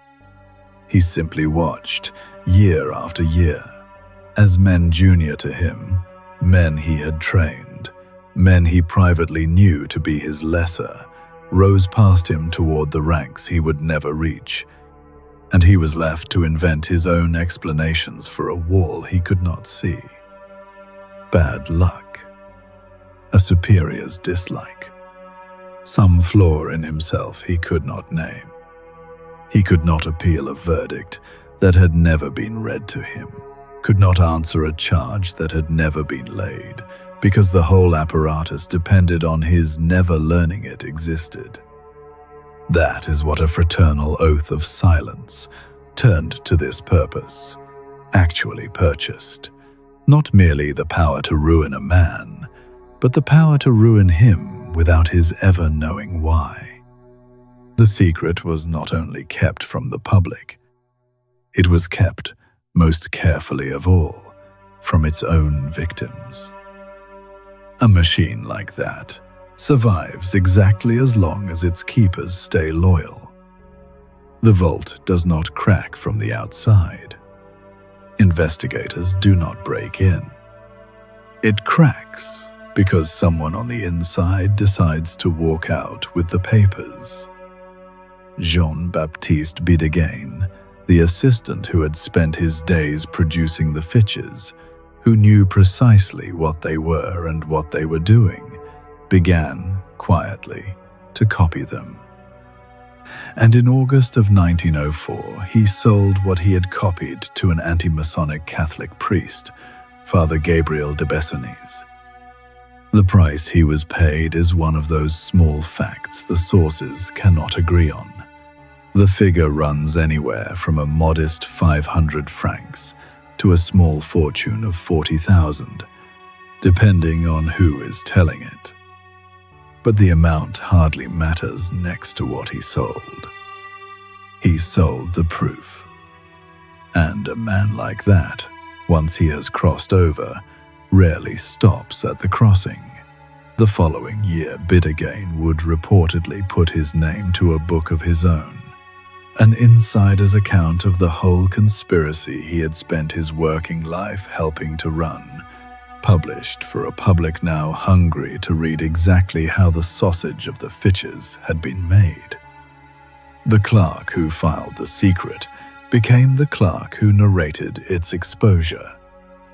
The silence broke the way it usually does, not through the brave and the principled, but through the disillusioned and the paid.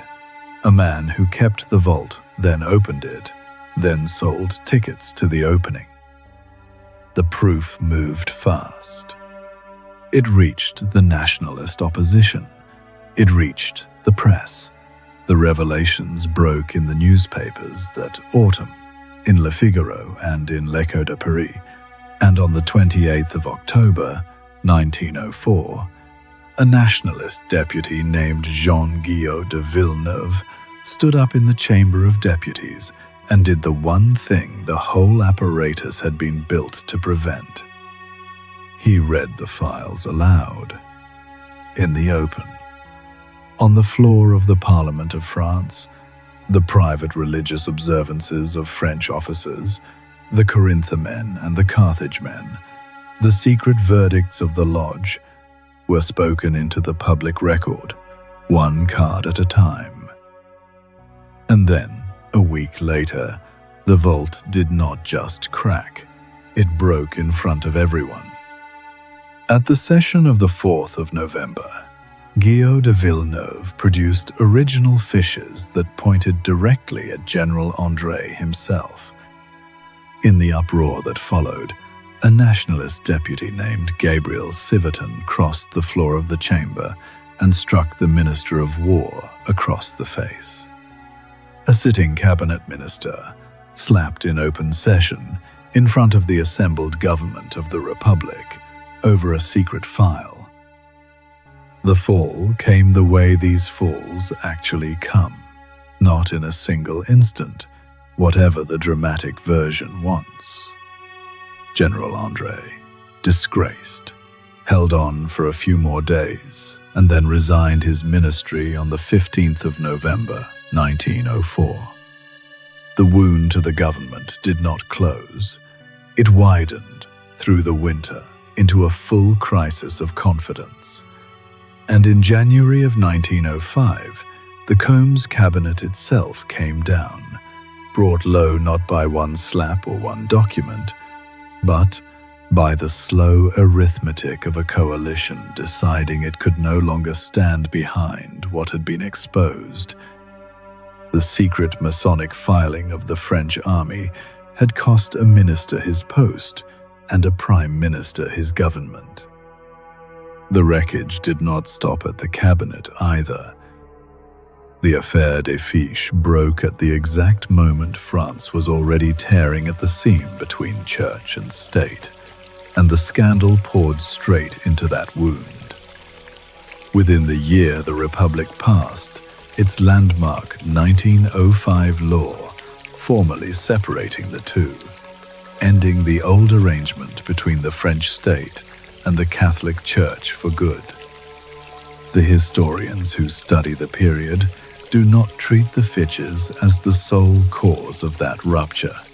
It had been coming for a generation, but they place the affair squarely in the story of it, one of the great scandals that made the divorce final.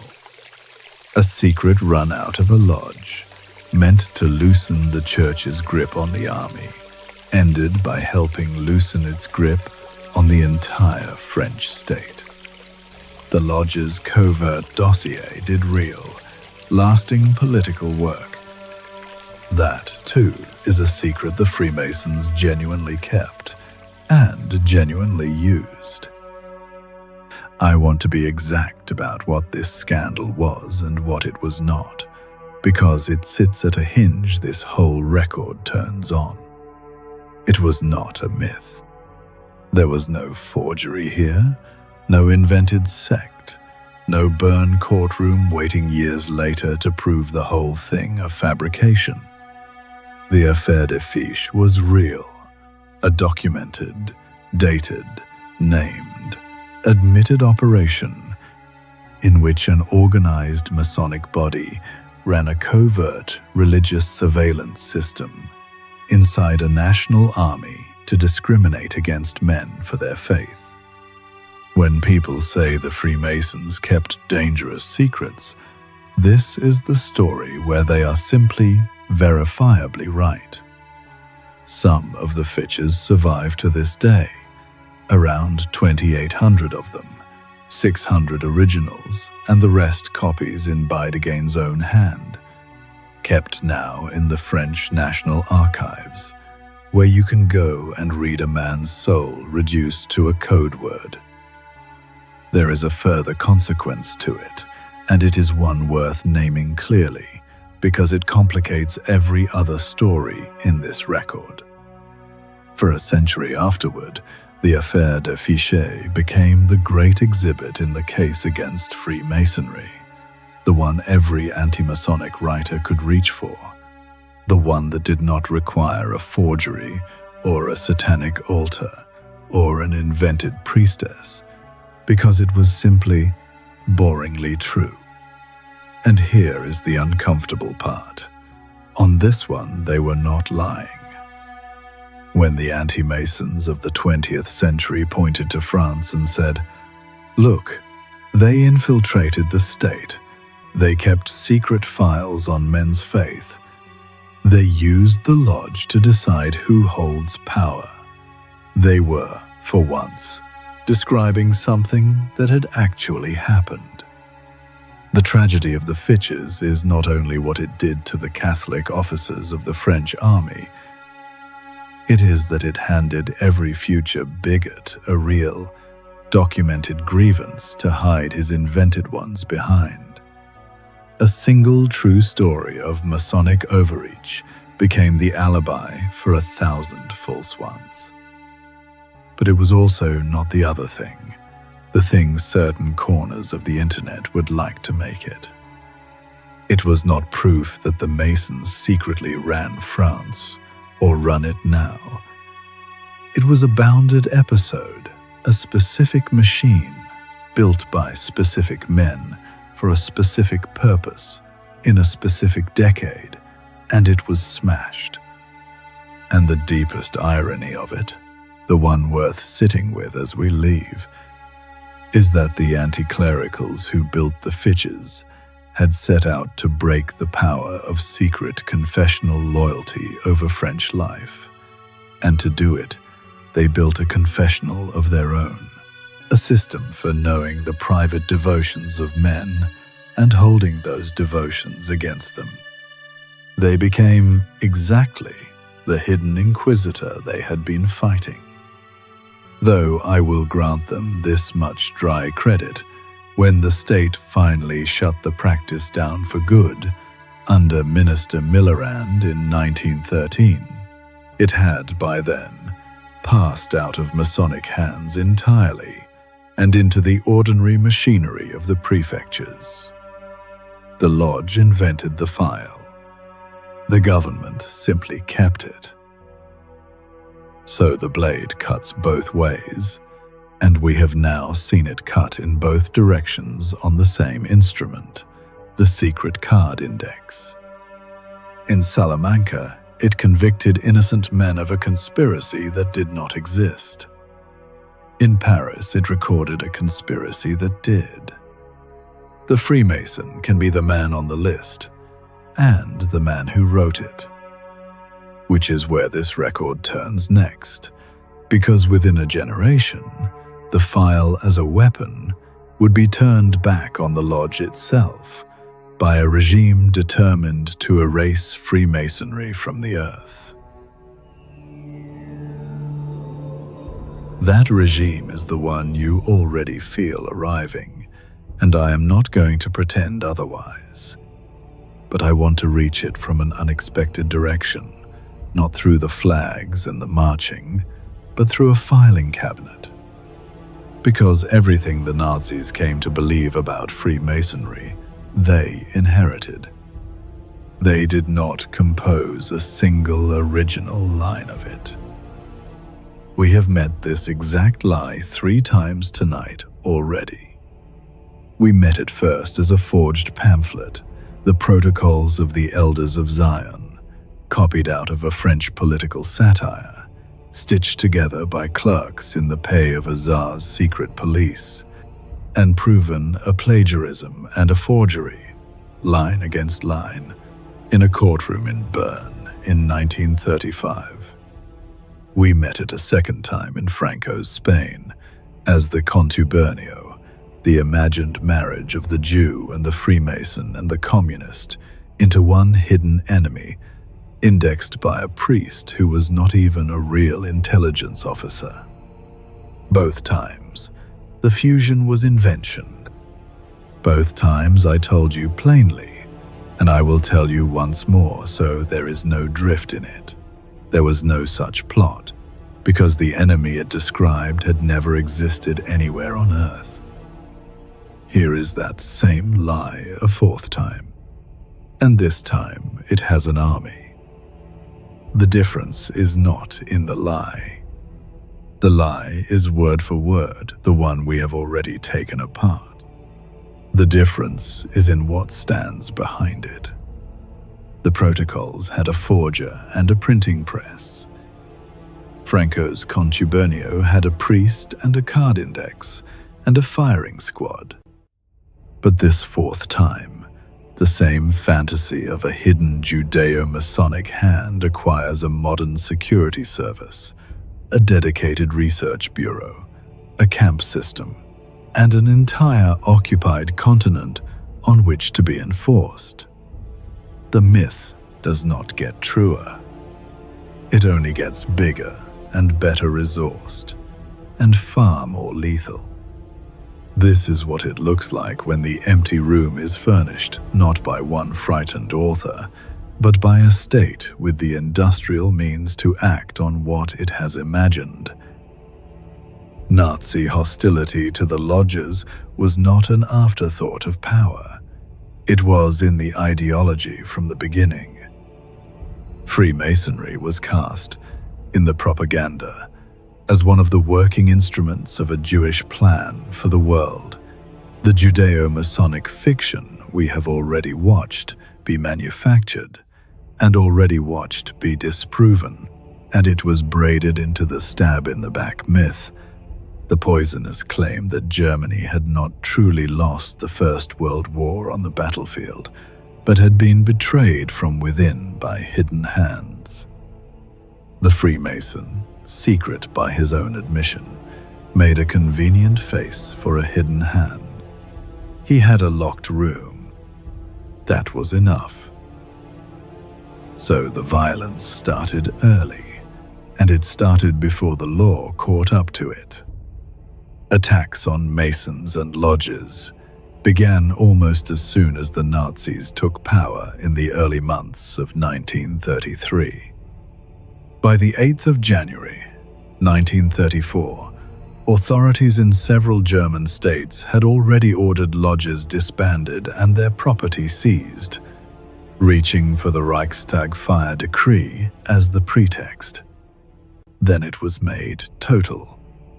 On the 8th of August, 1935, Hitler published a proclamation in the party's own paper, the Völkischer Beobachter, ordering every Masonic lodge in Germany dissolved.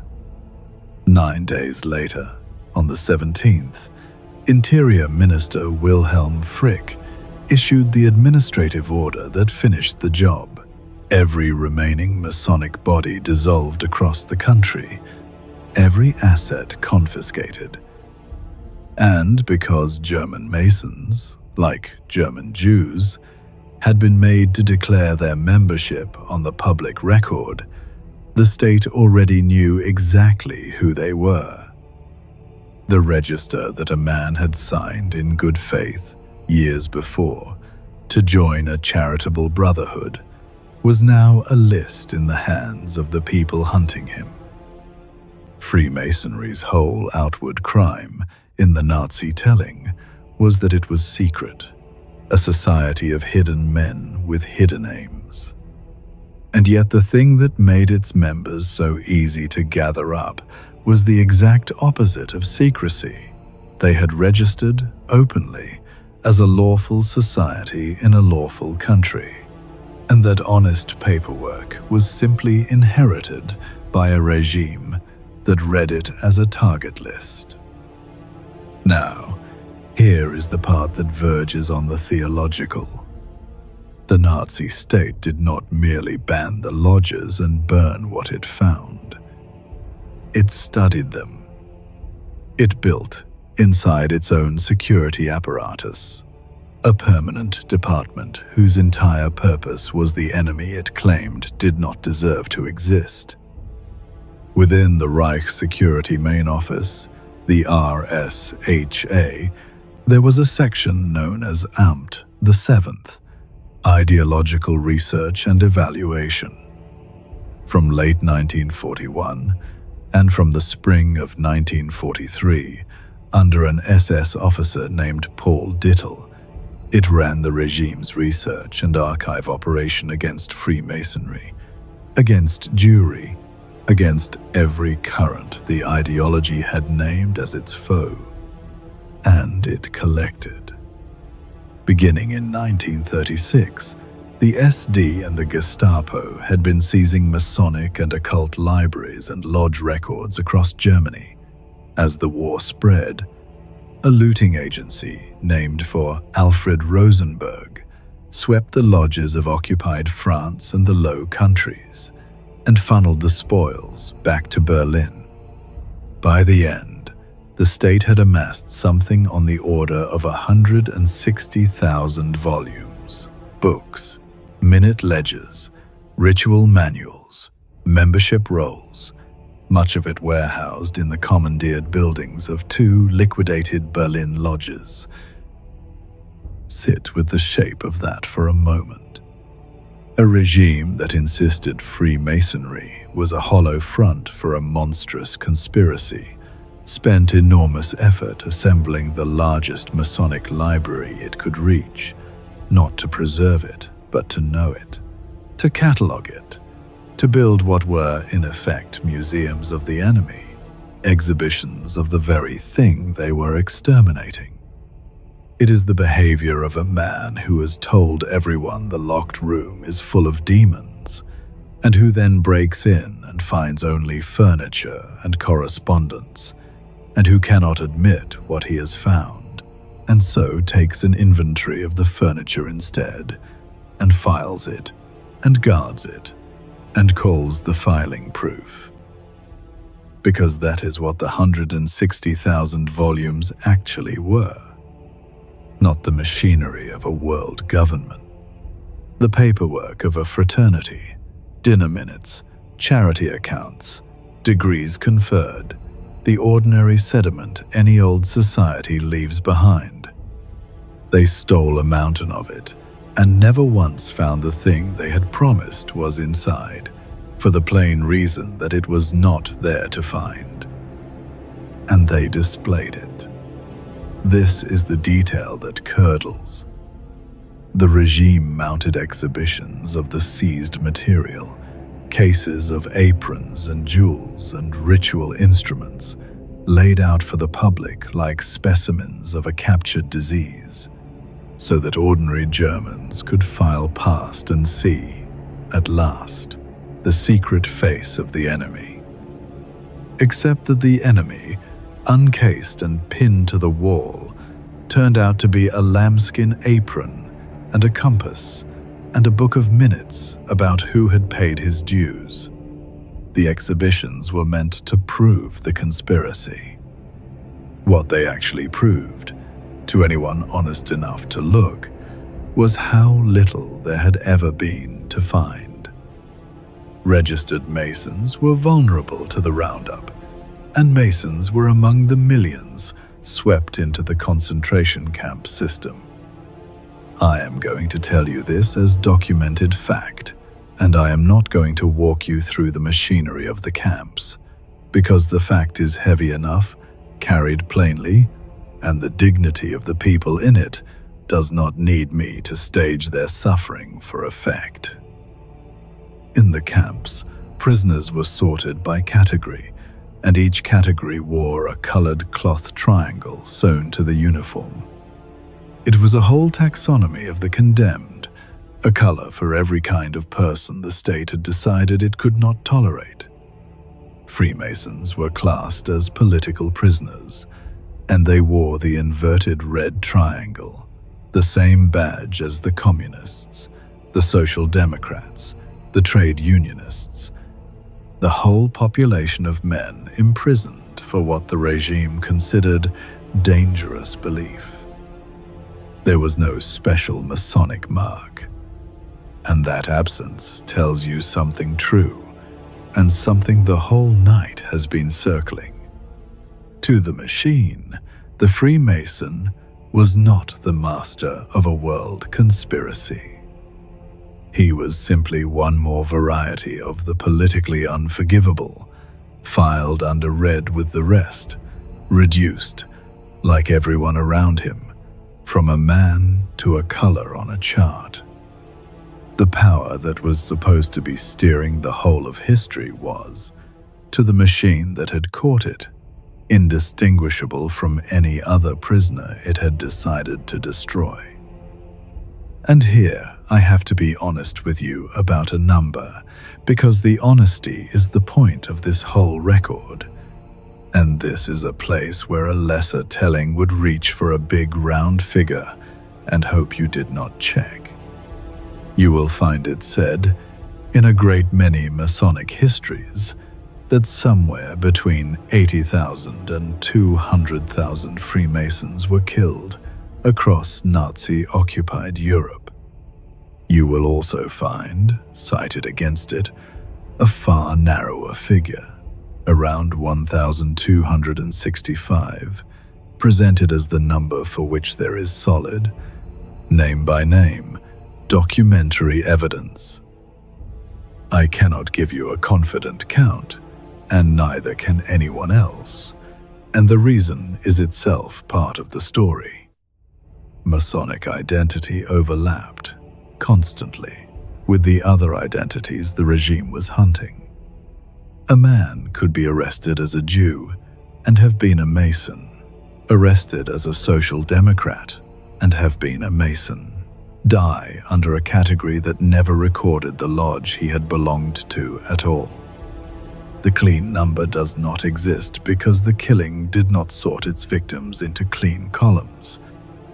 So the truth is a range with a gap torn through the middle of it, a documented figure in the low thousands, an estimated figure vastly larger, and no reliable bridge between them. The record is incomplete, and it will stay incomplete, and I would rather hand you an honest blank than a false total. But a blank is not a silence, and some of the names we do have are worth saying aloud. In the occupied Netherlands, there was a man named Hermanus van Tongeren, the Grand Master of Dutch Freemasonry. When the Germans came and outlawed the lodges, he did not scatter his people to the winds.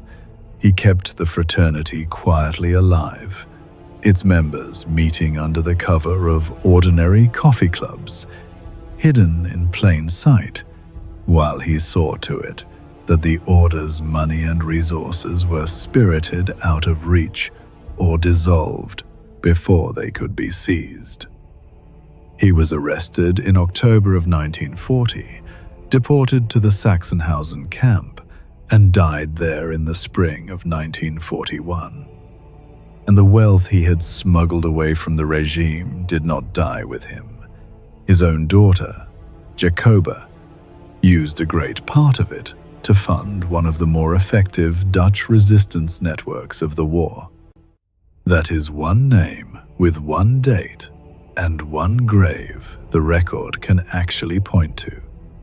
Now take the uncertainty around that single man and multiply it by tens of thousands, and you have the true and terrible shape of the gap. What we can say without any hedge at all is that Freemasons were persecuted, imprisoned, and killed as a named category of enemy by a state that had decided their secrecy was a crime against the world. Which brings us, at last, into Hut 6. Esterwegen was one of the Emsland camps, in the flat, wet country near the Dutch border, a place of forced labor and hunger and the ordinary, grinding cruelty of the system. Among its political prisoners in the autumn of 1943 was a group of Belgian men, resistance figures, and 7 of them were Freemasons. And on the 15th of November, 1943, inside the barracks, those 7 men did something that I still find almost impossible to hold steady in the mind. They founded a lodge. They named it Liberté Chérie, cherished liberty, a phrase lifted from a line of La Marseillaise.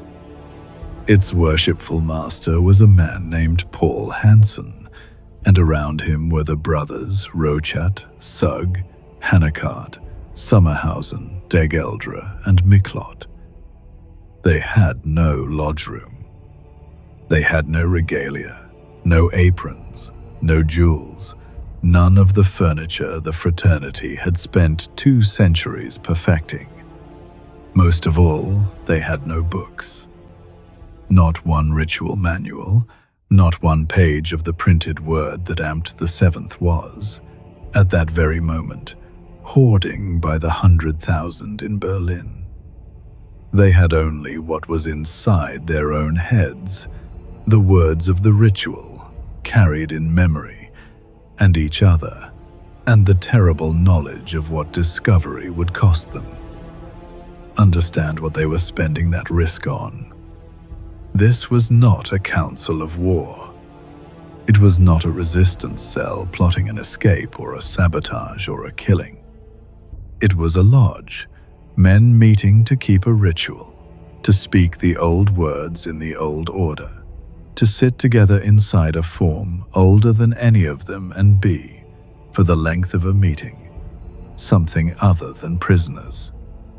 In the middle of forced labor and hunger and the daily arithmetic of the camp, they spent their almost non-existent margin of safety on the very thing the Nazi state had told the world was a sinister worldwide conspiracy. A few men talking quietly, according to a ceremony. If Amt the Seventh's 160,000 volumes had been right about what a lodge was for, these 7 would have been plotting to rule the earth. They were not plotting anything. They were remembering. And they worked. They met in secret in the middle of the camp, and they held to the forms from memory. At least once they did the thing a lodge exists to do. They took a new man in. A fellow prisoner named Fernand Hérault was raised among them to the 3rd degree, the full making of a master mason, and he is recorded as the only man known to have been raised to that degree inside a Nazi concentration camp. A brotherhood, initiating a brother, in the one place on the earth built specifically to erase brotherhoods. And consider what that particular ceremony is, because the fact of where they performed it is almost unbearable once you know. To be raised, in the fraternity's own language, is to be carried through its central drama, a ritual about death, and about what survives a man after he is struck down, a symbolic dying, and then a lifting up again by the hands of one's brothers. There is an enormous, bleak fitness in it being enacted there, of all the places on earth. In a camp engineered to reduce a man first to a number, and then to nothing at all. 7 of them performed, from memory, in a barracks, a ceremony whose entire subject is that a man is not finally erased, that something in him can be raised again by the people who refuse to leave him in the ground. They had no way of knowing whether any of them would live to walk back out through the gate. They did it anyway. Now weigh the 2 things against each other. In Berlin sat the Bureau of the Enemy, 160,000 looted volumes, an entire department of researchers, a state's full apparatus, all of it assembled to possess and to expose the secret power of Freemasonry. And in a barracks at Esterwagen sat the lodge itself, the real thing, the actual article the Bureau had spent all that effort trying to capture, and it had no books at all. It did not need them. It turned out that the thing the Nazis had stockpiled a mountain of paper to understand could be carried, entire, in the memory of 7 starving men, and rebuilt from nothing, in the dark, under sentence of death. The Bureau had every book about the lodge and never once held the lodge. What was actually there was 7 men keeping a promise to each other, because it was the last thing the camp had not been able to take. I wish I could tell you they all came home. They did not. Most of the founders of Liberté Chérie did not survive the war. Of the original group, only 2 are recorded as living to see the peace. Fernand Hérault, the man they had raised in the barracks, and Luc Sommerhausen. Hérault endured and lived on until 1997, an old man carrying inside him the memory of a lodge that had existed for a while in a place that was not supposed to permit anything human at all. The others are names now, and I have given them to you on purpose, because names are what a record is for. Hansen, Rochat, Sugg, Hannequart, Sommerhausen, de Geldre, Michelot. Liberté Chérie was not even alone. It was one of at least 3 lodges that prisoners are known to have founded inside the Nazi camps. The others remembered as Les Frères Captifs d'Alache, the Captive Brothers of Alache, and L'Obstiné, the Obstinate One, which is as honest a name for the whole impulse as anyone could have chosen. Men in the worst place the century built, obstinately insisting on meeting according to a form. But it is Liberté Chérie whose full role we can still read, and so it is the one we read. There is a small blue flower attached to all of this, and I will end on it, carefully, because even here the record has its second blade. Freemasons the world over now wear a forget-me, not to remember those who suffered under the Nazis. The story often told is that the flower was invented as a secret resistance code during the persecution, Masons signaling to one another in a badge the Gestapo could not read. The documented history is quieter than that, and I think better for being quieter. The forget-me-not was first taken up as a Masonic emblem in 1926 by a German Grand Lodge, years before Hitler held power. An ordinary badge, nothing more. Then, in 1938, by pure coincidence, a nearly identical flower pin was chosen for a Nazi charity drive, which did let a Mason wear his loyalty in plain sight under cover of apparent support for the regime. And after the war, in 1948, the flower was formally adopted as the fraternity's emblem of remembrance, which is what it remains. The heroic code is a little embellished. The men in Hut 6 are not. The Brotherhood, it turns out, mythologizes its own past, the way every human institution does, and it does not need to. The true story was always enough. We have kept a heavy vigil, you and I. 17 rooms now, and a great many of them have held real blood, a body under a bridge, a shadow lodge inside a state, a tribunal that killed by the folder, a barracks where men held a ritual from memory, while the machine outside tried to unmake them. If you have stayed this long in the dark, you have earned the last door being a different kind of door. Because it is. This final room is a lighter one, the one place tonight where the invented secret hurt no one but the pride of the people who believed it. The most famous Freemason dark secret of the entire 19th century, the one that reached all the way up to a papal audience, was a joke. Not a myth that grew by accident. A joke, written on purpose by one man who told everyone so to their faces in a rented hall. His name, his real name, was Marie Joseph Gabriel Antoine Jogand Pagès, born in Marseille in 1854, raised inside a Jesuit seminary, which is a detail worth keeping, because a man who has been schooled by the church knows precisely where the church keeps its appetite. He grew into a ferocious anti-clerical journalist, a professional mocker of religion, and along the way, after an early financial fraud sent him fleeing to Geneva, he took the pen name the world would remember him by, Leo Taxil. And here is the thing you have to know about the man before we go a step further, because it is the whole key to what follows.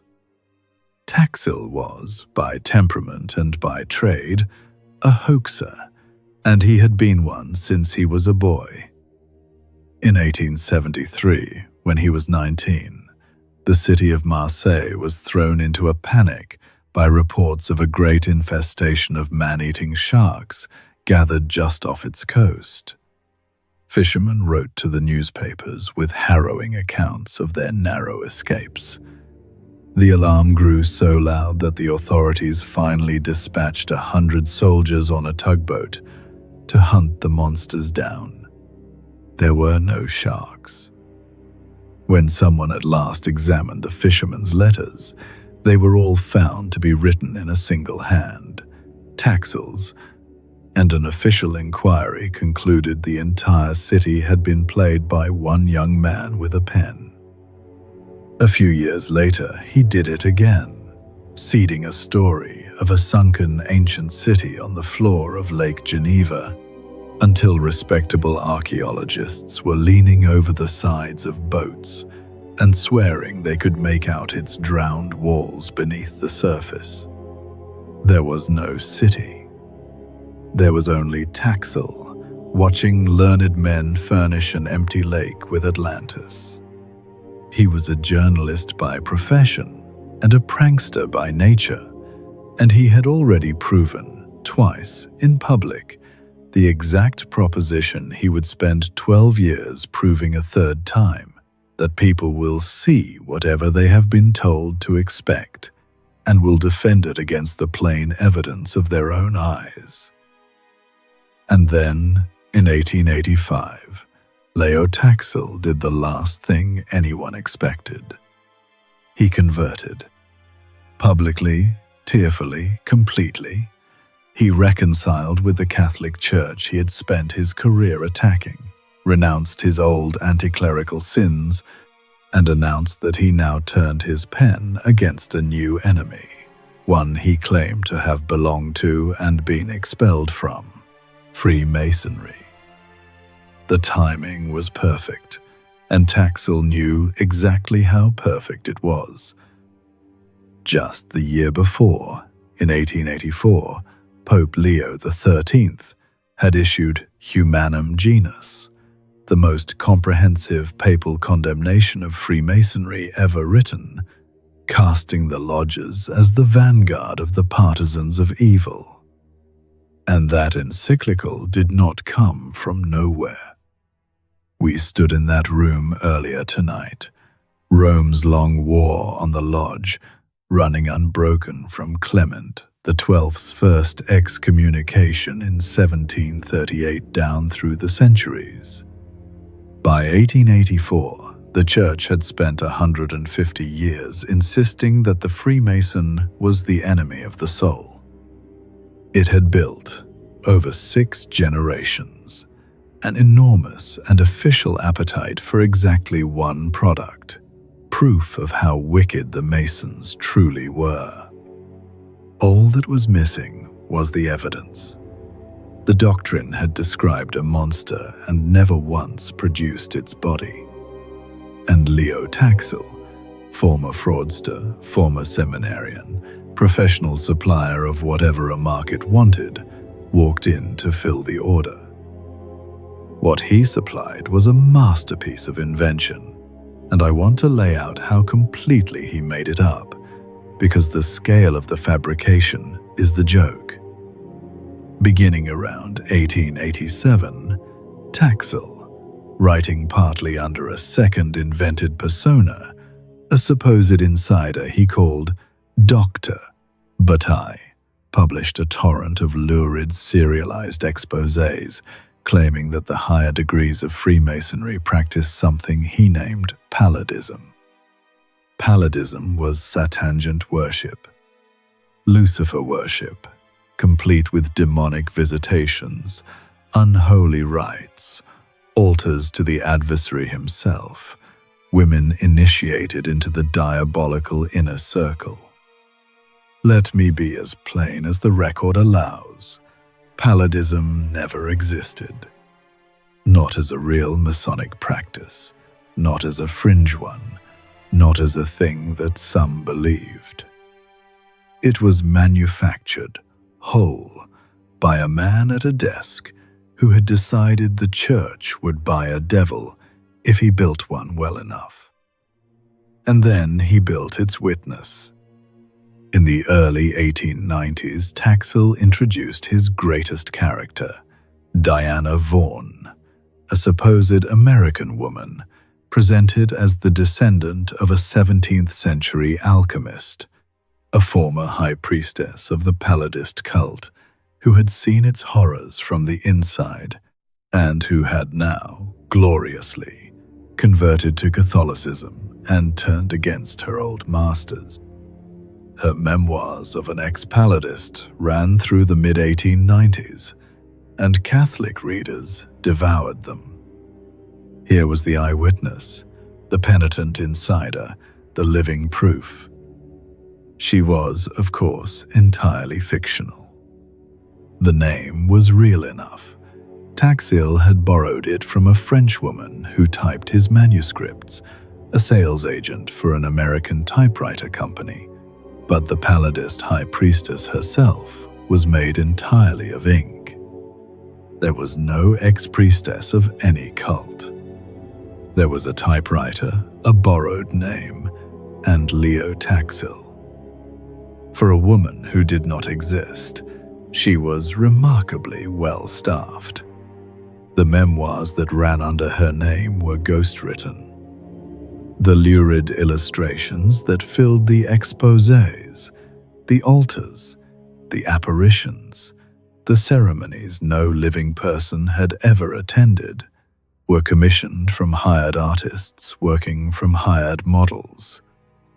It was a small industry, and Taxil ran it the way he had run the Sharks and the Sunken City, except that this time his audience was not a seaside town, but the entire apparatus of a church that had spent a century and a half officially insisting this precise enemy was real. And that changed everything about how hard he had to work. A lie only needs to be finely made when it runs against the grain of what people already want to believe. Taxil's ran with the grain. He was never really asking anyone to believe something new. He was handing the faithful the evidence for something their own doctrine had promised them was out there, and they took it from his hand with gratitude. And the church believed. That is the part that stings, and Taxil designed it to sting.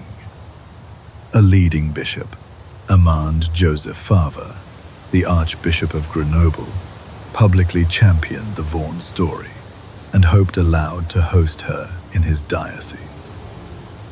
The anti-Masonic press ran it as gospel, and at the summit of it, this is attested from the period, though it comes to us through the Catholic press of the day rather than a Vatican ledger, so I hand it to you with that seam showing.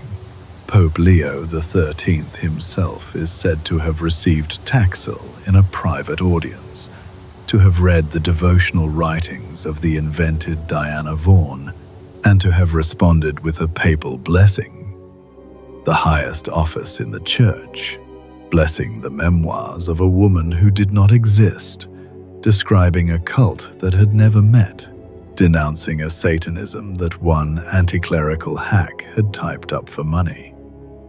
The locked room of Freemasonry had been furnished, once again, with demons, except this time we can name the interior decorator. Not everyone was fooled. A British occult magazine ran skeptical letters questioning whether Diana Vaughan was a real person at all. And in 1896, the occult scholar Arthur Edward Waite published a careful book, Devil Worship in France, that took Taxil's material apart on the evidence, the plagiarisms, the impossibilities, the seams. But the true believers had an answer ready for every doubter, and it is an answer you will recognize, because it is the immortal reflex of the credulous in every age. Anyone debunking the conspiracy must be an agent of the conspiracy. Waite's demolition was waved away as Masonic counter-propaganda. Of course, the Masons would deny their own Satanism. The denial was simply more proof. But the doubt would not stay outside the church's own walls. In September of 1896, the faithful convened a great international anti-Masonic Congress at Trent, with the official backing of Rome, a gathering meant to organize the holy war against the lodges. And it was there, among the anti-Masons themselves, that the edifice began to crack. Delegates rose to ask the plain question the outsiders had been asking for a year. Had anyone in this room ever actually met Diana Vaughan? A special commission was appointed to settle it, to produce some proof that the star witness of the entire crusade was a living woman and not a rumor on paper. It could not. The inquiry found no Diana Vaughan anywhere, and its own members began, in their proceedings, to reach for a colder word for the man who kept promising her imposter. The anti-Masons had gone hunting for their own chief witness and come back unable to prove she had ever drawn a breath. Pressure built for the one thing Taxil had always dangled and never delivered: Diana Vaughan, in person, in the flesh. And so, at last, he announced that he would produce her. On the 19th of April, 1897, in a packed hall at the Société de Géographie in Paris, the anti-Masonic faithful, the clergy, the journalists, all of them assembled at last to meet the famous penitent priestess. Leo Taxil took the stage.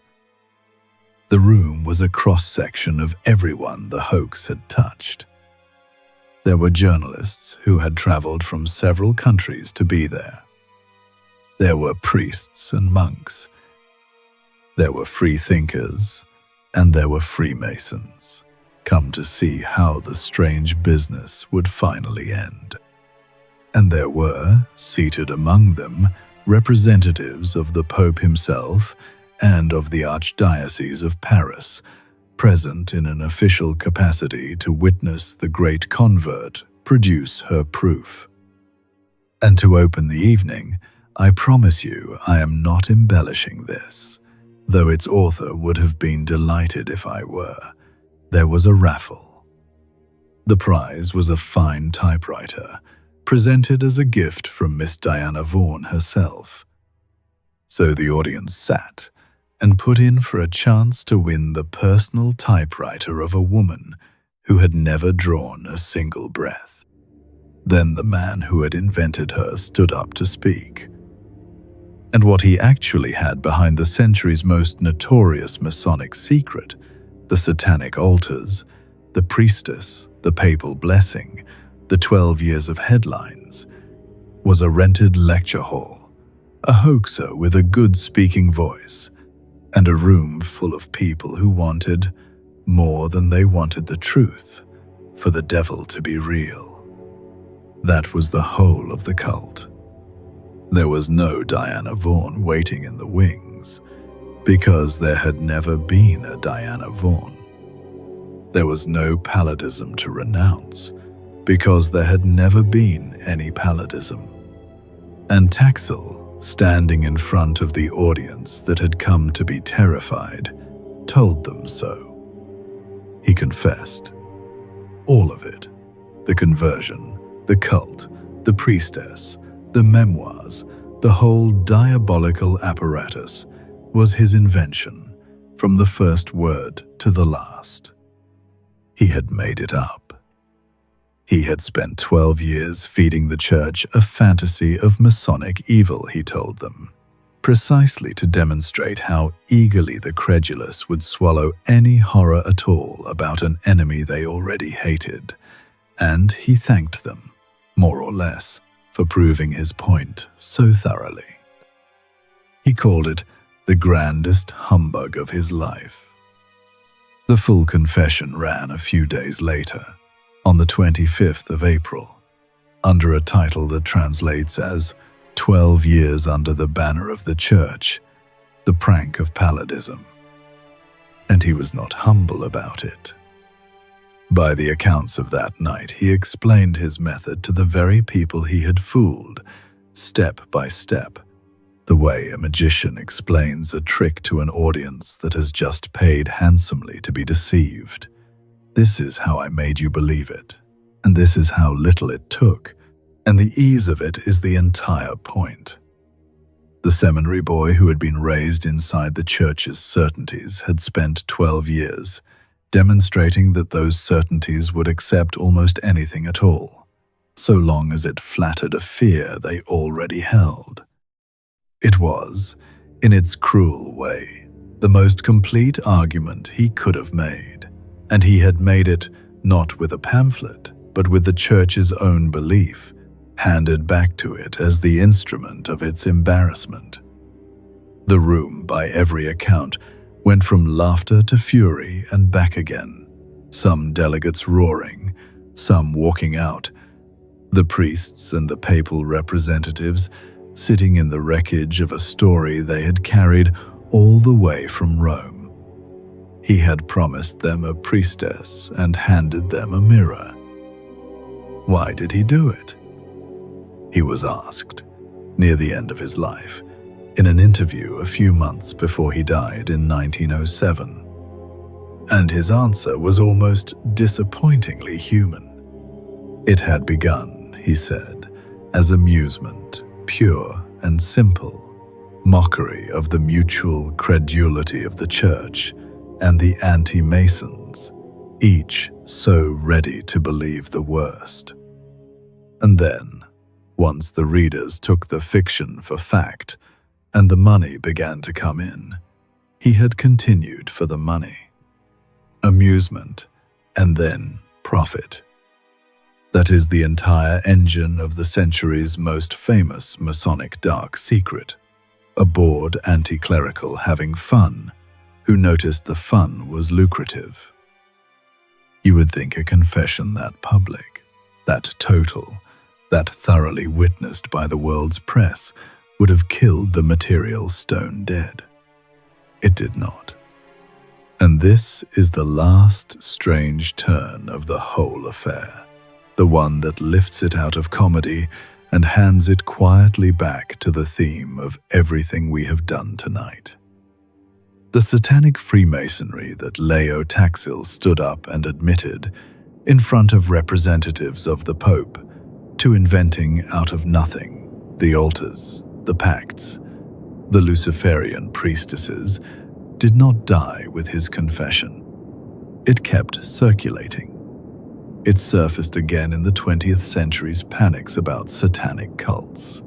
It was quoted, in earnest, in anti-Masonic and anti-occult tracts by people who wrote as though the man had never confessed at all, and it was woven, a full century later, into a celebrated novel about the manufacture of exactly this species of lie. The hoax outlived its own unmasking, easily, for the same reason it had worked in the first place, because the appetite that swallowed it was still hungry, and an appetite does not much care that its last meal turned out to be painted cardboard. Tell people that the enemy they fear keeps a devil, and some of them will keep the devil long after the man who forged it has taken his bow and gone home. And here is the thing that lingers, the reason I saved this room for the end of a very long night. Everything else we have walked through tonight taught the same grim lesson that the invented secret was, again and again, deadlier than the real one. The forged pamphlet that helped bury tens of thousands. The priest's phantom index that fed a tribunal. The lie with an army behind it.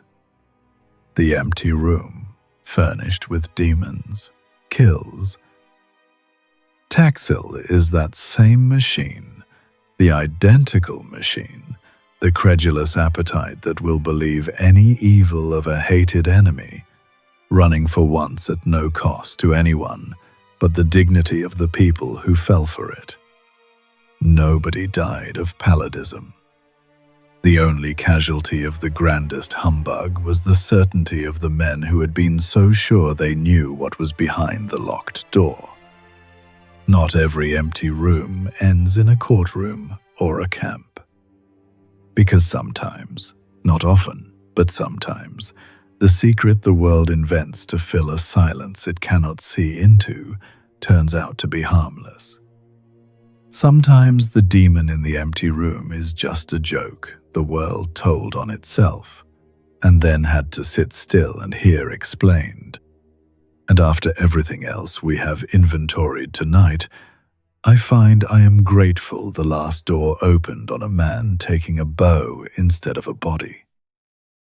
18 rooms. And this is what was in them. Some of them held a real crime, and usually a worse one than you had been told. There was a banker under a bridge with 11 pounds of brick in his pockets, and no killer ever named. There was a single sheet of 962 names in a financier's study, and a shadow lodge behind it. There was a card index in Paris that recorded which men knelt in church on a Sunday, and used it to decide who rose in the army, a genuine Masonic secret, kept and used. And there were folders in Salamanca, tens of thousands of them, standing over a country that had, at most, a few thousand real Freemasons in it, and men were shot on the strength of the paper. And some of the rooms held nothing at all, nothing but a lie the world walked in and armed. A pamphlet forged in a French satire and a czar's back office that a genocidal state would one day cite as it worked. A priestess who never lived, worshipping a devil no lodge had ever met. A ghost blamed for 2 centuries of history it had never touched. That ghost is where I want to leave you, because it is the cleanest proof of the whole thing. The Bavarian Illuminati were real. A professor and a handful of curious men, founded on the 1st of May, 1776, and crushed utterly by the state within 9 years. 9 years alive, dead for nearly 2.5 centuries. And in all the time since, that tiny, extinct, thoroughly beaten little society has been named as the hidden hand behind revolutions, wars, assassinations, governments, the whole running machinery of the modern world, none of which it was anywhere near, because it was already gone. The society that did the least has been credited with the most. The room that held the least has cast, by far, the longest shadow. So both blades cut, exactly as I promised you at the first door. There were the secrets they truly kept, and some of those were real, and some of those were ugly, and a free society has every right to know them. And there were the lies that rushed in to fill the silence, and those were the ones that killed. Over and over tonight, the invented secret was the deadlier one, not the thing in the room, the thing we carried in. It is a very old habit, and I do not think it is going anywhere. We stand at a door we cannot see behind, and we cannot bear to leave the space empty, and so we furnish it with a cabal, an altar, a plan, a devil. The lock does the rest. Whatever we most fear will fit through it. That is all. That is the whole of it. 18 rooms, and the darkest thing in almost every one of them was not what someone was hiding. It was what the rest of us could not stop ourselves from imagining was there. Rest now. The doors are all shut, and inventoried, and honest. There is nothing behind them but what there was. Since you made it this far, I'm glad you enjoyed the episode. If you would like to continue listening to episodes with similar themes, I linked them in the description below. You will also find a playlist of our most popular videos. Sleep now, midnight magnates. And wake up, as always, a little stronger and a little wiser. The story is done, but yours continues.